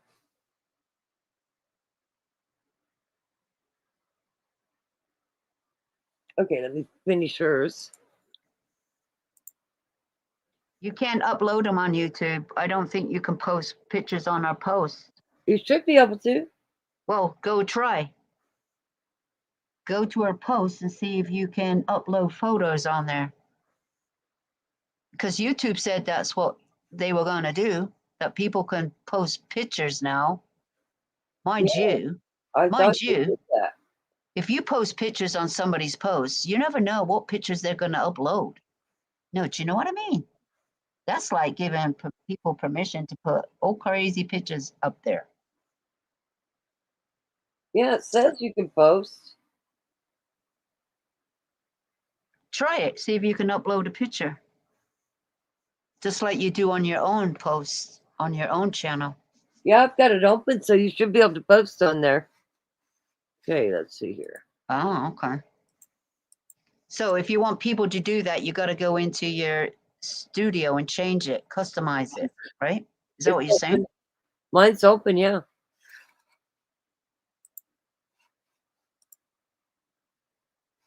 Let's see here.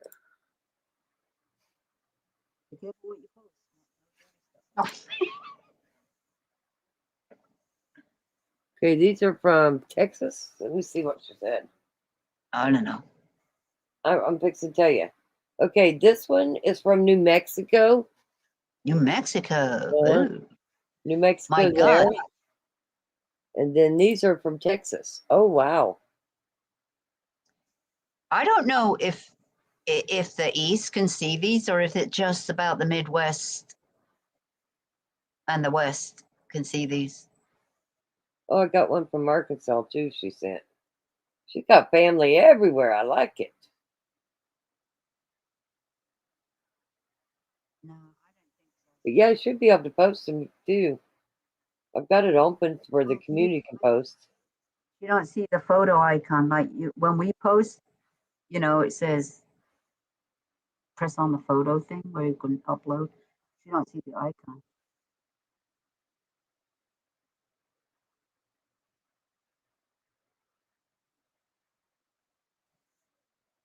And this last one is from. I should go into, hold on a minute. Let me go into your channel and see what I see. I mean, I'm in your channel. I mean, let me go to your post. Be able to post. Well, I'm going to go over there and see. Okay, and then here's an Arkansas one. Post. Okay, let me go to your post. Let me see what I see.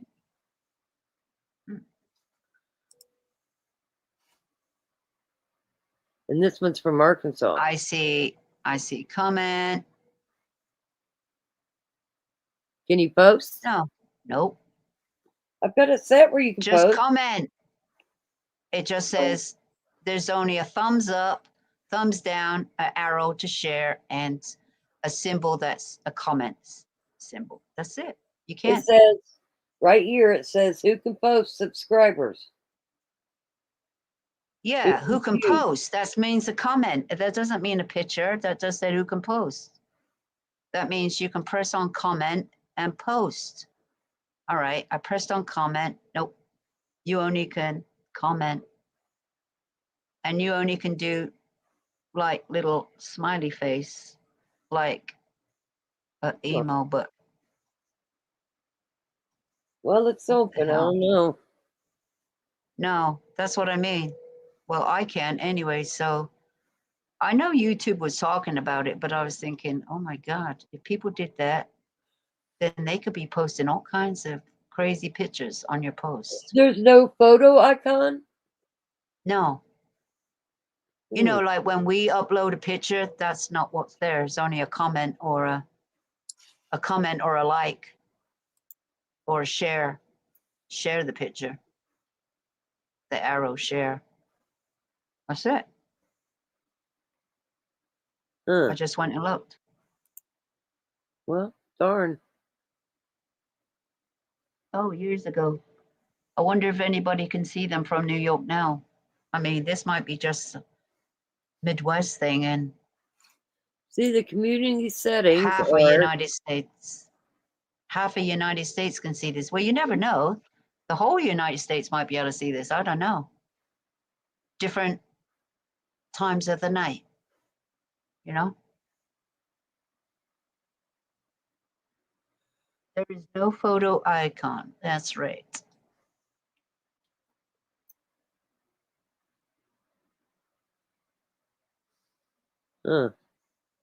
Yeah, So- I've been friends with this lady, Jules, for a long time. I've known her for 6 years. She's been to Wisconsin.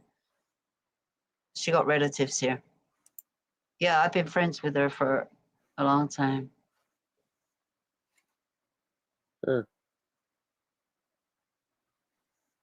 But she's traveling around Colorado now just for the fun of it. D's nurse. I don't even know what you're on about. What's a D's nurse?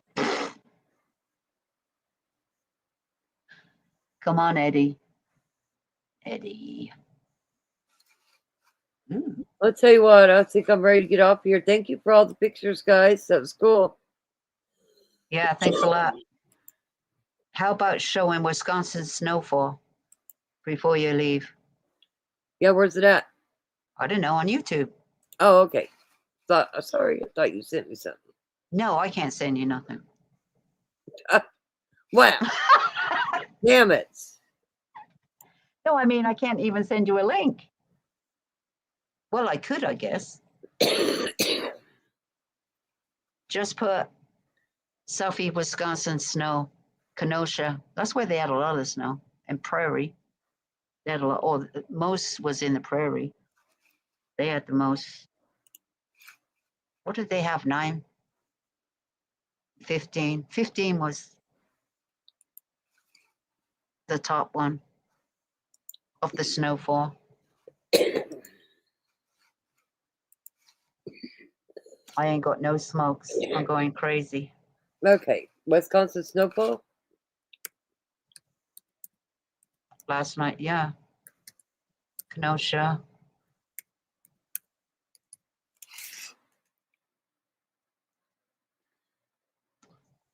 No, that was years ago. You just put, that was from years ago. There's 2 days ago. Well, when did it snow? Yesterday, the day before? 2 I think days that might, ago. yesterday. And it started the night before, the day before. Them are all. Okay, there was 1 year from 2 days ago.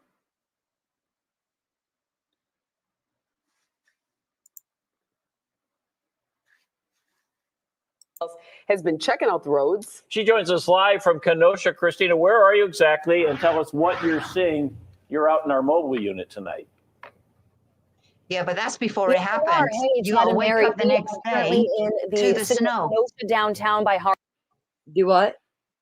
That was from the when it started, but when they woke up, you were covered with snow. That's 2 days ago. Yeah, that's when before the snow came. It was the next day they woke up to all that snow. They were just saying it's coming, it's coming. Look. I don't know where this is. It's coming, it's coming. Look at it. This is Indiana and Illinois. Yeah, they were all getting it. It was coming our way. Look, it was coming our way. Just put Kenosha.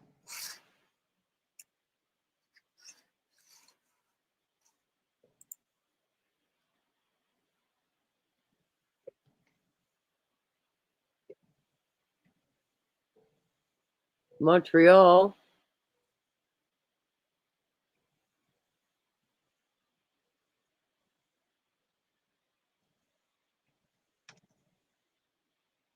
I know Kentucky got some snow too.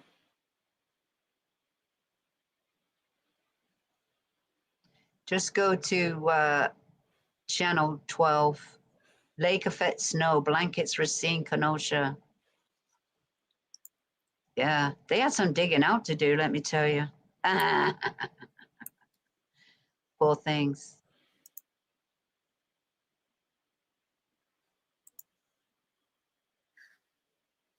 This one. Racine and Kenosha counties. The city of Racine. Oh, you got it. That's the one I just sent you. The link. I don't know if it works. There it Yeah, is. look at that. Yeah, that's how much snow they got. So they went from that to that just in one night. That was a lot of heavy snow for one night. Right? Mind you, that's nothing. I mean, it gets like real bad. That's nothing. That's just a little bit of snow.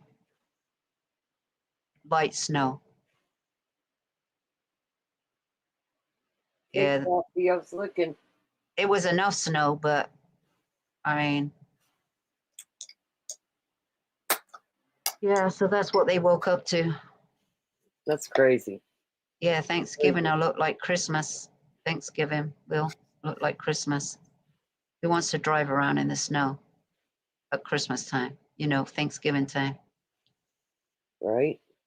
Thanksgiving is just like, it's better than Christmas. That's what I say. I said, we might as well start celebrating Christmas and Thanksgiving. I'd rather do that than Christmas is goddamn boring. I hate Christmas here. Hate it. Really? Oh, yeah. It's not the same. It's not the same as I'm used to. I hate Christmas. Well, one reason is it's not a tradition, the English tradition. I like the English tradition. And plus, you ain't got your friends from school. You won't meet up for a drink with them. You ain't got family. You don't do the family things you used to do. Like tradition things that you used to do. So it's all boring to me now.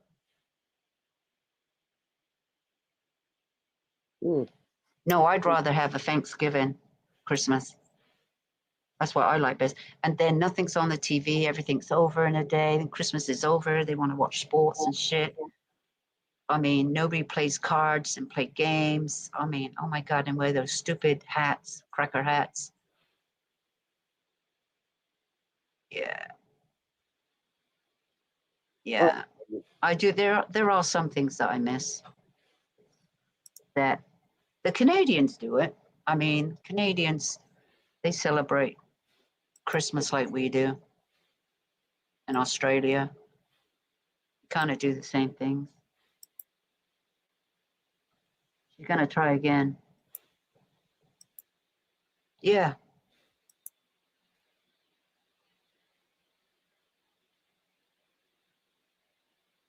Cool. I Okay, I'm gonna watched get this. off here. You ready to get off here? Yeah. If you send me your pictures, whoever sends them, I'll post them. I really can thought you put- had to post there though. That kind of is a bummer. I thought I had it where you can post. No, I said that it's you can't post, but YouTube said that they were going to start doing that, and I said maybe for only a few people. I don't know, like Yeah, Summit 'cause New. I thought it was that way because it sent me a thing. It said, "Do you want to allow your community to post?" And I said, "Yes." Yeah, post comments. I guess that's what it meant. Now I didn't know that, but No, but didn't I know. did hear that they were going to allow people to post photos, but you know they try different things out. Sometimes they don't work. You know, Right. they try different things, and I went, that's a bit dangerous letting people And honestly, I thought I had post pictures. You know. shared somebody's important information, and they said it was okay. It wasn't their important. Oh, you're trying to upload? Okay, I'll wait. It's not. I'll wait. Let me go get a drink though. I'll be right back. I'll wait. I'll wait for the pictures. I'm not in no hurry. I just don't want to tie anybody up. So Yeah, I'll wait she's for not in the a hurry. pictures. Don't Let me worry, go get a guys. drink.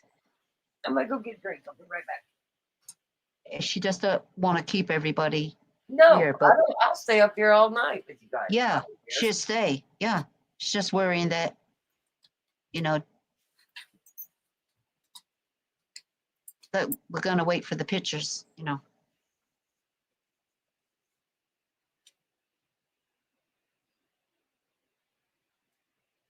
Keep chatting.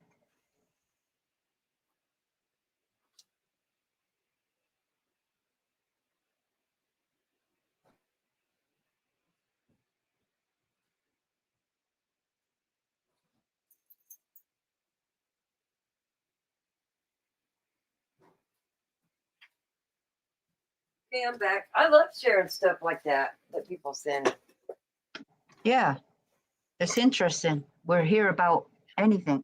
Talk about Right. anything. I just don't like holding people up and them thinking they have to be here. You know what I mean?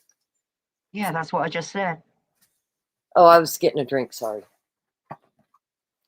I said she don't want to hold people up and keep you here, but you can stay as long as you want if you got something to say.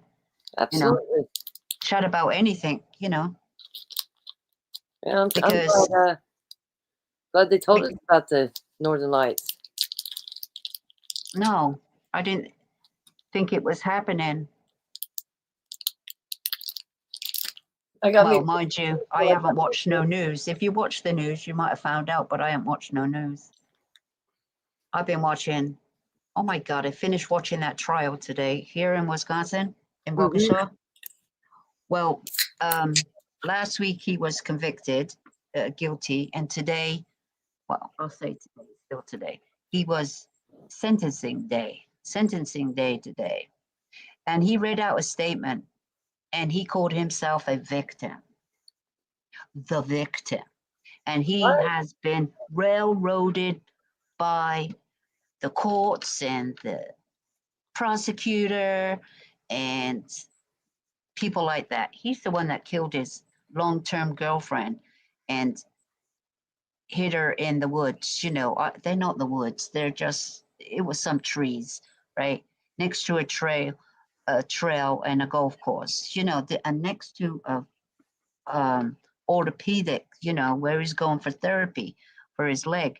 And somehow she ended up in amongst the trees, right? In this little wooded area. And then when he got home, it was all on camera. He went to Quit Trip and it was about a few minutes down the road. That's where his appointment was. There's 16 minutes unaccounted for.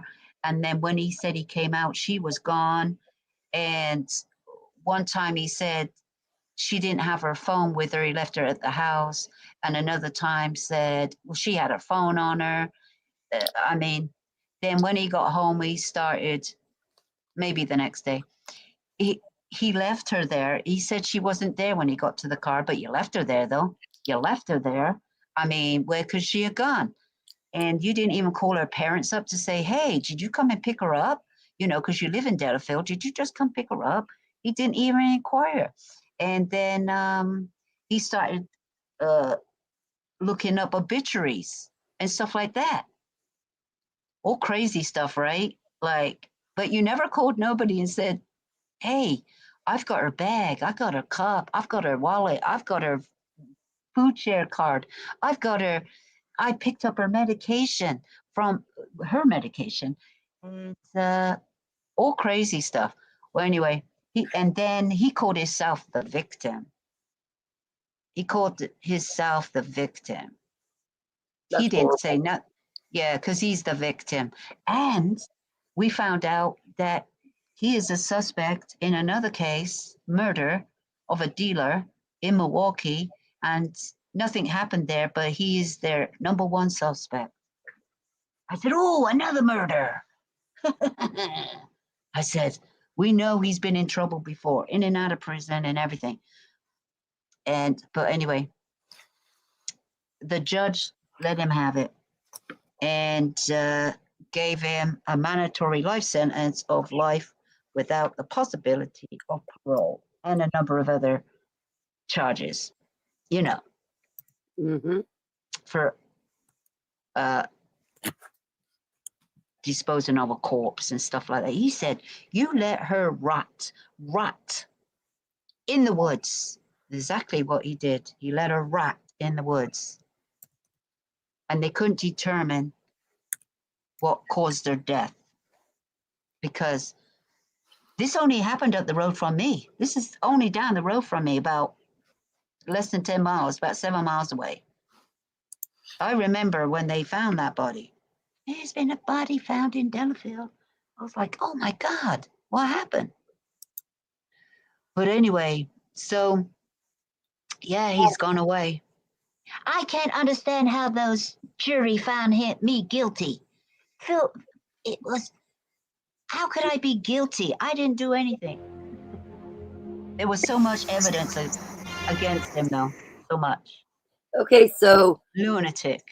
X-Crafty shared this. She shared her link too, and I subscribed, by the way. But here we go. Yeah, but where is this one? What state? Where? This would be Guyman. Where? Guyman. But she might have did Texas, New Mexico, all the family. Oh, she's just sharing them from family members. And her own. She went to Elkhart and she got Guyman.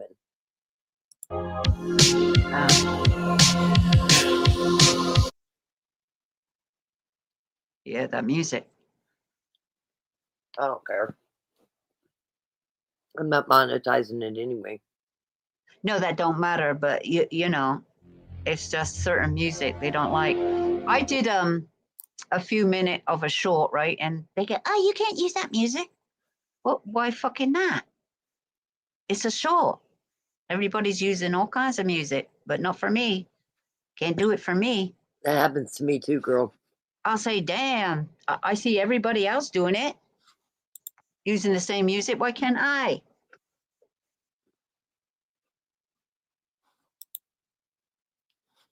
Cool. I'm not monetized anyway. You still get you on it. Mm-hmm. It's not a big thing. Do you know what I mean? They just say, change the music. Change the music. She said it's from all of her family and her own too. Thank you for sharing. Oh, thanks. I enjoyed it. Yeah. My producer did too. I did. I very much enjoyed it. I love seeing different pictures of. So this is the homework. This is homework for everybody. Tomorrow night, get pictures from your area and we'll share them on Thursday. Yeah. I would have got some tonight if I knew they were. I would have went out there with the dog. and bark at the moon. Oh, how long did the lights last? Was it like for 30 minutes? Or does anybody know? Can answer it in the comments. How long do the lights last? You know, because it's not an all-nighter, is it? It's only for so long, right? I'll wait.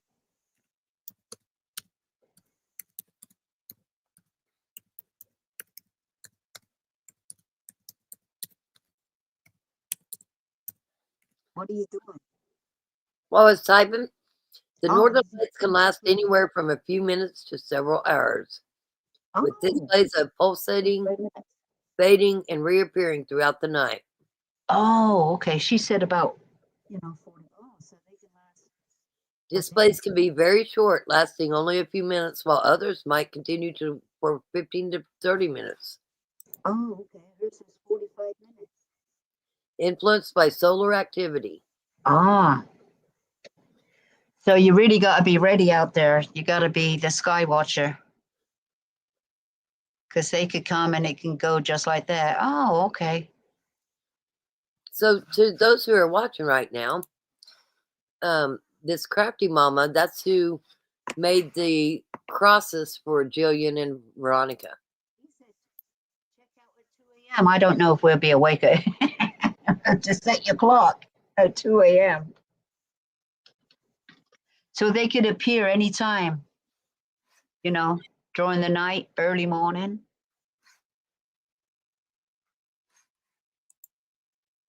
Here is we're live. We haven't left, Chris. This says you ghosted us. This says Missouri Skies Aurora camera on this one. Get up at 2.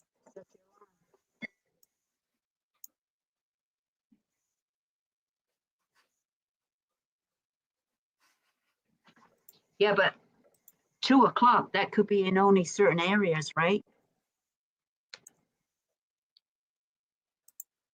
Ex-scarf woman. That could be only in certain areas, right? You never know. Yeah, Rock said you lost the internet again. You've been gone a long time. Yeah, yes. It's late. Look at Missouri Skies. They've been live for 5 hours filming it.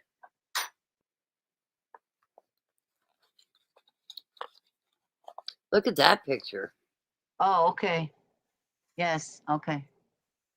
Yeah. Yeah, check out the Northern Lights. Yeah, check it. Check it out. Some people got some good pictures. I mean, all them beautiful colors, like the sky is on fire. Look at the stars. You can see the stars. Well, they look like stars. I mean, white specks. They brightened up the sky. Telling you, look at that. If you get up on a hill, that guy said, and don't add the reflections from the housing and all those kind of stuff. They did say make sure you try to go, like you're in a rural area, Crafty woman. That's a good idea. Get away from where any city lights are. Yeah, the city lights and stuff like that. You'll get a better picture because you won't get all that reflective or atmosphere kind of thing. You'll get a clearer picture. And you'll get a better picture with your camera than you do with the eyes. So your camera will pick up more than you think it's picking up, right? When you're recording, like your phone. Because, not everybody's got good cameras, Right. So let me answer Nona's question. On Thursday, early morning, me and Justify got a phone call that her 17-year-old niece had run away from home. So we hurried up and put the sewer up and everything up on the bus. And we was told that her phone pinged with the 360 app in Parsons. So we was headed to Parsons. On our way to Parsons, we got a phone call saying that her niece had been involved in a car wreck. She had wrecked her car. Well, they're not sure if she tried to unalive herself or what, but she was doing 82 and a 65, and a trooper got behind her, and she immediately took her seatbelt off on purpose and went across traffic, the 2 lanes of traffic, and hit her car in the ravine. Anyway, she was in the hospital in Parsons, and she didn't have any broken bones. Her head hit the windshield. She had a bit of a headache. It cracked the windshield.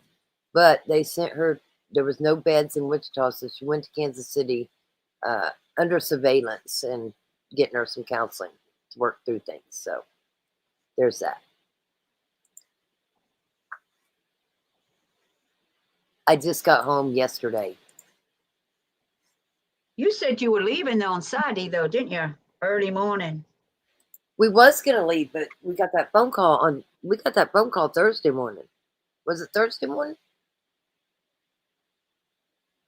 Yeah. You said you just got home. I just got home When did you yesterday. go? Yeah, yesterday was Monday. Yeah. Yeah, I just got home. We But got you that phone left call. Saturday, though. But you We were got- leaving Saturday, though. No, I didn't get to leave. We left Oh. Stillwater to go to Parsons, Kansas. Oh, when you were live with us Thursday night, you said, "Oh, we're leaving in the morning," That but you wasn't never Good did. Friday. Right, but you didn't go straight home. You had to do a detour. Right. So Friday morning is when we got the phone call early. And we Oh. had straight out of Stillwater headed to Parsons, Kansas. Yeah, so you did leave, but not to go home. Right. Went to look for her niece, and I took a bunch of pictures. Let me see if I can share them.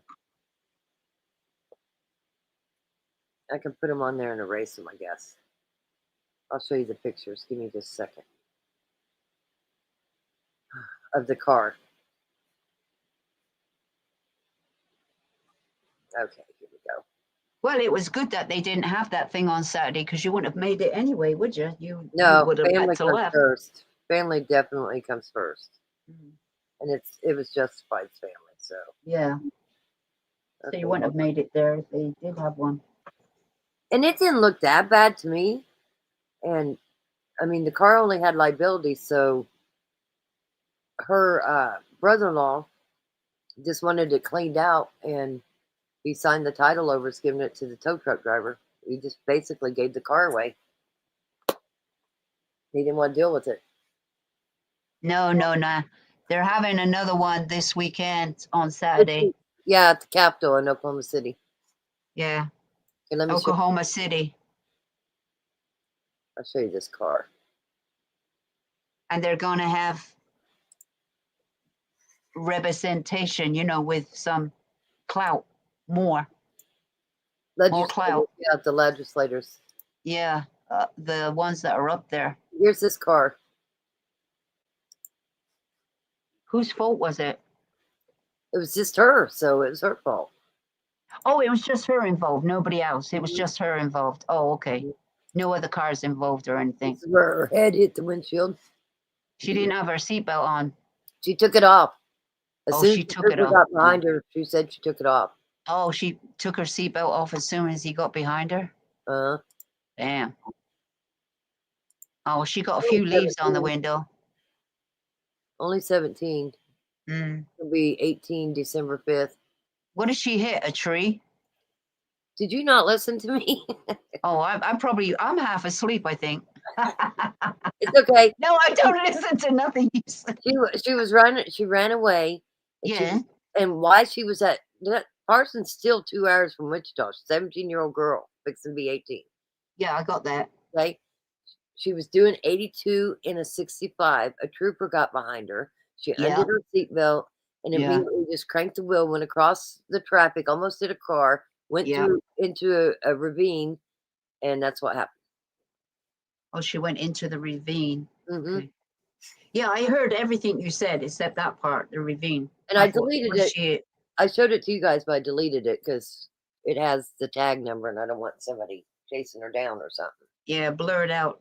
You can blur that out. I just deleted the pictures, but I was just showing you guys anyway. Okay. Yeah, don't need no. No. They got enough troubles. They're trying to. The parents are going to counseling too. Listen. It sounds like they all needed it. Yeah, might have. So Sometimes it takes something like this to shake them. we are going to be between New Mexico, Oklahoma, Colorado. Are you traveling? Are they on the road or what? Well, she goes to New Mexico a lot. She's got a lot of family, but that's right there in the Panhandle. Everything's in the Panhandle. That Panhandle must be massive. It's really not. It's just this case, Kansas mom's case. A lot of people very, very much into it, and very much trying to see what the outcome's going to be. And they've lived this area. As a matter of fact, so Crafty Woman, for a fact we had a drone over us when we was across the street from Four Corners. Did you? Yeah, there was a drone flying around. Oh, I wonder who was flying it. I wonder who was flying it. The women with it, I'll tell you that. It's spying on people to see who they faces who were in the crowd. Right? What do you think? It was dark, but you could hear it. Oh, it was dark. On our live that we was being watched and that there was a drone. Okay, but they can see you, but you can't really see them, but their camera can see you good. So Nona says, poor kid, I'll never understand how these kids are so young and think their problems will never end. A permanent solution to a complicated and temporary problem. They have no hope and need Jesus. Get this. Her mom is a retired teacher and her dad is an engineer. Now, Dawn kept saying, I just don't understand. I don't understand. She's got it made. They got a $500,000 house. They got a nice house. Like he just didn't understand any of it. A lot of these kids that have a lot of problems come with parents that got money and got a good neighborhood and stay out of trouble and got good jobs. It happens to a lot. And Crafty Woman says we can hit all 5 states. Yes, there are some crazy people. Kevin McIntyre for sure. Yeah. Well, the buddies on the other channel, boy, they'd be chalking really high on Kevin McIntyre, and he made one mistake. How does anybody hold it against him when they're not even from that area? Listen to the residents from that area and what they think about Kevin McIntyre and shit that's going on. That's what I say.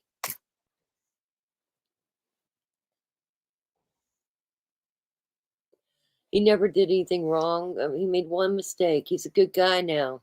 Whatever. Yeah. Yeah, but it doesn't matter if it's one does mistake. make a difference. So she can kiss my ass. Brady Giglio. Yeah, but that one mistake could be it. You made one mistake, but it was the biggest mistake of your life. Do you know what I mean? In law enforcement, you can't make one mistake. No. It just don't happen that way. No. As a matter of fact. You see those police officers, they got found not guilty, all 3 of them, for shooting that woman. Shooting that woman. That was in California. A mental health crisis. And she did something and they started firing all their bullets. I'd be like, what the hell? Don't you have some self-control? Damn it. Anyway, they got found not guilty, every one of them. Yep, I saw that.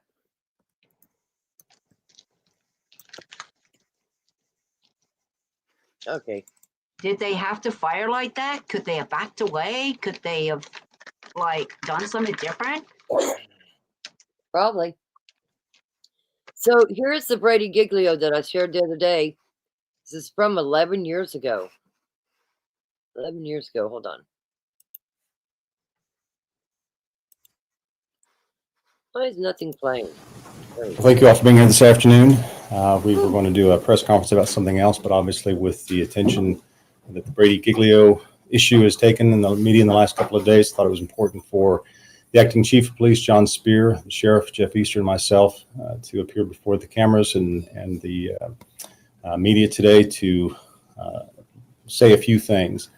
First of all, I want the readers, the viewers, the listeners, the citizens of Sedgwick County to understand that the 3 major law enforcement agencies in this jurisdiction all understand our obligation to maintain the highest degree of integrity with respect to criminal investigations and certainly criminal prosecutions in this jurisdiction. We take our obligations very seriously, and I hope that the promulgation of the Brady Giglio policy that I sent around to law enforcement this week is some evidence of that. I will also state again, I know this is repeat for several of you because I've spoken, I think, to every member, at least one member of every media organization in the community in the last few days to state this, but I'll say it again because I believe it is very important. It needs to be restated, and that is this does not mark some new event in the course of history in Sedgwick County. This is a policy and a practice that we have long undertaken. That is to ensure that defendants who are accused of crimes, whether they be misdemeanors or felonies, are given every opportunity to defend themselves by being given full disclosure of the discovery. That includes information related to witnesses against them. Those witnesses would be civilian witnesses or law enforcement witnesses. Again, this is a practice that we have long had. Has simply been made clear to me, and it was my decision ultimately that this was something that needed to be put into writing to add clarity to what struck me as a very obvious position. The position of this office, this district attorney's office, is that we will continue to take into this, ask for this information from law enforcement. We have received nothing but cooperation from the Wichita Police Department and the Sheriff's Department in terms of providing information about their employees that would fit the criteria set forth in my policy. We have then taken that into account and identified any potential issue in any active case. We then, for the last many years, have then told the defense attorneys, disclose the same to them, which is why you haven't seen issues coming to your attention in the media or in the courts of appeals of the state for violations of Brady Giglio. There haven't been any because we have been in compliance with the rules.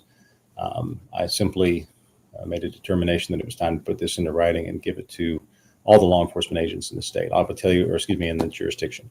I would also tell you that I was present today for a meeting of the small town chiefs of Sedgwick County, all the smaller localities, smaller jurisdictions, law enforcement jurisdictions, talking Derby, Andale, Cheney, etc., and made sure that they also had received the letter and the information they all had, and was able to answer any questions that they might have had. And I'll be candid with you, there were no questions. They understood it very well, and again, I expect nothing but continued compliance with what we've come to expect from our law enforcement partners in this community. So the big point of this conversation today, the reason I felt it important to do this is when citizens get their jury summons and come to this courthouse and sit in judgment on their fellow citizens who are accused of crimes, I want them to understand and know that when they get here, that when the district attorney's office and a representative of this office stands up and says, appearing on behalf of the state of Kansas, we take it very seriously and we mean what we say.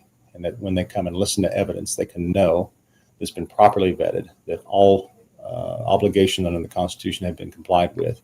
The highest degree of integrity has been adhered to by this office and all of the law enforcement jurisdictions in this community. So if it sounds like I'm making a speech, sorry, but I mean every word of it.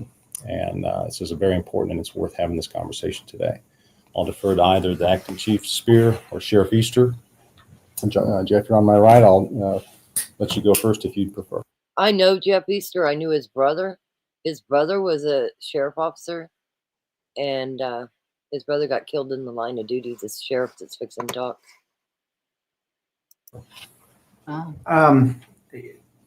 This is a very serious issue. It's been a very serious issue that's been facing law enforcement for several years now. And as Mr. Bennett had. Hey, Tara, are you paying attention? Because you said it don't matter. Brady Giglio is not a thing. They get put on the list. It's not a legal document, and it don't matter is what you said. Taking a dig at me is what you did. Stated. We've been in compliance with this policy. I asked him specifically to place it into writing so that I would understand exactly how to manage this issue. As all of you know, we have 8 current employees that have Brady Giglio material for various reasons. Those folks currently were told about the current ruling that has taken place, and we are now trying to find out what the ramifications of this will be. And so, there is the biggest thing here is that we make sure that we still maintain the citizens' confidence that the sheriff's office is always going to provide the utmost amount of integrity to prosecute cases and to take care of the victims to ensure their cases come to court. Therefore, there is some folks that are in detention, which they're not commissioned deputies. They do not have to file affidavits, have very little chance of testifying. And then we have some deputies that are commissioned. Those deputies are no longer working and have not been working for quite some time in a street capacity. They are Basically, what he's saying is they don't put anybody on in any kind of role where they might have to testify if they're Brady Giglio, where they have to testify in any kind of court. But Tara wants to say it don't matter. It don't matter, people, but it does matter. Positioned in other parts of the department, such as the Judicial Division and the Transportation Division, which does not expose them to any type of cases that they would make for victims, or does not expose them to making arrests out in the field. Now, again, it limits their exposure. Could there be an issue in a courtroom that they would have to handle, that they would have to testify to? Yes. That would be, such as the policy has said, that it would be a case-by-case basis that would be looked at by the district attorney's office. So, with that, we do take it very seriously. I can't answer any questions on what this means to the future because we don't know. We are looking at all different avenues and how to address this particular situation. John? The Wichita Police Department has 26 employees. Let me start over. Wichita Police Department has 26 employees that have been reviewed in most cases and found to have either Brady or Giglio impairment. Some of the news media outlets have requested information which has been provided by our law department, kind of breaking down the assignment of where these employees are at and the reasons that they are Giglio or Brady impaired. As the sheriff said, and as the DA has said, this is not a new issue to law enforcement. It's something that we've been dealing with since 1963 and 1972. However, in recent years, there have been some cases in the public where this has really come to the forefront, and there's been a lot of scrutiny and questions and concerns involving this, not only in Wichita or Kansas, but throughout the United States. We've spent a lot of time working with the DA on this matter. We've done training with the Kansas Law Enforcement Training Center in Hutchinson regarding this matter, and are trying to work with our counterparts throughout the state.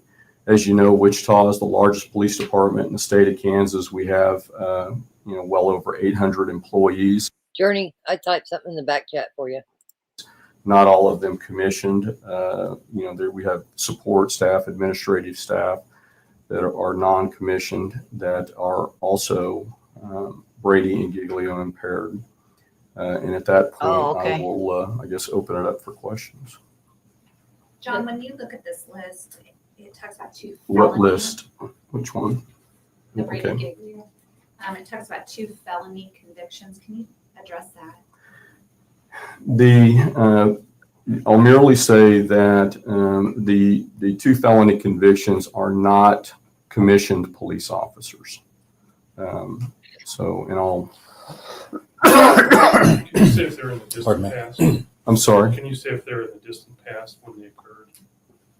The felonies? Yes, they were pre-employment. I think it's one of the things that's important to note that I know in dealing with these issues with both the police department and the sheriff, that many of these issues these issues precede certainly Sheriff Easter and precede the current manner of assessment of these in the Wichita Police Department. A lot of these things. Here in this area, they can't be a road officer at all. I'm so glad that we watched this because Hey, Black Opal. Yeah, hi, Black Opal. I've been wanting to talk about this. I brought it up before, but after the other channel did their live and tried to dig on me about Brady Giglio and how it don't matter, it don't make a difference. They're full of shit. They're full of shit. No. This happened long ago, and they're being, if they were to happen today, I think the response would be certainly different under current policy. And John, on the support service personnel, who falls under support service? Because when you look it up online, it's like the command staff, basically.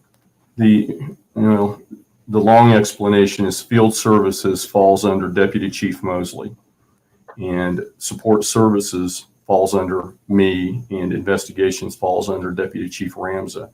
The exception to support services is that I also have internal affairs, and they fall under the chief's office. But we also have. You know what? I'll go clip where she talks about the Brady Giglio in that live. I'll go clip it, and we'll go over that Thursday just so you can see what they said. Records, training, and areas like animal control and all of the specialty units. Does the position of the chief fall under support service? Within the organization, yes. And is this list current as of today? It is current as of today. And John, we just have to ask specifically, is there anyone, the chief of police included, that falls under Brady Giglio? Deb, we're not going to comment on that. And obviously I know that there's been questions, there's been comments about that. The city manager is aware of that stuff, and I would refer you to the retirement or any matters involving the chief of police to the city manager. On the list that we were provided from your department and then also from the sheriff's office, the sheriff's office gave ranks, and then your office gave just the field services, support service, and investigations.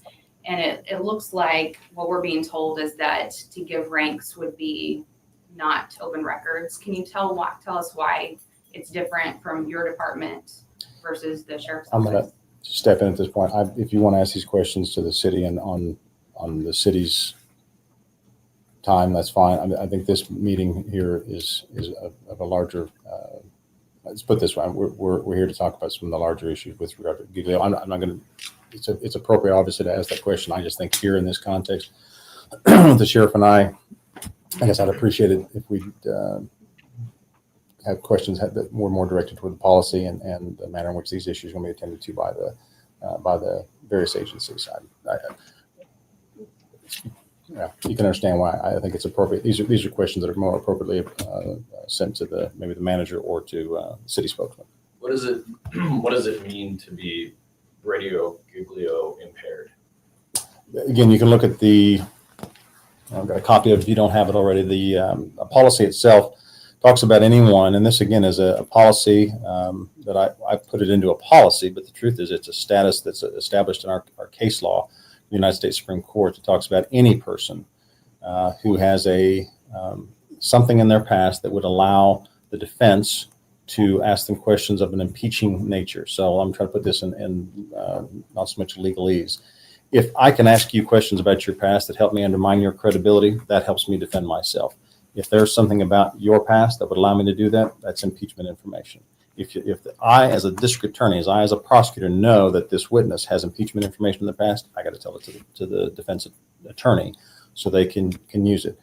I can't tell you how many times I've had to, often the people who are present when crimes are committed are people with criminal records. And so a guy with a forgery in his past, a guy with bad checks in his past, a guy with thefts in his past or burglaries, maybe the witness to a drug deal, to a crime, to a murder.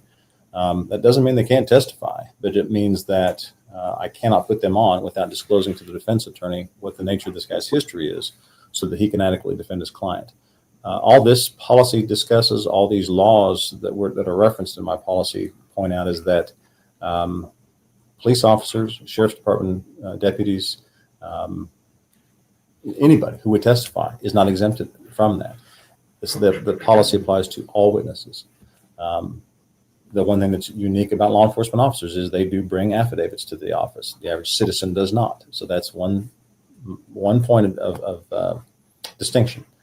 But that's in a loose nutshell. That's what Brady Giglio means. That's why That's the type of information that we would be in possession of, and that would include in the realm of law enforcement. Do they have not just a conviction for a shoplift in their past, but have they ever been identified as having an issue with truthfulness? Did they say that they were on duty that day when they actually were off duty for 2 hours, and they were found to have been less than truthful in their out submitting their hours for the week? That could be a truthfulness issue, and it could be something that a defense attorney could make some use of in defending their client. So the defendant would be able to get that information in any case? In a case that the person is being brought against, say that again, if the witness is being brought against them, yes. That makes sense? Yeah, and if this was a law before a U.S. Supreme law, then why now clarify it at a local level? It's as John mentioned a moment ago, the first case, Brady, came out in 63, Giglio was 72, I believe. There have been other cases that have, you have a big issue like this, discovery. Each case that comes down the pike hones the issue, clarifies the issue a little bit more. This notion that this would include personnel files of law enforcement agencies was not part of the original Giglio decision specifically. That was having to do with a co-defendant who had a deal on the side with the prosecutor. But as that case law has evolved, has been cited to throughout the 70s, 80s, and really into the 90s. About 95 was the first time there was a hint that it would be applied, but even that case, Kyles versus Whitley, didn't go that far. It's not until the 2000s where it starts to, at the federal district court level, where you start to see examples in the case law where that is explicit.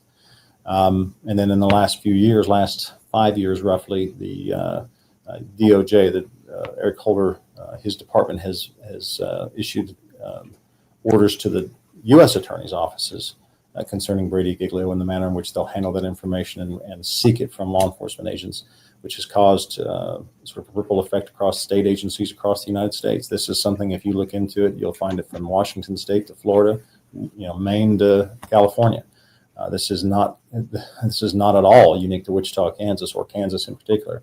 But that's the sort of the arc of this law and its application to the state courts. Chief, a byproduct of this whole story is that how do you reassure the public that the officers that they encounter don't have criminal records, or how do you assure them that the people that they're dealing with aren't impaired? Yes. Obviously, these are things that we're going to need to not only tackle on the Wichita Police Department's level, but also countywide.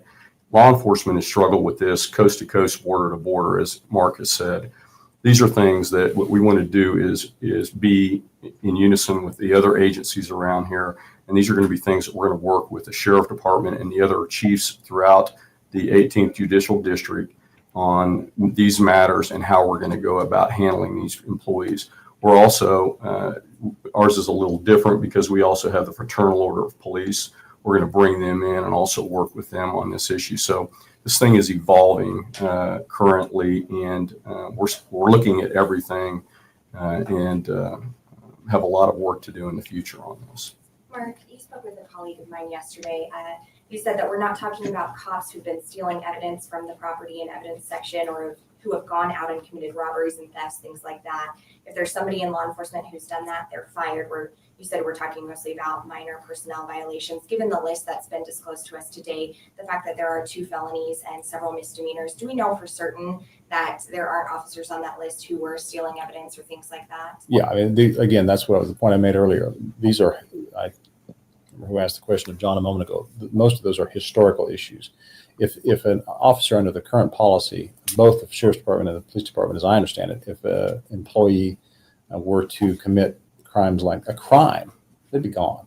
We're talking about these are folks who historically, but the vast are not under the umbrella, but preceded the current policy, as I understand it. And I just think it's important to understand that most of these things, I think it was Tim in his article yesterday wrote an example of one retired officer who mentioned what had happened to him, and it was really a fairly minor offense.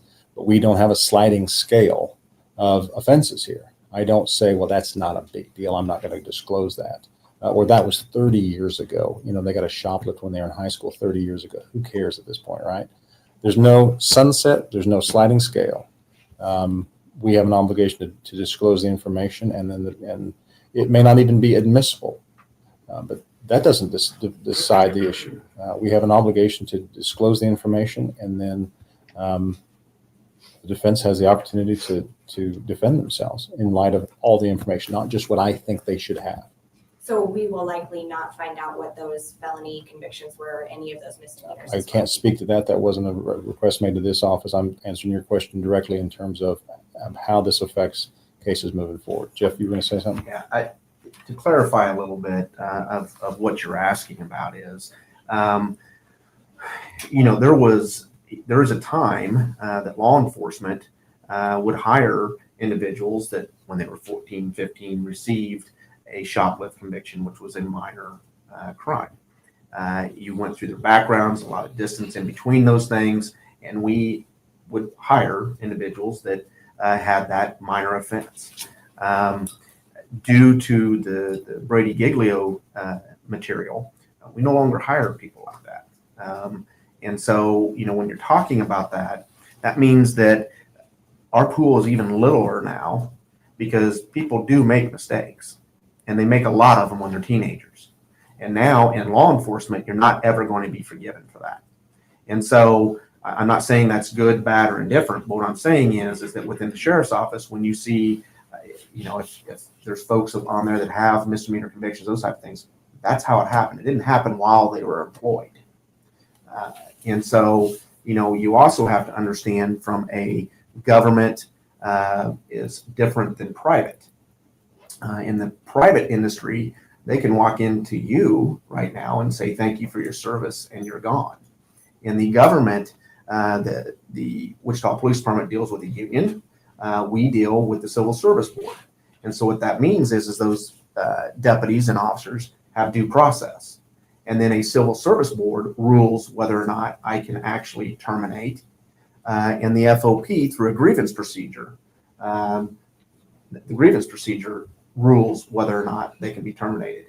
And what we feel as managers should be terminated for can be overturned, and has been in the past. I want to add to that, when Jeff was talking about hiring, the Wichita Police Department, as of in the past 24 months, we now have a policy that that applicants with any crimes or convictions of dishonesty are not eligible applicants for the department, and that includes shoplifting. Whoa, did he just say that? Yeah, he did. It's almost over, Jenny, and then we'll talk. And has been. Okay. In the past. I want to add to that, when Jeff was talking about hiring, the Wichita Police Department, as of in the past 24 months, we now have a policy that that applicants with any crimes or convictions of dishonesty are not eligible applicants for the department, and that includes shoplifting, checks cases, theft of services, false police reports, anything along those lines. So there are things that we have done to already, but we understand that this is constantly evolving, and there's things that we need to look at more on a global level in how it impacts law enforcement in Sedgwick County. Just Go ahead, Mark. one more, and then I'm going to wrap this up and circle back to a question you asked. Go ahead. Oh, I was just going to ask you, John, on officers who are on the streets. How do you, if they work a crime and they have to have an affidavit given to Mark, how do you know what they're telling you is true? And I think in your ruling you said that you wouldn't rely on those affidavits anymore. So I guess this is kind of a question for both of you. Well, I think this kind of harkens back to the question I was going to get to just wrap this up. The question he asked a moment ago was, well, how do the citizens know how can they be sure that the police officers, the deputies who respond to their calls, that he didn't go so far as to say this, but the jurors who sit in these cases, when they sit and listen to somebody testify, how can they know that they can give credibility to those witnesses and to those police officers? The thing you need to think about is what both of them have said. That is that both the police department and the sheriff's department, and I will presume to speak for a moment on behalf of the other smaller jurisdictions, the Derbys, the Andales, etc. Law enforcement is going to do everything they can to keep people with these issues out of a position where they have to be put in a position where they are the only witness to a crime. they can provide information to the detective, and so that the detective can then vet it, look at further objective evidence, bring that, the detective who doesn't have these issues can then do the entire investigation, bring that to the office and file an affidavit with the office. We will then vet it also to see if we believe there's sufficient evidence that the crime was committed. But if that witness, that officer, that deputy who has this designation in his or her past comes up and they are potentially a witness in the trial, they can be a witness in the trial. There's nothing about it that says someone who made a mistake when they were at high school is somehow now not allowed to testify. If that were the case, there'd be a whole lot of civilians walking around who wouldn't be allowed to testify. That Kansas law presumes that every person is allowed to testify. Every person is qualified to testify and be taken at their oath and be subject to cross-examination. That's the manner by which we test credibility. Anton Scalia, again, I'm sounding preachy here, but the United States Supreme Court has even said that the rubric of cross-examination is the means by which we test credibility. The point is we vet it, and this office doesn't look the other way. This office won't say, it's not, I mean, are you kidding me? A shoplift when they were 14, who cares? What the citizens of this jurisdiction need to know is that law enforcement is attending to this. They're doing everything they can to not put these people in the position where they are being set up to have that issue forced. If they are a witness and they do need to get called by this office to testify, we'll vet it. We'll disclose it. And before they testify, before a citizen sits on a jury, before a citizen has to come and testify themselves about something they saw, they should have every level of assurance that the Office of the District Attorney, the Wichita Police Department, the Sheriff's Department, again, are holding ourselves to the highest level of the law and maintaining the integrity of criminal investigations and prosecutions in this jurisdiction. We could go on for the rest of the afternoon, I'm sure, but this is the message I think is, several of you asked it in one way or another, but that's the message that needs to get out. Law enforcement in this jurisdiction knows the rules. I have made them as clear as I am capable of making them in a written dissemination of the same. We are going to uphold the law. We're going to do so in a fashion that our citizens can be proud of and can have a surety that we're doing it the right way. And you can also know that we're, again, I'll say it one final time, that we are maintaining the integrity of the criminal prosecution in Sedgwick County. Okay? Can I just ask One more more. question? Okay, and John, this is for you, this whole issue with the body cameras and these officers. How important is it, or is it important that they have those cameras on so that you can rely on those for the evidence instead of their word? I mean, trying to mitigate the impact. These are things that we are currently looking at. I just discussed it this morning with the other two deputy chiefs. We discussed it with our law department and with the city manager. So we are, this is a live discussion right now on this matter, and it's something else that we're going to continue to discuss as the weeks and months go on. All right. Sorry. Are you there? Yeah. I want to share this one more thing too. I've been saying this from the get-go. That's true. I have been saying it. Texas County has body cameras, but they don't use them. It's up to the sheriff, he says, whether or not they use them. But check this out. Okay. Part of Tad's attorneys, what Tad's attorney wants. I'll just read it here. Pursuant to the Oklahoma Criminal Discovery Code, the names, addresses of any and all witnesses the state intends to call to trial with their written or recorded statements or significant summaries of their oral statements. B, law enforcement reports made in connection with this case, as well as body camera footage and dash camera footage from all law enforcement agencies. Any and all written recorded statements made by the defendant and the substance of an oral statement that the defendant made, as well as any written recorded statements of Court Twombly, Tiffany, Adams, Paul Grice. The reports are statements made by any experts in connection with this case, including physical or mental examinations and scientific tests, experiments, or comparisons. Okay. Any books, papers, documents, photographs, or tangible objects, buildings or places which were obtained by the defendant. The record of any past criminal convictions of the defendant and any witness in this matter. OSBI rap sheets, records check of any witnesses the state or the defendant intends to call at trial. All phone recordings, non-privileged, of co-defendants who are testifying for the state or entered a plea of guilty in this case and associated cases. All DHS records from Oklahoma and Kansas that related to the minor children in this case, that would be the SAs. They're asking for it. Tad's attorney's asking for it. All witnesses who are on the Brady violation list and reasons why they are on the list. So you know that she is going exactly for Brady Giglio too. Her job, Tad's attorney's job, is to get him off. Okay? Even if she thinks he's guilty, her job is to get him off. And this is a route that could possibly go. Anyway. So yeah, it's very interesting, and it sucks. It sucks. Makes me sick too. Always felt the appeal queen is angling for a technicality. How could she not take advantage? I don't know. She don't got a private attorney. Tad does. Yes, Rock, they have something to hide. I agree. And it pisses me off when another channel is taking digs at me. Tara, I'm talking to you. I saw it. You took digs at me and said Brady Giglio don't matter. It does matter. It matters a lot. It matters a lot. So to get on the live and talk shit to me without saying my name, you know what you were doing.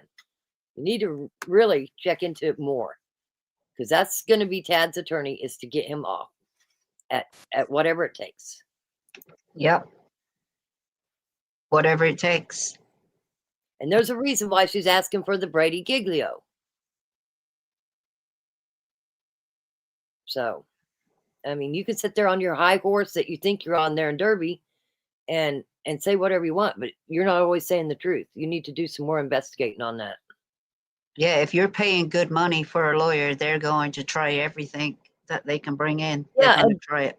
Don't you think the head drug task force guy, the head drug task force guy, was already grand jury indicted while he was waiting for that to go through? The night before, he committed a burglary. Okay, they said it. There was a burglary at the drug task force office, but nothing was missing. Okay, so he's already known to be dishonest. He's dishonest. Yeah, and they and know when it. they find out that he's dishonest, they're going to not believe nothing he has to say. Not only that, who hired him? Buddy Leach, right? The DA. So the DA knew about this and still hired him. So how crooked is the DA? I don't know. Could he be crooked? Could be. He could be. He could be a little. And I don't just come up with stuff like, it's not my job to get him off. I'm just being a realist and looking at all the different angles. And this is definitely an angle. Anybody that's followed me very long at all knows I've said Brady Giglio from the get-go. I've never backed down from the Brady Giglio. You know why? Because my grandfather was a criminal defense attorney for over 40 years. And you know how many cases got turned around because of Brady Giglio? A lot. A lot. And yes, I did predict that. And Deb, you're right. That whole court system is corrupt. But they could tie Buddy Leach into the great Brady Giglio to a certain extent because he knew that Kevin McIntyre was grand jury indicted. And if he didn't, shame on him. He should have been really vetting and checking these people he hires. Oh, yeah. It is And simple. whose job is it to vet them? I mean, is it totally his job, or is it help hired him. others? That's the DA task force. He hired him himself. That's what I understand. Money talks, bullshit walks. That's right. That's right. Well, like you said, there's people getting in without being voted in Oklahoma. That's the DA. Yeah. His predecessor got sick. The governor appointed him, and I can't find anything on an election. That's been 5 years ago. There would have been an election since then. How is he still sitting as a DA? Because in Oklahoma, you have to be elected. Right. So we want to see the proof. Where's the people voting? We want to see the votes.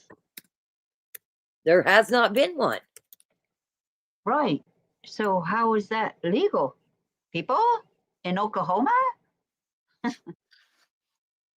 I mean, how legal? You're right. How legal is it that Buddy Leach is the DA? You think Yeah, but the you thing think is, Dad's attorney ain't gonna go after that too? yeah, but when was the last time they ever voted anybody in? Was it 10 years ago? Was it 15 years ago? When? Maybe given the job. Yeah, see, district attorneys in Oklahoma are elected officials who serve 4-year terms. Yeah. Anyone, anywhere in United States. That's the law. Let's see here. Let's look and see how long has Buddy Leach been the DA, in Texas County, Oklahoma. As long as people keep voting him in. He's never been voted in. He was appointed by the governor. Well, in that's what I'm saying. 2021. He was appointed by the governor in 2021. We're in 2025. Right. There's not been an election. To have a him. DA, to have a good DA, you better have somebody voting you in. So that's the only fair way. Taxpayers' money. Yep. Let me look.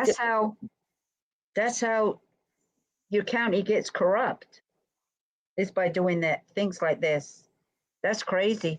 The only way somebody should get appointed DNA is temporary basis until they can put a legally appointed one in, because you might drop down dead or something, something could happen, car accident or anything. And the DA that was before Buddy Leach was this Boring. And guess what? Guess who was in that law firm? Buddy Leach, with Boring and Leach attorneys at law from 1985 to 2002. Yeah, you shake my hand, I'll shake yours. Absolutely. Anybody in that area thinks that this is not a big deal, you're wrong. I guarantee you are wrong. It's wrong anywhere, no matter where you are. If that happened, it's wrong.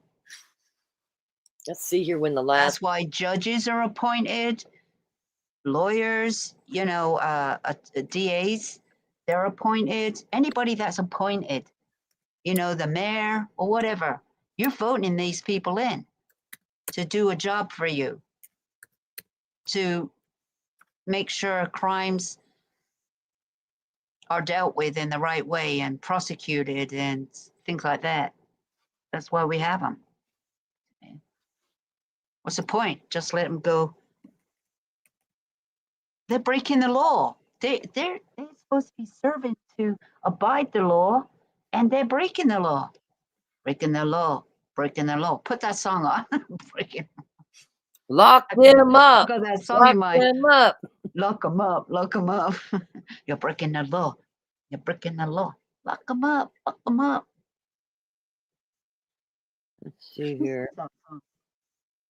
Breaking the law. Well, they had a U.S. Senate You're good at music. election What's that song? in 2023. Attorney General of Oklahoma got elected in 2023. He got elected. Where was He got Buddy elec- Leach's? Where was Texas County's DA? Where was it at, the election? Yeah, where was it? Where was the ballots? Come on, we want to know where the ballots are. It's crazy. What day was it? When did it happen? Problem. Anybody that thinks there's not a big problem with this is, I think, wrong. It's a big problem anywhere. If that happens, it's a big problem.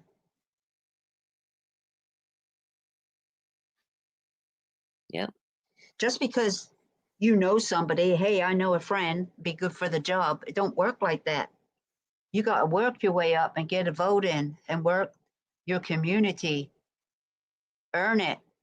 You got to earn it. And you always got to start somewhere.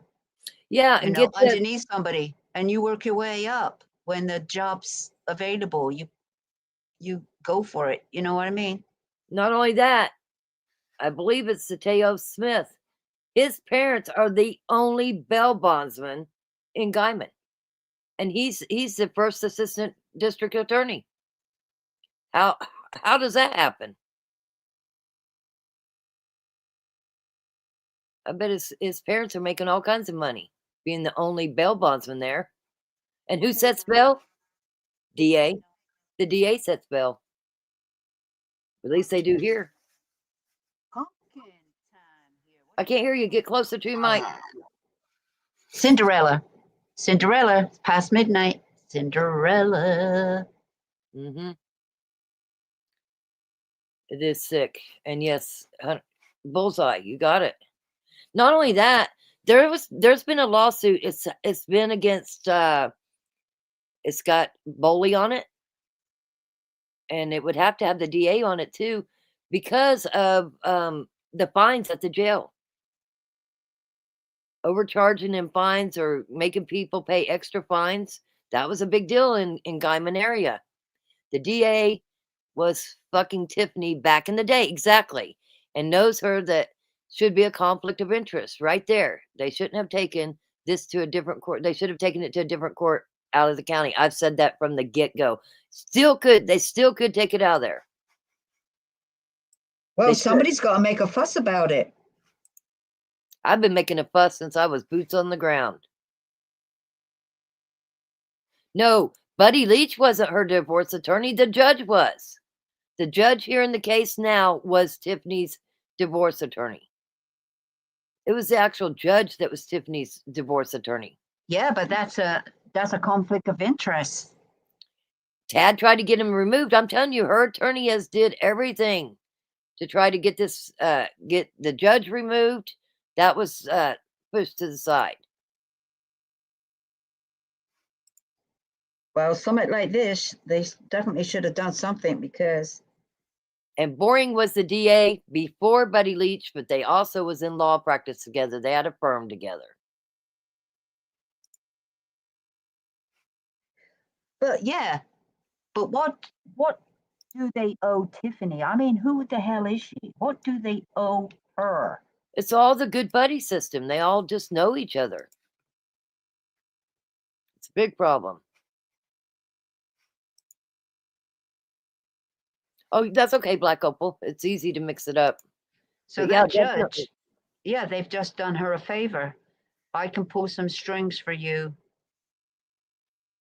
I can get you here and I can make you serve your time there. I can make everything better for you. Oh, I could probably make you walk. Probably get you to walk with the Brady Giglio. Maybe that's why she was too eager. Let's not forget the OSBI interviewed Paul Grice. He said he did it, admitted to both of them, and they let him walk because they said they didn't have a warrant. How does that happen? Well, I'll tell you what, any other people would have found something to hold you. And let me tell you, if Tad walked, it don't cost nobody's nothing to gonna come question here. somebody. You can bring somebody in to question them. You don't have to let them go and then while you question them, you could be getting the court order, right? I mean, I the drove normal. all the way to Kansas City, or all the way to Oklahoma City, and talked to the Attorney General. Sure did. I'd walk 10,000 miles. Kind of thing. Yeah. Yeah. I will tell you that J.J. Humphreys Bunch of is very losers. well aware of this. He's aware of Kevin McIntyre's history. I told him about the judge. He's very aware of it. What can they do? The Attorney General can make him move the case. What's holding him up? Because Guyman wants the money. They say there's going to be about $4 million for each one that they try. Well, that's $8 million for Tad and Cole. Just like the yes, it can still be moved. Absolutely, can still be moved. Well, somebody should make a fuss about that, and they should. What, they scared of losing their job? J.J. Humphrey is an Oklahoma State representative that speaks out about all kinds of misjustice. But he also, sorry, JJ, if you're watching, because I said something to you, he also believes cockfighting should still be legal. Well, that's outlawed. It is.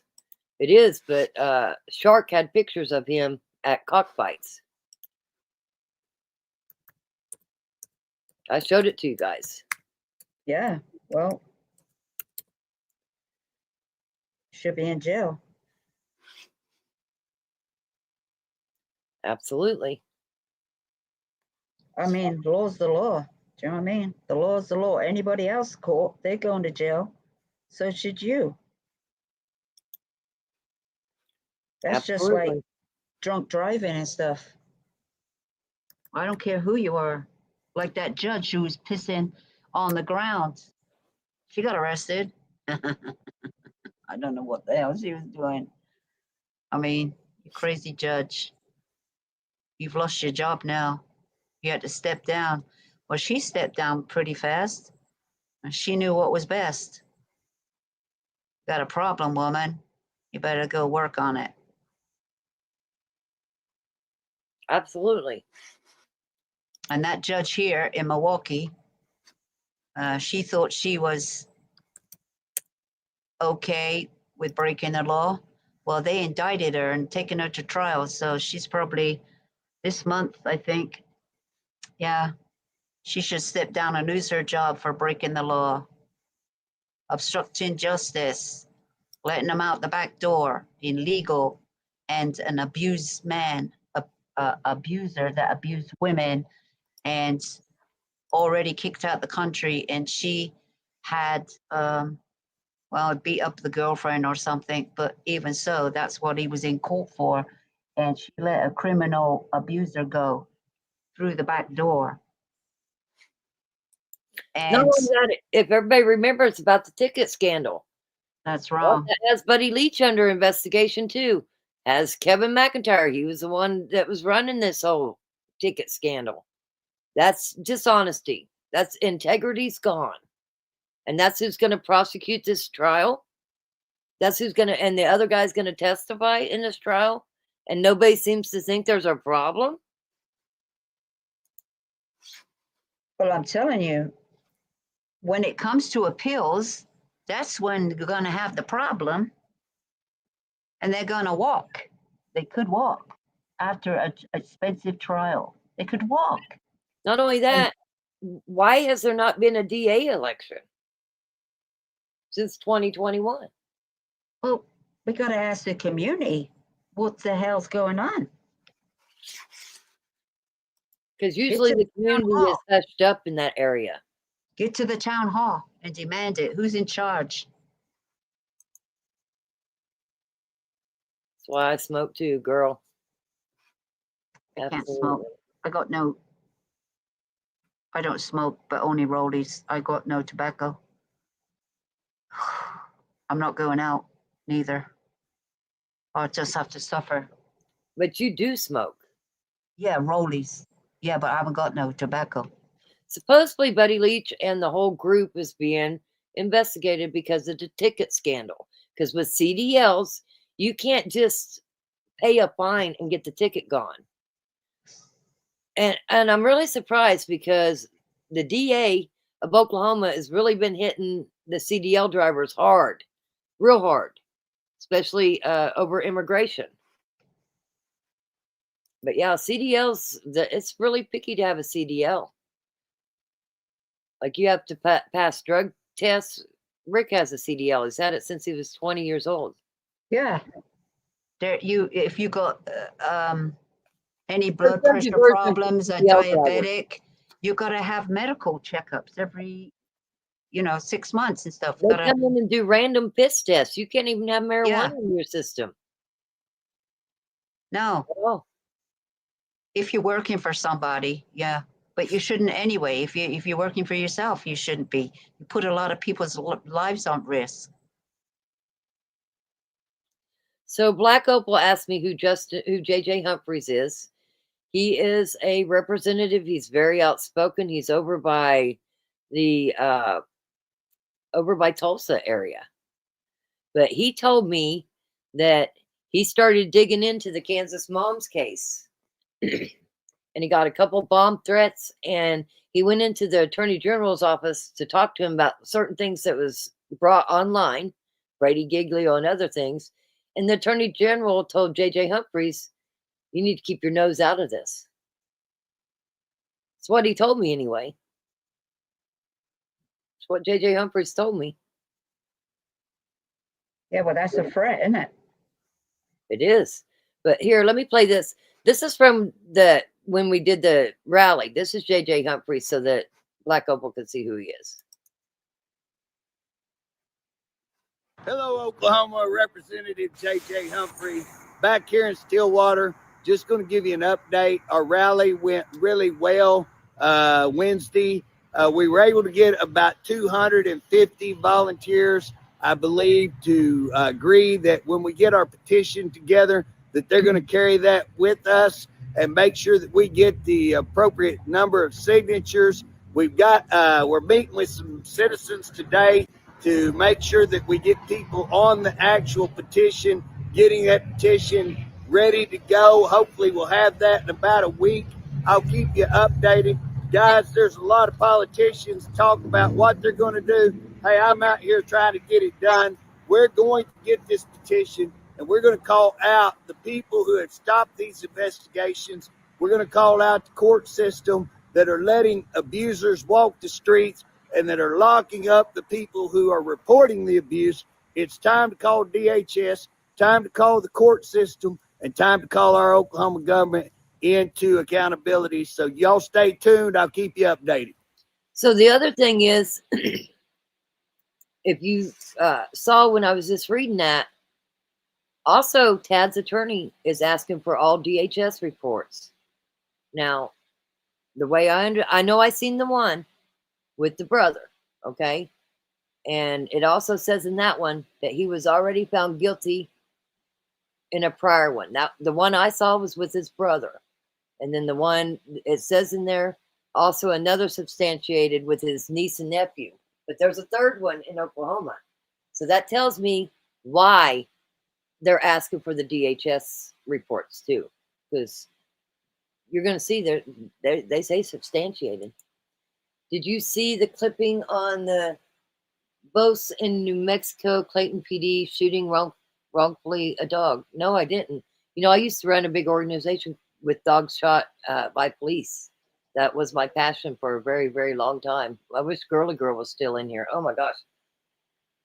Definitely, I always try to protect animals, and especially just for no reason being shot by police. Let me see if I can find that.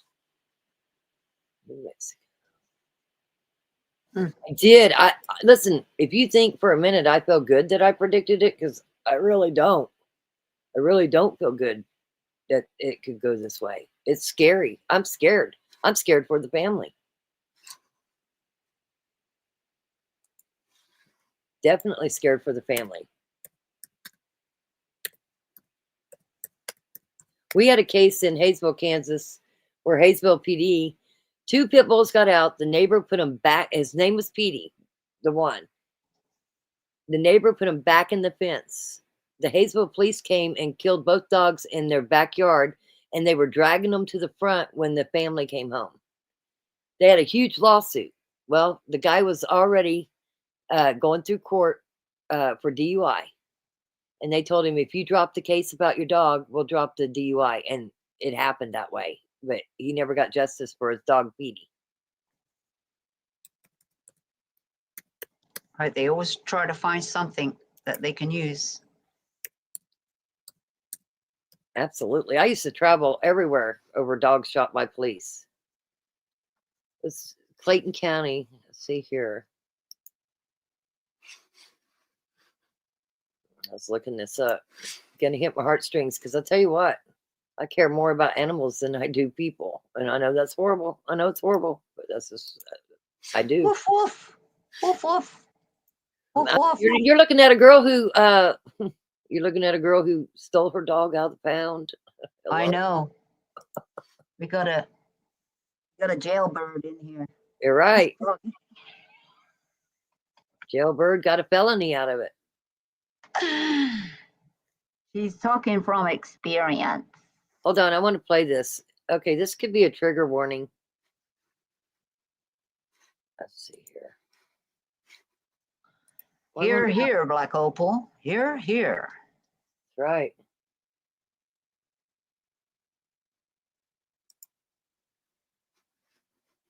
Where's the volume on this thing? Oh, there it is. And that has prompted police to release the body. Good evening. There is public outcry tonight over a New Mexico police officer shooting and killing a dog in a truck stop parking lot. And that has prompted police to release the body camera footage of the incident. Oh, it is a News Rottweiler. 13's Marilyn Upchurch has a look at Yeah, that video it's a and has Rottweiler. answers from the department. Oh my God. I Someone didn't who know that I witnessed could the watch it. shooting in Clayton posted a video on social What did media they do? Shoot that stirring up dog? backlash against the Yeah. police department. The Clayton police chief said that video didn't tell the whole story and say their officers didn't have any option but to put the dog down.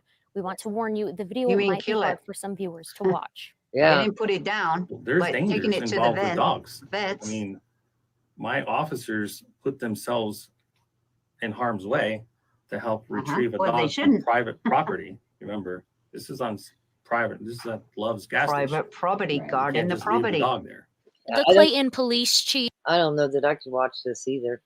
Nah, let's not see the killings because we know what happened. But if it's on private property, it's there for a reason. They Yeah, are, but this is Love's, but it's still private property. yeah. But it was at the Love's gas station. Yeah. The dog's hiding in the shed. The dog wasn't trying to bite him. It's in the shed. Whose dog was it though?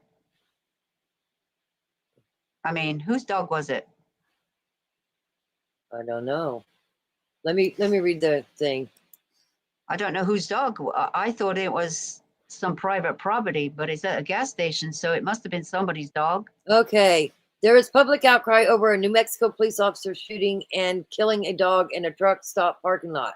That has prompted the police department to release body cam footage of the incident. Someone who witnessed the shooting in Clayton posted a video on social media stirring up backlash against the police department. The Clayton police chief said that the video didn't tell the whole story and said the officers didn't have any option but to put the dog down. There's dangers involved with dogs. I mean, my officers put themselves in harm's way to help retrieve a dog on private property, said Chief Police Clayton. Didn't they have tear gas? What the hell? Okay. Yeah, but didn't they Mace- have him? You could have got that dog and strapped him and put a leash on it quick enough. Didn't they have something on him? Like, Okay. It says here that the employees at the gas station found a large animal inside a shed and didn't know what it was. Officers quickly realized it was a dog that could be seen barking and growling at police and body camera footage released by the department. who put him in the shed then? I don't know. Maybe it's Must have open. just wandered in there. This thing is like foaming at the mouth. Now I'm gonna have to go watch it on my own time and Oh, it's foaming at the mouth. no, it wasn't. We could see. No, the, I thought you said that. I thought you said he this was. is Foaming. what the police chief said. Oh, but he wasn't foaming at the mouth. I didn't see any foam. Well, how did the dog get in the shed? Was the shed open? I don't know, but they got a hold of the dog's foot and pulled it out of the shed. I'd growl too if you caught my foot and dragged me out. Well, yeah, and it's a stranger. Any dog, my dog would be growling at you too, and he's only a little Shih Tzu. He'd be growling at you. Soon after, the video shows one officer grabbing a gun from his unit and then shooting the dog, telling the dog he was sorry before pulling the trigger. That dog was highly aggressive, attacking people at the gas station, said the officer from the body camera footage. Chief Neves said in an interview with local radio station Bear that officers shot the dog because they did not have a good enough grip on it. Had they been able to get it around the head with the catch pole, then it would have been a different story. Most likely the dog would have probably been euthanized, said the chief. Oh, that's what I was thinking of, that catch pole. I thought they had the dog in the catch pole. That loop. Listen, they could have just tased the dog a little bit. Do you know what I mean? A little bit. Tased it. You didn't have to shoot it. I just wondered whose dog it was. It must have wandered there. Or somebody could have just dumped that dog off though. I mean, that's a pretty big dog. Nobody came forward and claimed the dog. The chief said to the radio station that they are looking into getting less lethal methods for animals and currently don't have an animal control officer, but are looking for one. But what about mace? Why couldn't they spray the Yeah. dog with mace? They could have had a few options. The taser, mace, or a net. Or they can use a net. You know, when they trap an animal with a net, they could have used a net. And he would have just got trapped in that net. Yeah. How about that? He must have got into one of the Love's workshops, you know. They should be locked. You shouldn't even have their sheds open. You should keep them closed then. You don't want any wild animal to go in there. Right. Keep your sheds locked. I mean, I've worked at Love's and the Pilot before. We don't keep ours open. We shut them.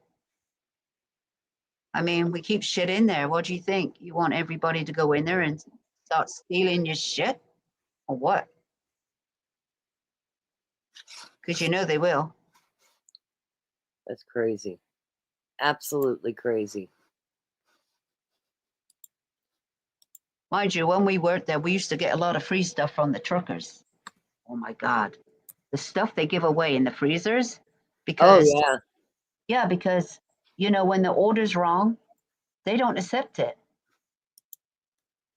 And the truckers can't take it back where they got it from because they won't accept it. So they have to dump it.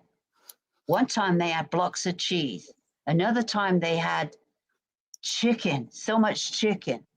And another time they had ice cream. I mean, all kinds of meat they had to dump. And what they do is they come in and they say, hey, I got a few crates of such and such. Do you want it? Because I got to dump it. It's all frozen. It's refrigerated. They said, we got to dump it. And they come in and ask if you want it. And everybody says, yeah. And they just go help themselves. Oh, my God. Here's another one where they said there was a puppy at the end of their street a while back, and the officer shot it, said it had been hit by a car, but my grandkids said no, the cop shot it and just left it there. This is crazy. Oh, they shot it and then left it there? Mm-hmm. You could have just left the dog on its fucking own to roam. You know, like they do. They have to shoot it. Well, you don't shoot wild dogs and coyotes, do you? You let them roam. Same with dogs. I mean, people's probably dumping their dogs. You know, they just dump them. Do you know what I mean? Sounds like they shot this dog and just left it. I mean, that's even worse, isn't it? To kill a dog. Why don't you just leave it alone? If it gets run over, it does. Because, you know, it's like deer and everything. They don't know the highway code or anything. Hey, I was watching the chase the other night, right? From LA down to San Diego. Because, you know, I like watching the chase. Mm-hmm. And I thought, what's this woman? They said, oh, there's a woman driving it. And she's going the speed limit, signaling when she's turning lanes on the freeway, right? And I said, oh, she's abiding by the law, right? But she stole a car. And I said, I bet she stole it from her family. Yeah, she did. It says here that the dog was not foaming at the mouth and the dog had a harness on.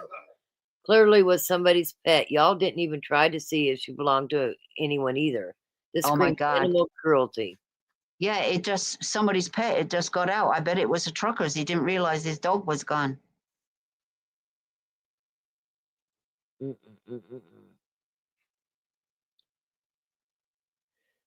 The dog clearly still alive after you shot it. So shameful. And dumping the body in the trash can.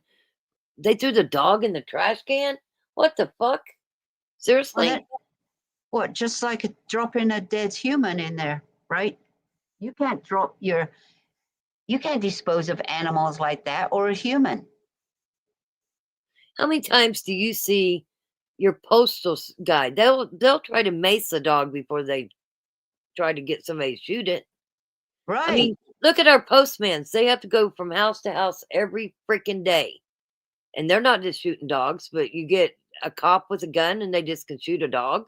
No, mace it. It's just like any human attacking you. You mace them first. Because, dogs are like humans, Yep. That's crazy. Yeah, they could have maced that dog. That dog wasn't attacking them. Anyway, that dog wasn't attacking them. He just needed to be controlled so he doesn't, in case he hurts somebody else in the gas station, because people have to get out their cars to get gas and everything. You can't have a dog that is one of those dogs, do you know what I mean? That you never know what's going to happen. It's a big dog. And of course, they didn't feel safe. But I bet you when they called the police, they probably didn't think they were going to shoot the damn dog. They thought they were just going to catch it, Yep. But they can't have their customers in danger neither, right? I'm going to have to watch it because it didn't look like the dog was vicious to me. But Dogs, it's the breed. dogs kill It's dogs the all the breed. time for no reason. It's the breed, isn't it? It's the breed. It don't matter. Pit bulls are one that they really try to kill. There's one on the screen right Oh, now. yeah. Listen, if I see a dog like that roam in and go, "Rrr," I'll be staying in my car too. I'll be like, "Ooh, I ain't getting out here because I don't know that dog. I don't know what he's going to do. If he ain't on a leash, okay? Hell no. But I'm not going to kill the dog. I'll be like, hell, I'll just stay here.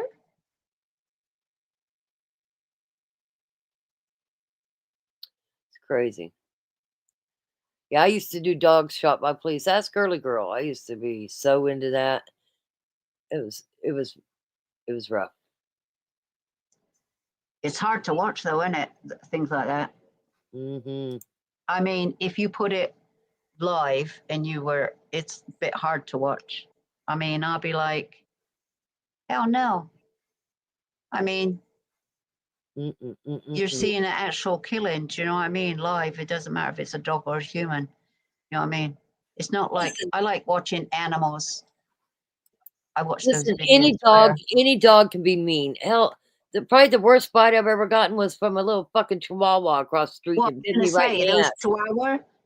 chihuahuas, they're more braver. They'll snap you in a minute. Makes me cry too. Bunch of assholes. I agree. Where's PETA? Cruelty to animals. The dog didn't harm. He was left behind and got locked in the shed. It's horrible. That's what I say. Somebody dumped him. But left him any dog can be a protective dog. And they threw it in the trash. I'm gonna have to go back and watch it. That's horrible. Absolutely horrible. No, they killed the dog. They're supposed to dispose of the dog in a humane way by taking it to somewhere to be cremated or something. Well, I will say this. I'm down for a rally right there in Guyman. If anybody wants to do it, try to get this case moved. It's not too late. It's near you. Moved. I've asked several times if anybody wanted to do a protest to try to get this case moved, and It's I got near no you traction. though. Where's Diamond from you? Well, it's about 5.5 hours. Oh, yeah. So I would do it though. I've said from the get-go that this case needs moved. And the sad thing is the people in the area agree it needs moved. It's the outsiders that say, "Oh, it don't need moved. Rock's full of shit. Rock don't know what she's talking about." There's not a problem here. Okay. Well, I'm telling you, Miss Goyle, That's what she said. says there's a problem. So Houston, we have a problem. Houston, Texas. Yeah, I was talking just about the slang. Houston, we've got a problem. Oh, I thought, where are we going now? Houston, we got a problem. Oh. Yeah, it's that if any of the 5 walk because of stupidity, don't be blaming me because I said that this could happen. Yeah. I'm gonna pray that they all get charged. They are charged. I hope they all get, justice. Like they get locked away forever, if not the death penalty. But it's crazy. The two that's up for the death penalty, the others took sweet plea pills.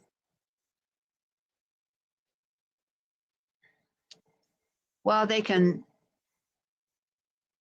just have to fight it and in the law and see what happens. They're going to be found guilty, so I'm sure of it.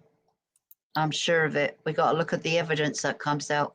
But he may not get as much time as you're hoping. If they can put doubt in the jury that whatever, I mean, it could be dismissed. You never know what can happen. Anything can happen. Black Opal's right. And I know I wrote several letters. I tried to get it moved. And we had a lot of people that said they were writing letters. And I don't know that happened. But Black Opal's saying, do like we said at the beginning, just like we were going to do at the beginning, is write everybody and try to get this case moved. I still think it should be moved.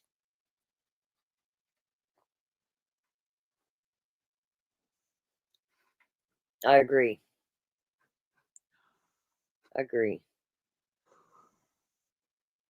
Man, it just makes my stomach sick thinking that possibly this could go really bad. I don't care if he was a lookout or what the hell his job was. You knew about it, you participated in it, and you should be going to prison for life, like conspiracy to commit murder. Because you knew about it and you were there. It don't matter what your job was. You did nothing about it. Nothing. Okay, let's see here. Let me add this. In case you've wondered about Tad's attorney, but you haven't had a chance to look her up, this is her. This is his attorney. And what did Journey? Remember what she's the queen of?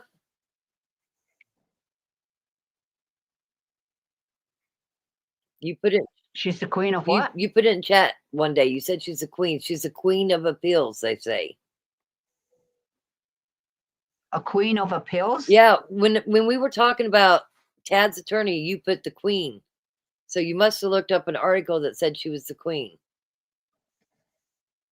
That wasn't me. Yeah, I'll go pull it for you. It was you. Oh, was it? Yeah. Yeah. But I think you I was Googled it while I was talking about it, and you put the queen. I Oh, remember exactly what you put. You put the queen. oh, Look did here, I? Well, January damn. 18th. Well, Starting I'm that 20 good then. I know nothing about her. Look, starting 2025 with a not guilty on a murder 2. Mm. Another murder in the first degree, case dismissed, August 2024. And that's his lawyer. Yep, that's his lawyer. How much is she, I wonder how much he's paying her an hour. A lot. You think about $600? More than that. You think so? 1,000? Here's another case dismissed in Oklahoma City, May 13, 2024. Another not guilty verdict, 2024, murder 2. Case dismissed, Lawton, Oklahoma.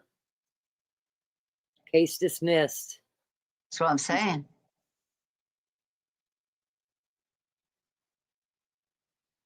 She's going to use some techniques, I'm telling you. She's going to pull everything she can pull, she's going to be pulling. She's going to use this, she's going to use that. Look at this one. She's going to be stating law. She's going to be stating a lot of law. Brady laws. June 30th, 2023.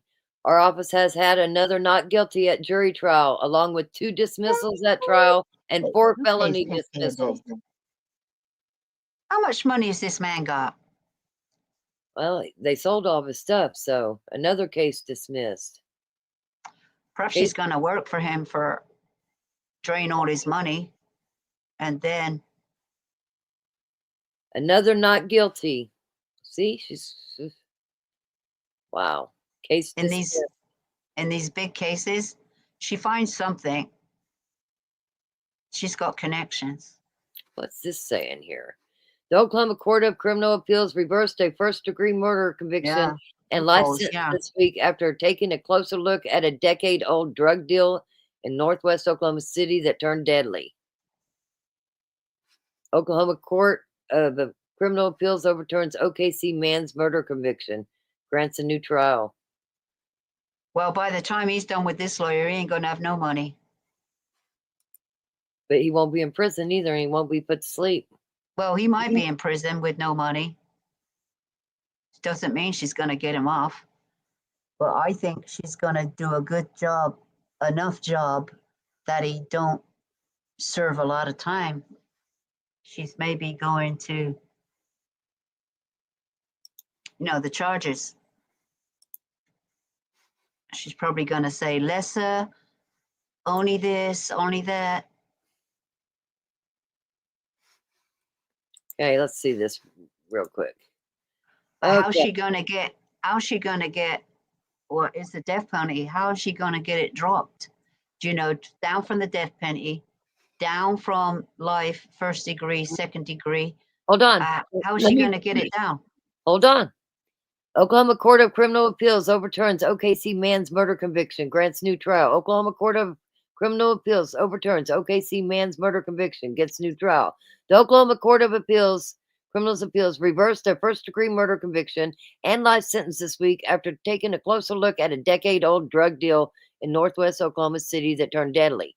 The courts ordered a new trial for Anthony Colderon, 28, who is currently serving a life sentence in prison. Colderon trial attorney Joy Miskell reacted on Friday to the court's decision. She says, "Been praying for this a long time," Miskell said. "This has been a battle since the charges were filed." Miskell was notified Thursday that the Court of Criminal Appeals granted her client a new trial. She shared the news with Corderian Rangel's mother over the phone. "She is ecstatic, over the moon," Miskell said. "We both cried on the phone." Cordell Rangel was 18-year-old when he went to buy marijuana with 4 other men. The drug deal turned into a robbery and shooting that killed Cody Davis. Miskell said her client should have never been charged with felony murder based on the fact he was not the gunman and he was only there to buy drugs.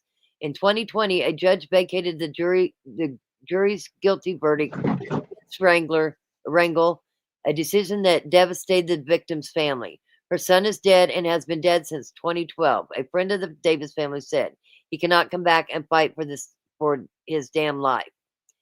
Rangel's case was the second similar murder conviction in Oklahoma County the courts have reversed. Simmons, 28, was convicted in 2018 of double murder, but the evidence shows Sims was buying drugs and not dealing drugs during a robbery that turned fatal. You can be charged for first-degree manslaughter if you're buying drugs, Miskell said. Sims was granted a new trial, but instead pled guilty to 2 counts of manslaughter. Miskell believes the court's rulings will impact more cases down the road. It shows the system works, Miskell says. That's why we have the Court of Criminal Appeals for cases just like this. Miskell said that her client could take a plea deal or go to trial. That decision has not been made yet. The other men in the case have taken plea deals and were found guilty and convicted by a jury. There you go. Oh, that's what she does. She gets them off. Gets them off.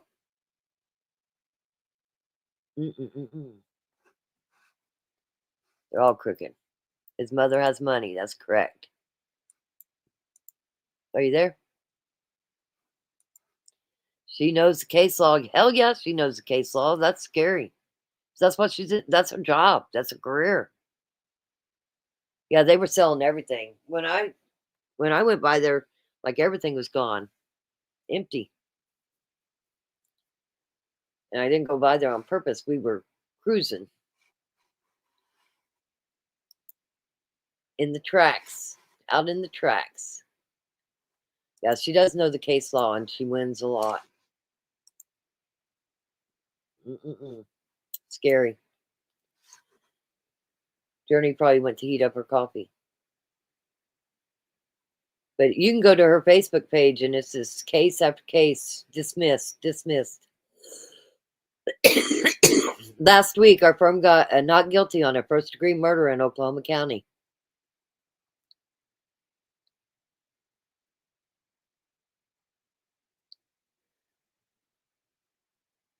Let's see here. Joa Miskel posted, I will represent any woman in Oklahoma who is prosecuted for having an abortion pro bono.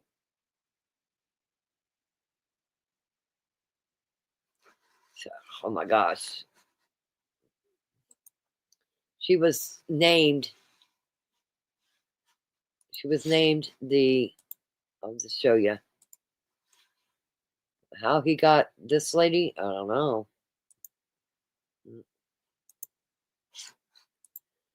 She was proud to be named one of the top criminal defense attorneys again by my colleagues.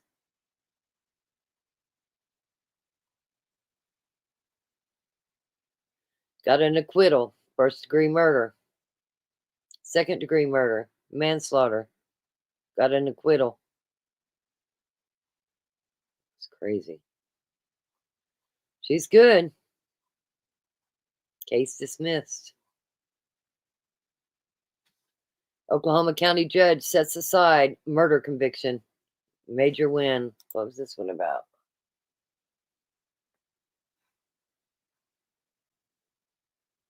And see, a judge set aside a jury verdict Tuesday and dismissed the criminal case against a man convicted of felony murder, siding with a defense attorney who argued her client was wrongfully charged. Oh, I can't read it all. Crap. But this is also Misquell. Oklahoma County District Judge Natalie Mee gave prosecutors 1 hour to file a motion to temporarily suspend her ruling. And then I can't see the rest. And I'm not paying the Oklahomian to tell me shit.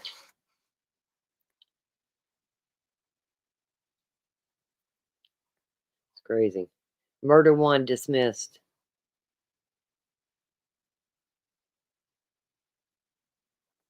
It's crazy.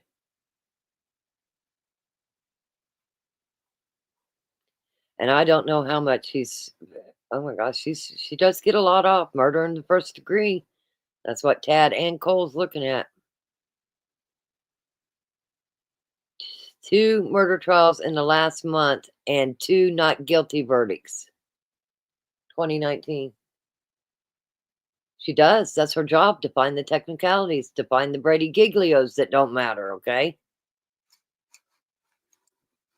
You think the Brady Giglio is going to come into play here? Do you think it's going to matter?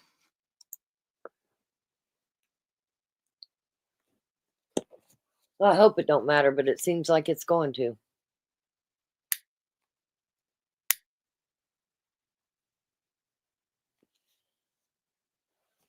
Journey, you there?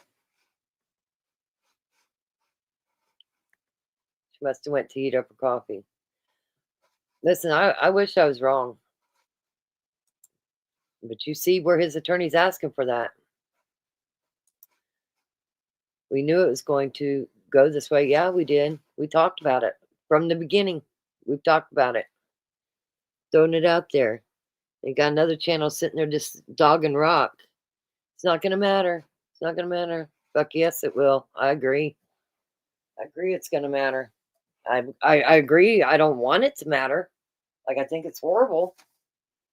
But they say she's the queen of appeals too, but it might even not even go that far. Gosh, I hate to even think that. It's horrible. Absolutely horrible.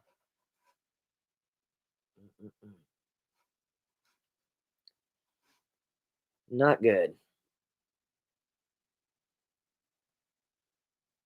So sad. So sad. Get that trial moved too. I bet she don't want it moved though. I don't think she cares because she's from Oklahoma County. See, I've always thought it should be moved to Oklahoma City. Ah. I've always thought that. But her name is the Acquittal Queen. Acquittal Queen. I'll show you.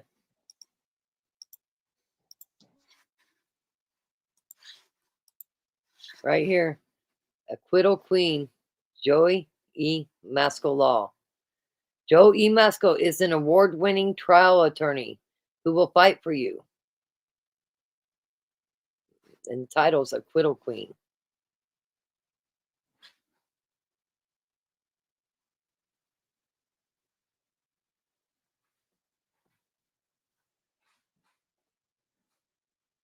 Let's see here. There it is, acquittal queen again. Joey Muskel. I remember showing this. Brady Giglio was not going away. That's right.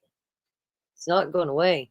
Attorney at law Joey Musquel received her bachelor's degree in English from the University of Oklahoma in 2000. In 2003, she received her master's in American literature from University of Oklahoma. She graduated from Oklahoma City University with her Juris Doctorate in 2006. While in law school, Ms.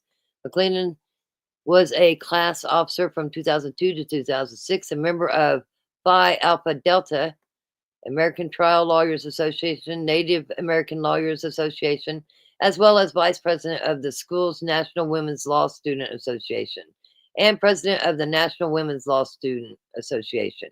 She has taught English and philosophy at the college level for over 10 years, is a member of the Oklahoma Bar Association, the Oklahoma County Bar Association, and the Oklahoma Criminal Defense Lawyers Association.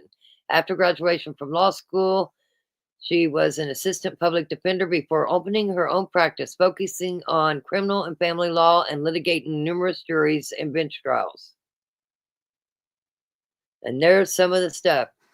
Trafficking drugs, not guilty, not guilty, dismissed. Accessory to murder in the first degree, not guilty.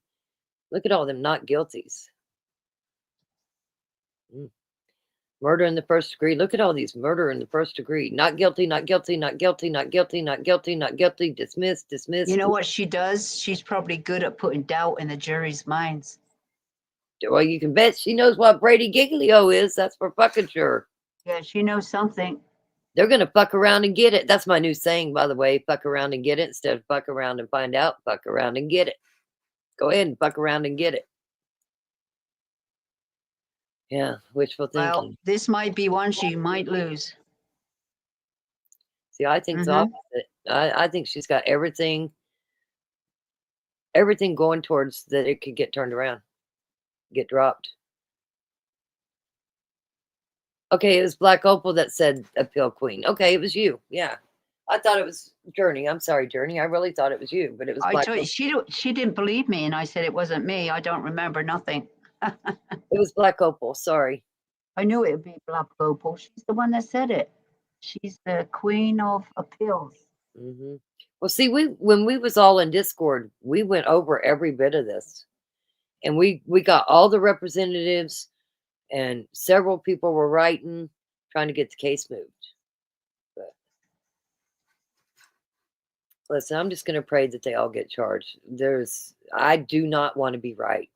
And mark this down. A lot of times listen, I never want to be wrong. But in this case, I don't want to be right. That's a song. Sing it. How is that? What? That Oh, is a song. I don't want to ever be wrong. That's a country song, isn't it?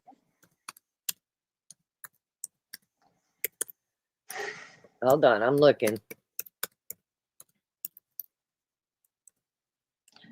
Okay. If loving you is wrong, I don't want to be right. If loving you is wrong, I don't want to be right. If being right means being without you, I'd rather live a wrongdoing life. If loving you is wrong, I don't want to be right. If loving you is wrong, I don't want to be right. There you go. It is a country song. Oh, I knew Black Opal would know. It's a country song, isn't it? Yeah, wow. Technicalities, Journey. Yeah. Yeah. LOL. Song of Rock. Yeah. Yeah. Telling you, I don't want to be right. I don't want to be right. If loving you is wrong, I don't want to be right. Yeah, I remember it. Yeah, that's an old song. And actually, I don't think it's country. I think it's blues. It says Is Luther it? Ingram. Hmm. Yeah. Do I not have it on the screen? I thought it was on the screen. I know it's an old song. It's an old song. Oldies. It's the oldies. Luther Ingram. Oh. Oh, that's is it? It's not Motown. No, it's got to be kind of rock, soft rock. Love songs. Maybe it's under love songs. That's an old song because you can tell. Look at that.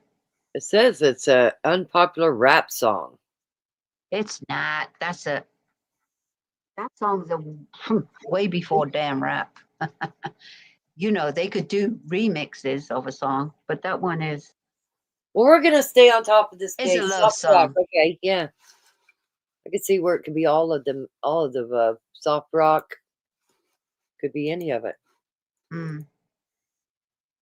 Cole has a.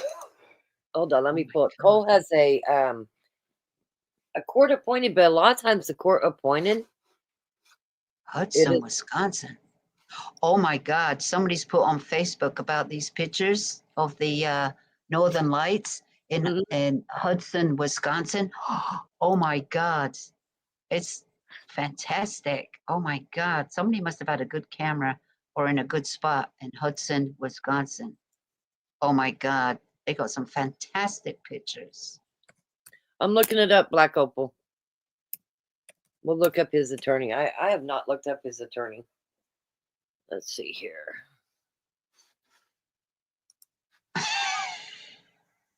Okay, his attorney is. Sorry. I'm watching something funny. The people that pirates, you know, that steal your shit off your doorstep. Well, she was so big that she broke through the deck. I was watching one. It was yesterday, and the guy cut And out. she's stuck. The guy cut out a hole in his porch, put the box there, and put a rug over it, and the person fell right in the hole of his porch. Oh, I think that's what that woman just did. I don't know if she broke it or it was a mat and she fell through. And she's a big woman and she's yelling, help. That's probably what I saw too. I'm sitting there watching these things. They crack me up, these stupid people. It's their fault, isn't it? You better get me out of here. Get me out of here.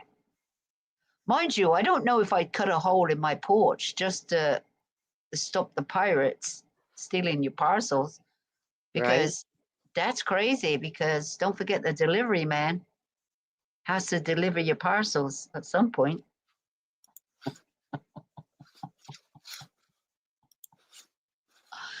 That's probably my God, why would you do that? That's so dumb. That's costly. I don't know.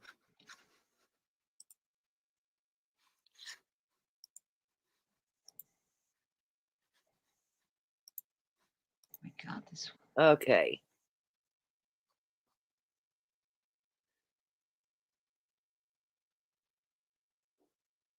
Colin President.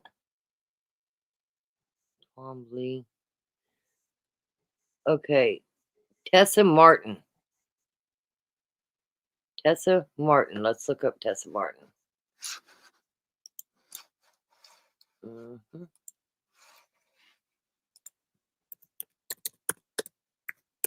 She's the bald one.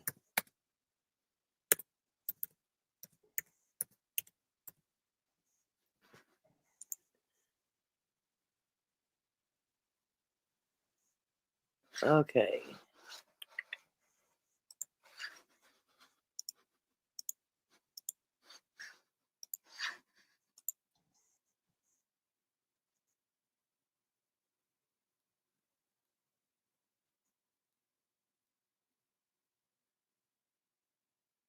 Looks like she's out of Norman, Oklahoma.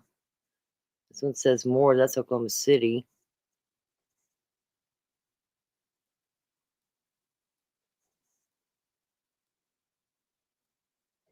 It has to be a death penalty approved attorney.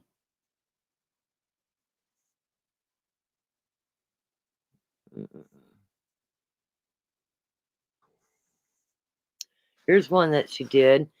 Oklahoma City man receives life without parole and stabbing in court. Ainsworth answered questions posted to him from his defense attorney, Tessa Martin, as a part of his plea. Trying to find her YouTube or her Facebook. Let's see here. Maybe Cole is thinking if Tag gets off, it will be that way for him. Cole too. Yeah, his attorney tried to get his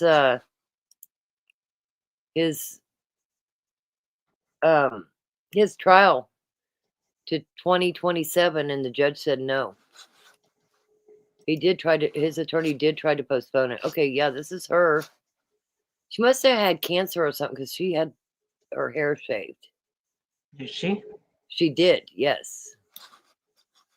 When I saw her, she had her hair shaved. Oh. Did she just have a baby? That's not her. That's not the same one. That's not the same one. It's the wrong one. She don't live in Georgia.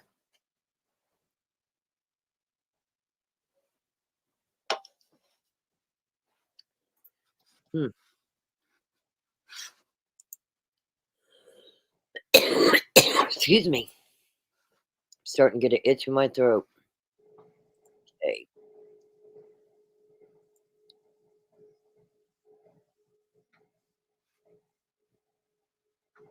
It's crazy.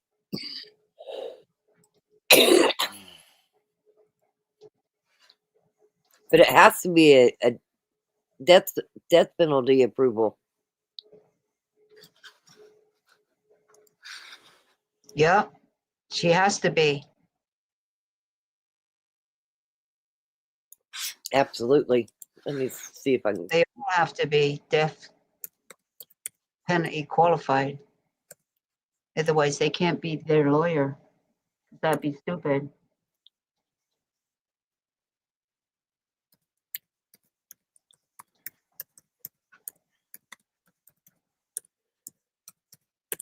You know, the other channel really was trying to make a big deal about how this defense attorney was rubbing Cole Twombly's head and different things. Mm. Wow, you can't be doing that, doing shit like that. That's like sexual shit. Well, and Corey was sitting right across from him.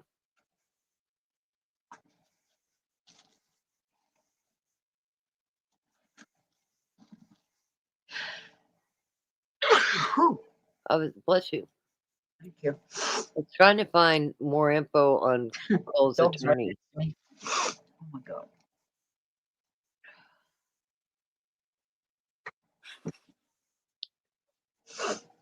My God, I got so much went up my nose. Oh my God.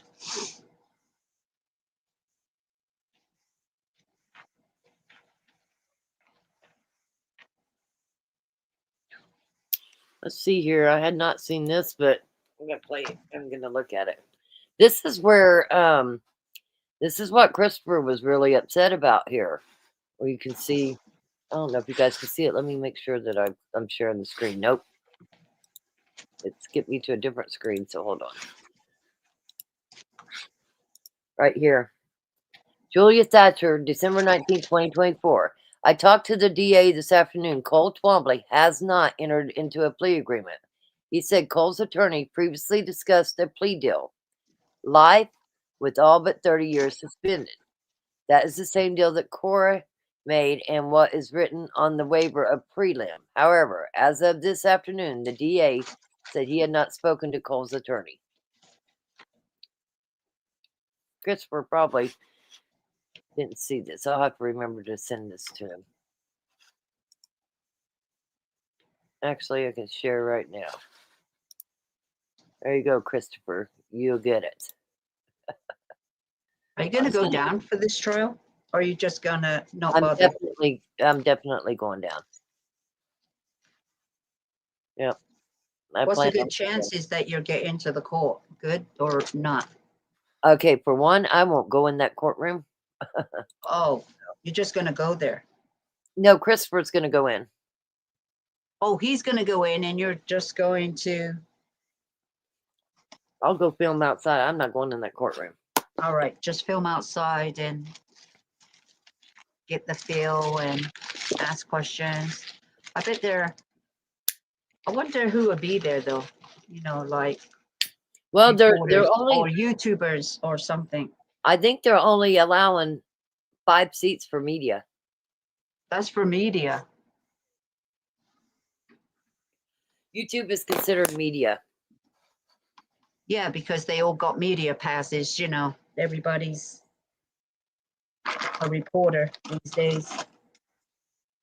Go on fake.com and get yourself a pass.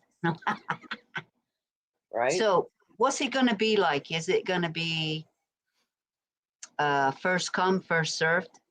You know, Oh, I'm sure. Listen, absolutely. Oh, twice on Sundays. The family should be in there before anybody else. Any family member that wants to go to that trial, definitely it should be family. Family first before anybody else. I know, but the courtroom ain't that small, is it? Oh, it's small. It's extremely small. But It's how many just- people do you think it fits then? How many benches is there? Let me just ask. Texas County Court. Because, you know, a lot of courtrooms ain't that big, but they usually have about 3, 4 or 5 rows of benches. It's really small. Smallest courtroom I've ever been in. Oh. That's for sure.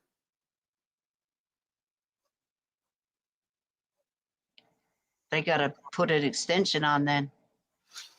You know, make their courtrooms bigger.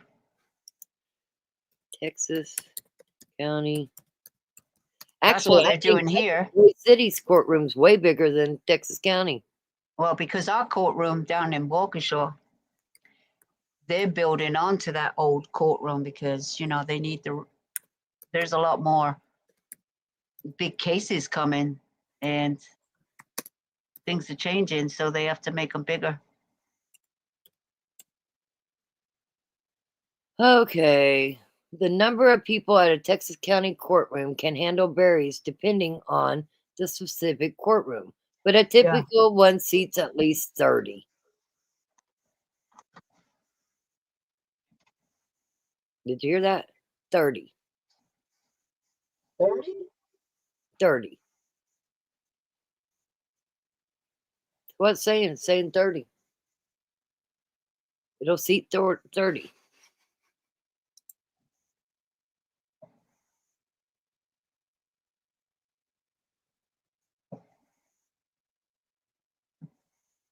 What it says, 30. It's that small, huh? I knew it was small. 30 people.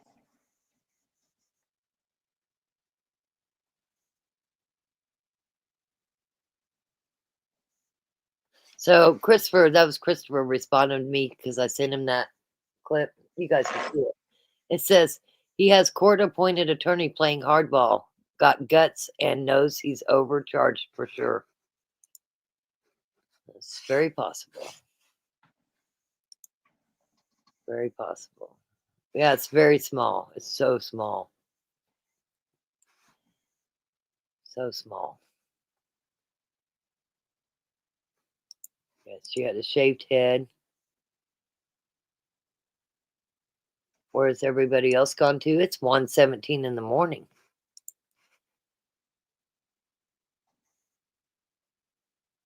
Yeah, wanted to make Corey insanely jealous.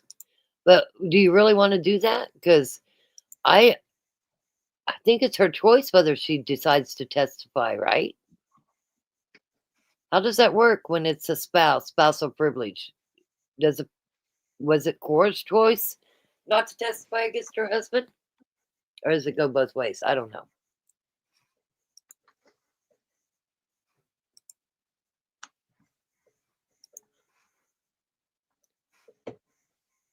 Yeah, it's very small. It's so small, Journey.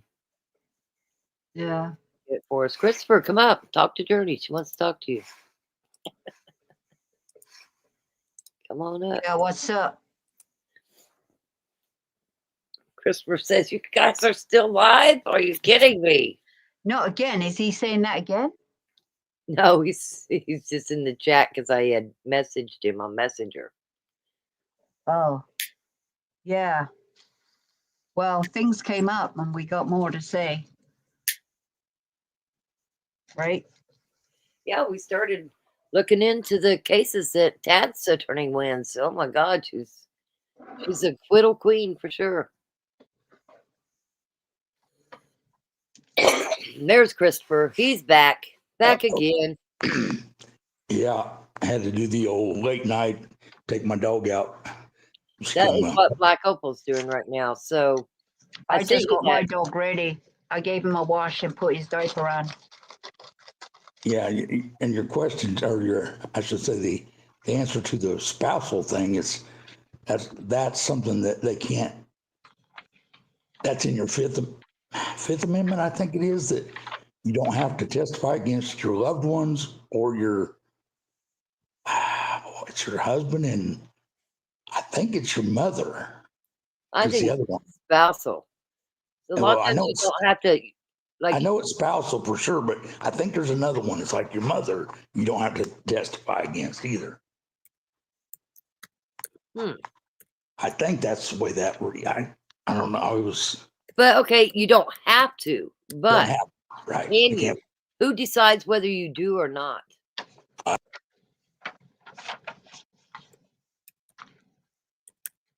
You know what I'm saying? The law.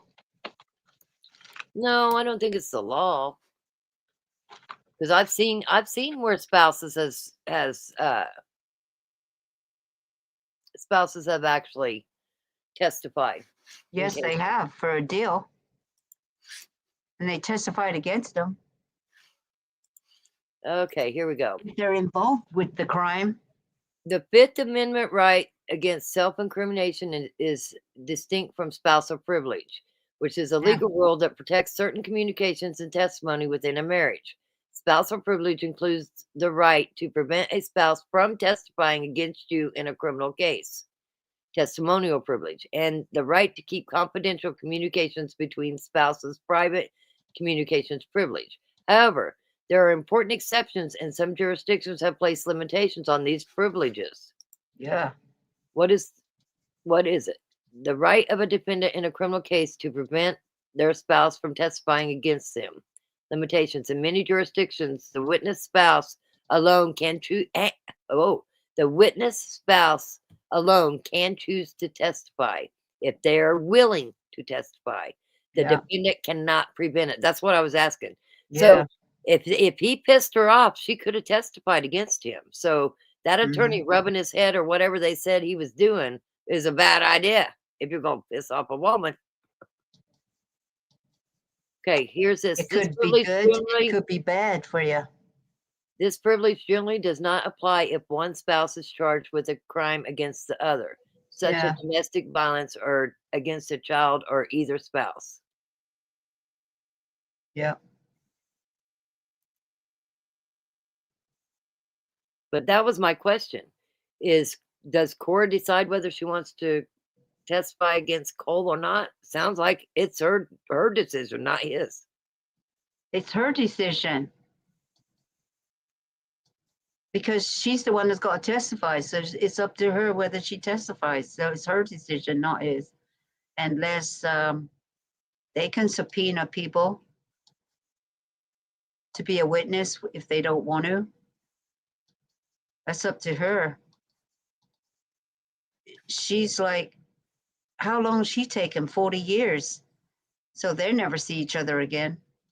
Says here, who can invoke spousal privilege? Either spouse can invoke spousal privilege to protect confidential communications, and in criminal cases, either spouse can invoke the testimonial privilege to prevent one spouse from testifying against the other. The communications privilege can be asserted even after a divorce, but the testimonial privilege generally ends with the marriage.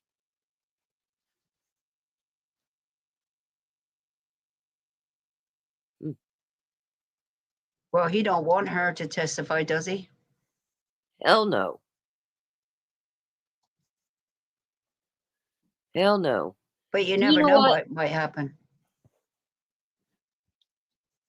It's very. Somebody else brought this up the other day. I think it was that other channel about how they should have to speak, get up there and speak. Listen, that is your right. You have the right to plead the fifth and not speak on anything. Any one of the defendants has the right for the fifth. And if they think for a minute that Tad or Cole is going to go up and speak on their own behalf in a murder trial, they're crazy. Yeah, but most of the time, when lawyers know they're going to plead the fifth, they're not even going to bother with them. Okay? Most of the time, they're not even going to bring them in. That's be stupid. They wouldn't even bother. Yeah, they wouldn't bother, especially if they know that's just stupid. Most attorneys tell them you are not going to get on the stand. It's a bad idea to get on the stand. Christopher, you still here? Well, yeah, he is, but he might have fallen asleep. Okay. No, I'm still here. Oh, Or to say Why Sam. on earth? It was the other channel, and they said, well, when Cole should get on the stand and Tad should get on the stand. When do I hardly ever see anybody plea or testify in their own case, especially a murder trial? Right. Sorry, I'm watching so much stupid again. I'm watching. There's it's in Pennsylvania highway, and the police. It was a police chase, right? It unfolded in Pennsylvania highway. They were on a hot pursuit with a hot dog and a pickle, riding scooters. Jesus. Well, my point is, sorry. Christopher, most people don't testify in their trials, especially a murder case. What do you think, Christopher? Yeah, I don't see where he would. I think he might gain by her testifying for him. You know, she was trying to keep him out of trouble. Trying to protect him, yeah. Yeah, that's what I would see. That, you know, because she was trying to bend the story that he wasn't involved, which they're saying way more witnesses saying he was involved longer than 2 days. I think they've had 3 of them now. Do you think that they will subpoena her then? I would think they're going to make CW testify, and and then you've got his wife saying the other thing. But you know, wasn't there another one that gave a thing saying that he was involved? Oh, it was Paul saying that he was involved in the planning before, and he was on prior trips. So there was 3 testimonies getting him in way earlier than the last day or 2. You know. Right. So, you know, I don't see where, I mean, that would be contradictive of him to, I mean, he might get up there and say his own, but I think, I think. So it came from Allison from News Nation, and I don't know if the other girls just went with it too. But Allison from News Nation said that Cole's attorney was rubbing his head and stuff in front of Cora to like intimidate her. But why would they do that knowing that Cora could get pissed off and want to testify? Like, what would they benefit by doing that? Be honest with you, it probably wasn't anything but something to talk about. But I don't see where a defense attorney would do that to somebody either. I wasn't in there, so I don't know. Well, I don't really see no advantage to one way or another. Why would they do it? Because they have nothing else to talk about. Same reason this little drama place I live, they just talk about things that doesn't matter, you know. Right. They're your next door neighbor and they want to stir up. I'm just saying it would not benefit Cole's attorney to do that because what would it benefit? All it's going to do is piss Cora off. So why would you do that? You don't want something like that, a deranged ex-wife or what? Or right. Yeah, you wouldn't definitely want to make her mad, but. And it doesn't really, I don't know, maybe this person, did he hire her? She was appointed. She was court appointed. So I don't see what any of that would have to gain. I don't even see where that would come out, you know, unless. But I remember with Allison with News Nation was the first one that said that and said that she was rubbing Cole's shoulders and rubbing Cole's head. And then Them two girls the other night said, yeah, Cole's attorney was back in there, according to the family, rubbing on him again. And it just makes no sense to me. Why would you even, they wouldn't, what would be the benefit of making Cora insanely jealous? Because that's a bad move. Why would that wouldn't even benefit them at all? No. Because they You want her to not say things against Cole. Right. If you're his attorney. So you wouldn't push the button like that. But again, I wasn't in there. Right. I don't know. It sounds to me like something made up anyway, but Me too. And then somebody else went along with it because there's no benefit to it. no, monkey see, monkey do. So they talk about it. They're bored. But they sure wasn't going to drop the names that was said in there, was they? No, and keep all that hushed up. And Oh, wait everything a minute. Hold on. Listen, people are getting a hold of me and y'all are just going to have to wait. I got a lot to release to you, but you're going to have to wait. That's all they kept saying. Yeah. Oh, we got more, but you're going to have to wait. Wait for fucking what? Yep. Because that's what Yep did. Right. I got some information and I'm going to drop it, but you got to wait. That's what they're doing. I got information, but you got to wait. We have people in the back streets texting us. We have people calling us. Who gives a fuck? You got a YouTube channel and you're not even releasing the pertinent information. You're him hauling around. You won't even read the docs because they have the essay in it. What the fuck? Yeah, I don't see where. Didn't even want to release the Misfits names that was released, but it just happened to come out because of the civil suit.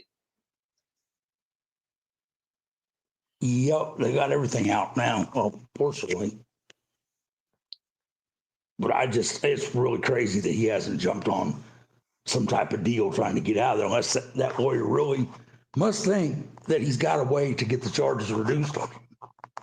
You know what? I'm going to be honest with you. For one, I would never do this crime. Let me throw that out there. But if I was one involved in this crime and I had somebody bringing it to my attention, even though I know, listen, I'm not an attorney would bring it up, but someone saying, well, you got a Brady Giglio, you've got a sheriff, you've got the DA task force guy on the Brady Giglio.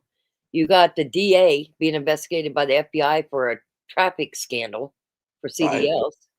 Right. You got the judge who was Tiffany Adams' divorce attorney. I would take it all the way to the end and fight it too.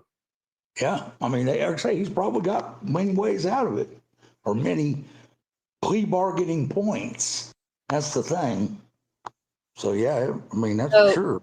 So Deb says, I heard a little birdie that Cora was asking in the jail if Cole had court dates or what is going on with Cole. She would have access to all that information. She knows. Cora would have all that information. That's not being hid from her attorney, and her attorney's not hiding it from her. I guarantee you that she knew she was in court. As a matter of fact, they all were in court but Tiffany. Cora and Paul Grice was there in court, so she knows. She knows exactly when Cole's court dates are. It was said in there that she was there.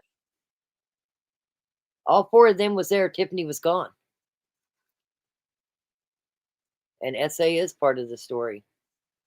Yeah, Deb, I believe Cora knows exactly what's going on with Cole because she was there. But her attorney definitely would know. So I don't know why she would ask other people because she would already know she was there.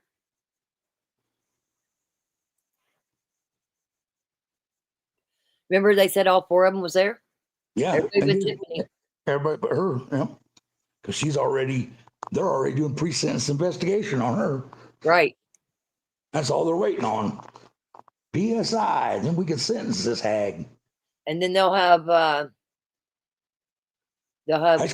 impact statements to give, and then she'll be done. She'll be sentenced. She'll be gone. I can't believe that they seriously dropped the conspiracy on her, though. I know. I do not understand what they're completely closing that for everybody else. If she's not guilty of it, none of them are. Right. Wow. Yeah, but that was part of the plea deal. Yeah, I know. I'm just not understanding that, Why I don't understand that plea deal at all. Why did she get away with not even having to testify against the others? That's not a privilege. She's not a spouse. Right. I just don't understand Leach is making that deal with her. It's closing everything up. Like I say, if she's not guilty of that conspiracy, then none of them are. She's definitely the one that instigated the conspiracy.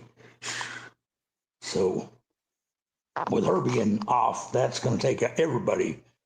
That then would take where Tad and Cole both wouldn't be involved in that, or you have them charges. Well, wait a minute. I don't think they took it off of course. Yes, they did. Did they? They dropped the conspiracy. Yes, they did. They sure did. When did they drop it? Did they drop it before Tiffany signed it? When they made this plea thing, she pled to two other ones, but the conspiracy charge was one of them that was dropped. I'm talking about Cora and Paul Grice. Did they drop it on them too? I don't know about that. That's what I'm saying. I don't think they did. No, I don't know that. But what I'm saying is, how can you drop it on her and they still be charged with it? Because without her it was basically within a plea deal. Right. Well, no, I'm understanding that, but it's just I don't know. You would think that if there's any conspiracy there, she's definitely the one that started the whole conspiracy, asking everybody and trying to get them involved. So I don't know. But I think it's because they do a lot of things with a plea deal. Right. And just because they make a plea deal for one, it's not going to be made that way for all of them. Well, I would say that they didn't say she wasn't guilty of it. They made a plea deal and dropped that. That don't mean that she wasn't guilty of it. They're just not charging her with it. Right. Hey, I'm going to drop down because I'm tired. I got to lay down. I'll listen. You can't. You can't. You're my producer. You have to stay. Just kidding. I got to lay down. My dog is looking at me crazy. I'm looking. Okay, go ahead. Thank you, Journey, for everything. Thanks, everybody. See you next time. Yeah. Have a good night. Good night. Yeah, you too. Behave. Yeah, behave when I'm gone. Christopher, I'm going to show you something here. See here. Check this out. Here's Cora's.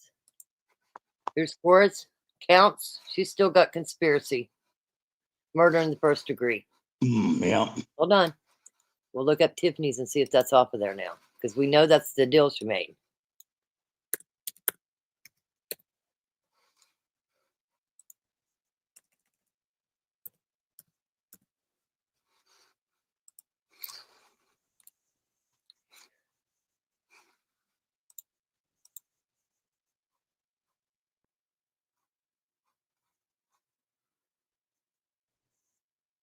Okay, there it is. Conspiracy's still on there, according to this.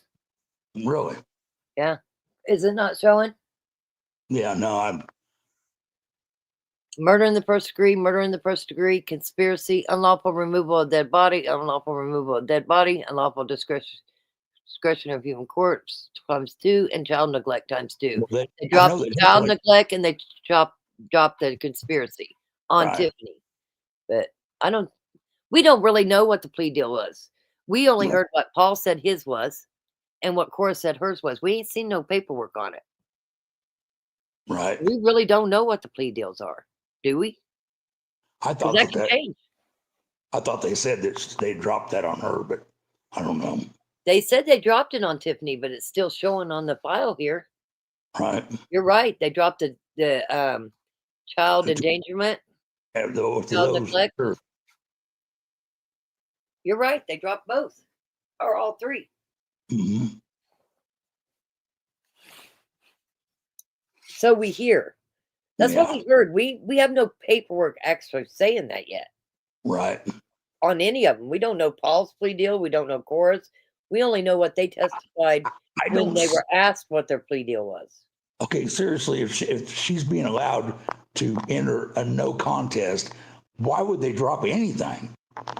I mean, she's saying that she's guilty of it.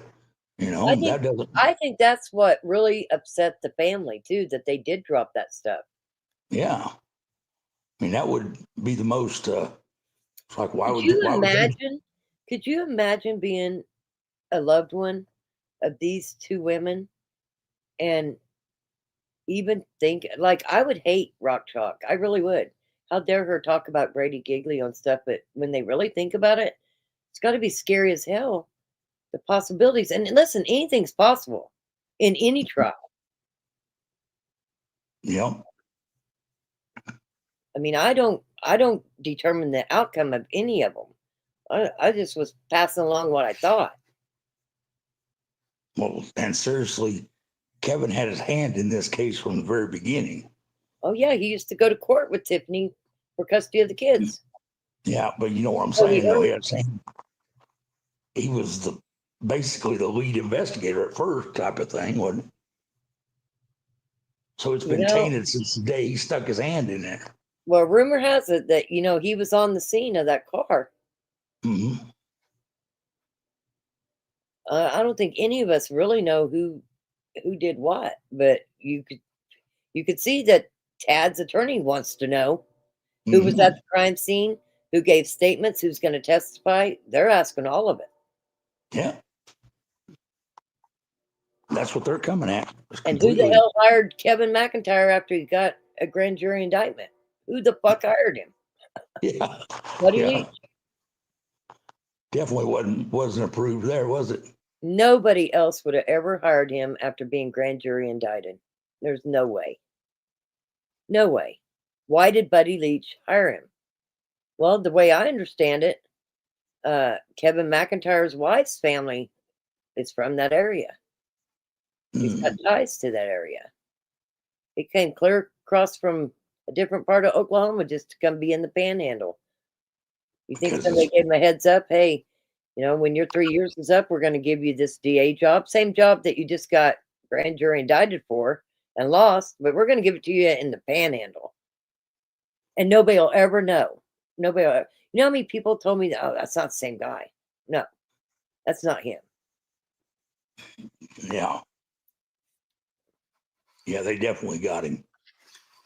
Well, he moved there for a reason. I think he met his wife afterwards, but something enticed him to get to the Panhandle. Right. Obviously, there's a lot of money under the table. Yeah. A lot of money. And his grand jury indictment, you can't find it on the internet no more. But Really? I have it. It's not on there no more, huh? I couldn't find it. I've tried.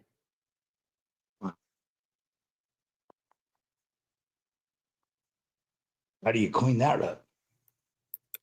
I don't know. I find it really strange. Inquiring minds want to know that answer. How do you clean that up? I Real don't hard know. to clean up that record. For sure.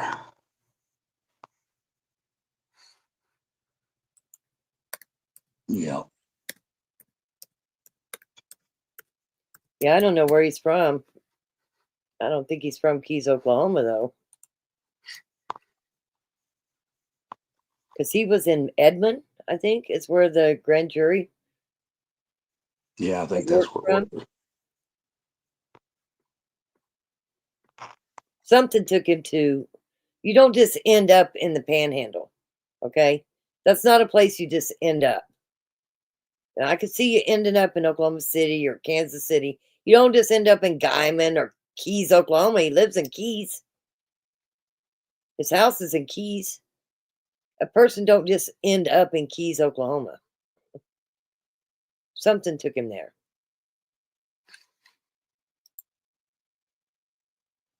Big time.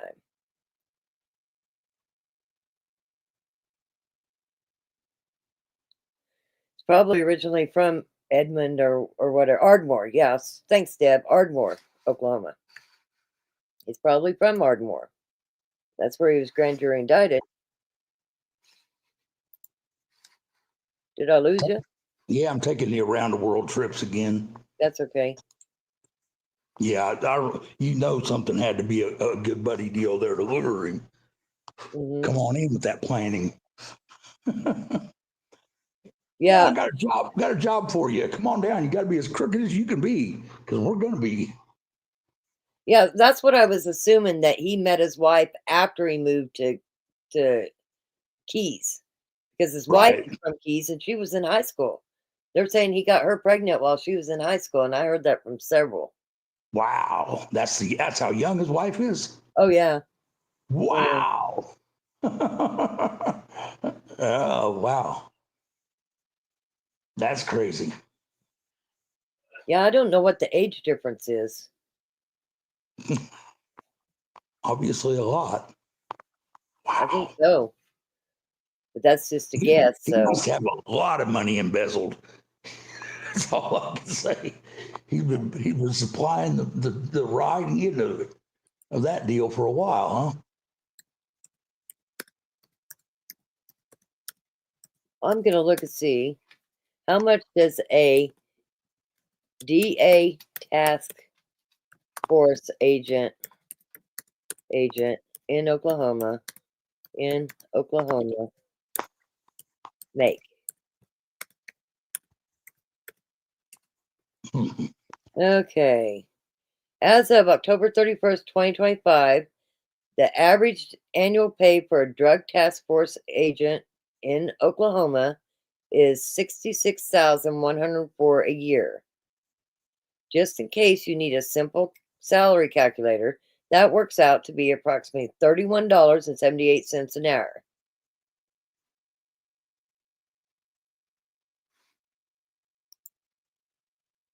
Yep, 66. The starting salary is 66,104, and it tops out at 80,791. Well, he's got all the experience. He's got to get all those raises then. Well, he should get extra just for getting through a grand jury indictment and then getting the same job he had when he got the grand jury indictment. I mean, that's that's some skills right there. Yeah, obviously.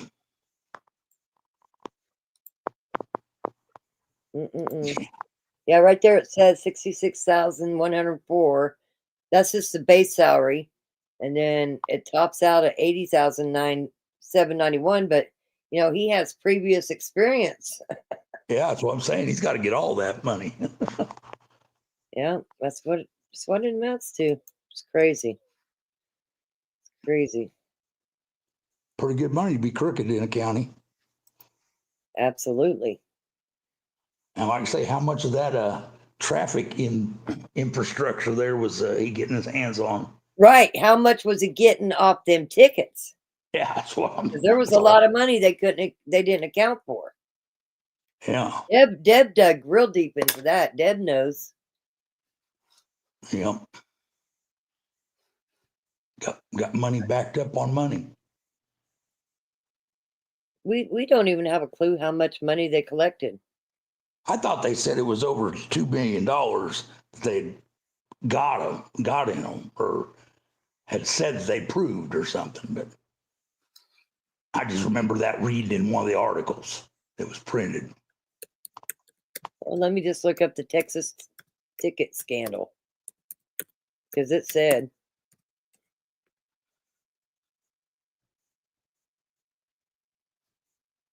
Oh, of course it's bringing up lottery. Let me put Everybody needs a lot. CDL traffic scandal. Okay, the Texas CDL traffic ticket scandals primarily refers to a large-scale bribery and fraud scheme uncovered in recent years involving a former Texas Department of Public Safety, DPS employee who issued fraudulent commercial driver's licenses, CDLs, to applicants who either, oh, that's something else. That's not even a scandal. It just says netting millions. Yeah.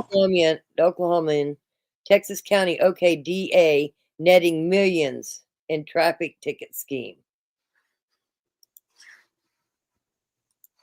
I take a lot when you're only getting about $500 a time.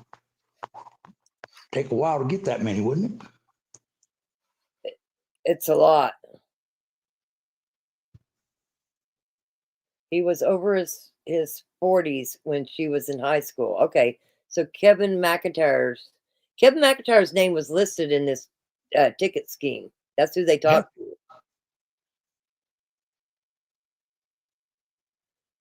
But it just says a couple million, I think, but I'm going to read it here.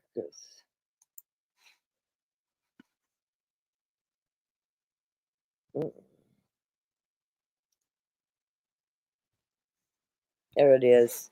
That's when it got weird, and Botto became part of a system of fines that produced no court records, but brought more than $2 million to the district attorney's office.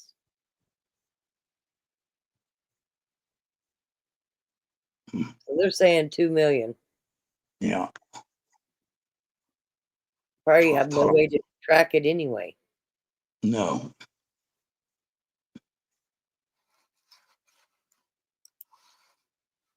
Believe it or not, Black Opal says Savannah, either KM has a big, you know what, eggplant, or she likes handcuffs.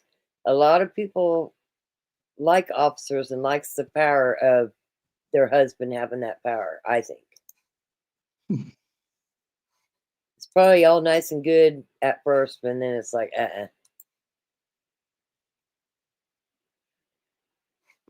Definitely shifty. I agree. This whole case is just fucked from the beginning. Yeah, ain't had nobody in there to believe.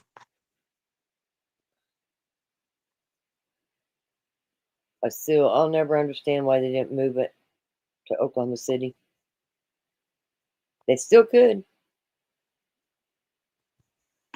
It's all plead out by now.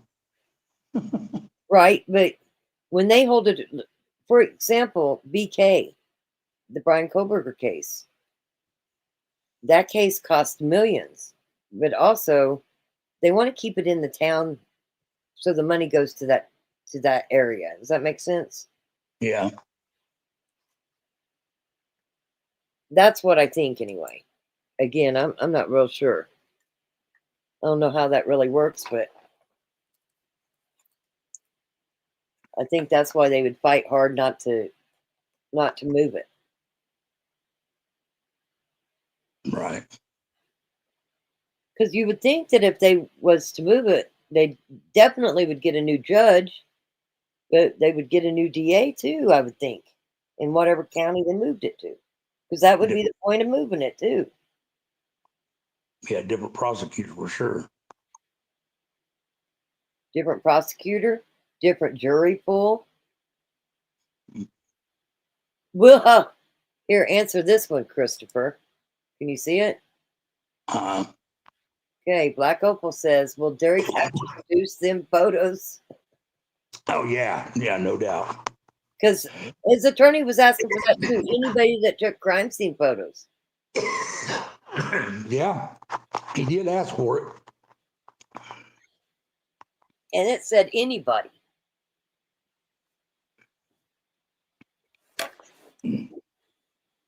And I took pictures. I took pictures of the ground, but the car wasn't there. Nothing. I didn't see blood pooling or anything like that. I guess I could thank somebody for not giving me privilege to all that craziness. Right.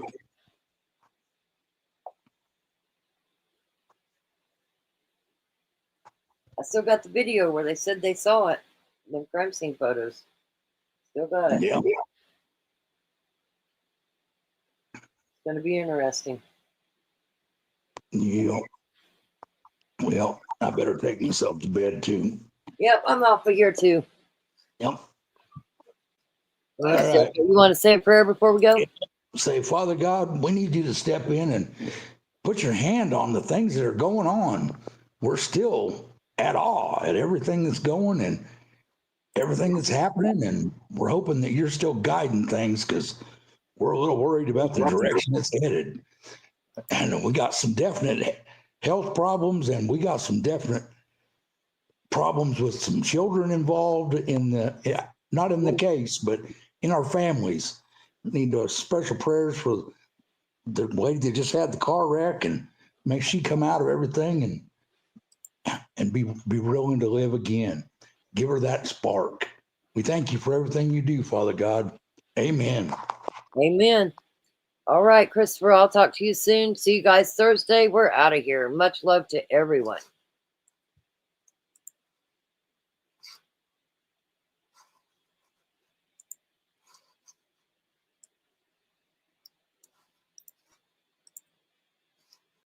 Call all the neighbors, warn the town. The Rock Chalk crew is messing around. They're chasing justice sharp and bright. Welcome to the fam, keep your truth in sight. Deb C's got receipts from 1882. Hacked the database with a can of glue. Hawkeye sees your blade from another state. Still found time to bake a cake. Nota's running, not from crime. She just forgot the noodles this time. Micah singing ballads to his cat. Solved a case just like that. Black opal, sneaky, mysterious style. Caught a lion through a bathroom tile. Christopher preaches and takes the stand. Turn water to coffee with just one hand. Mama lost us where the bones are hid. She just laughs and says, guess I'm part of the grid. Beach babies tanning with suspects in tow. Solves crime while surfing, justice on the go. We're rock, chalk, wild, weird and free. Breaking down lies, men waxing spree. Truth, drama, and twists for days. We solve cold cases in chaotic ways. Dance like a suspect caught on tape. Delightfully chaotic, got rage and style. She filed an FOI right from the mile. Lavender sweet till the plot gets thick. She solved the riddle with a selfie stick. Gail's got gossip, it's top secret grade. She got the case with a pink band-aid. Jade speeding through charts and maps on display. Racing for truth, she's blazing the way. Ostrichen boots with an attitude. Pecking the facts and serving the truth. Pete Young is composing the justice jam. With a mic in one hand and a jar of jam. Jezebel's casting spells in court. Summon a witness in unicorn shorts. Beautiful Holly K's just glowing bright. She don't argue, she sparkles you right. Leroy snoozing with a solve file stack. He solved 5 cases and still took a nap. American honey, sugar, sass, and sting. Made the perp confess with a mood ring. Tiny Tots rides in on a scooter of doom. Throws glitter bombs right on target zoom. Girly girl's got a side eye that kills. She found the motive using puppy squeal skills. Rock Chalk Squad, we're a little crazy. We solve the puzzles and break the routine daily. We investigate, laugh, and keep spirits high. We're the funniest justice family, give us a try. Chaos, flair, witness law, we're Rock Chalk, stand back in awe.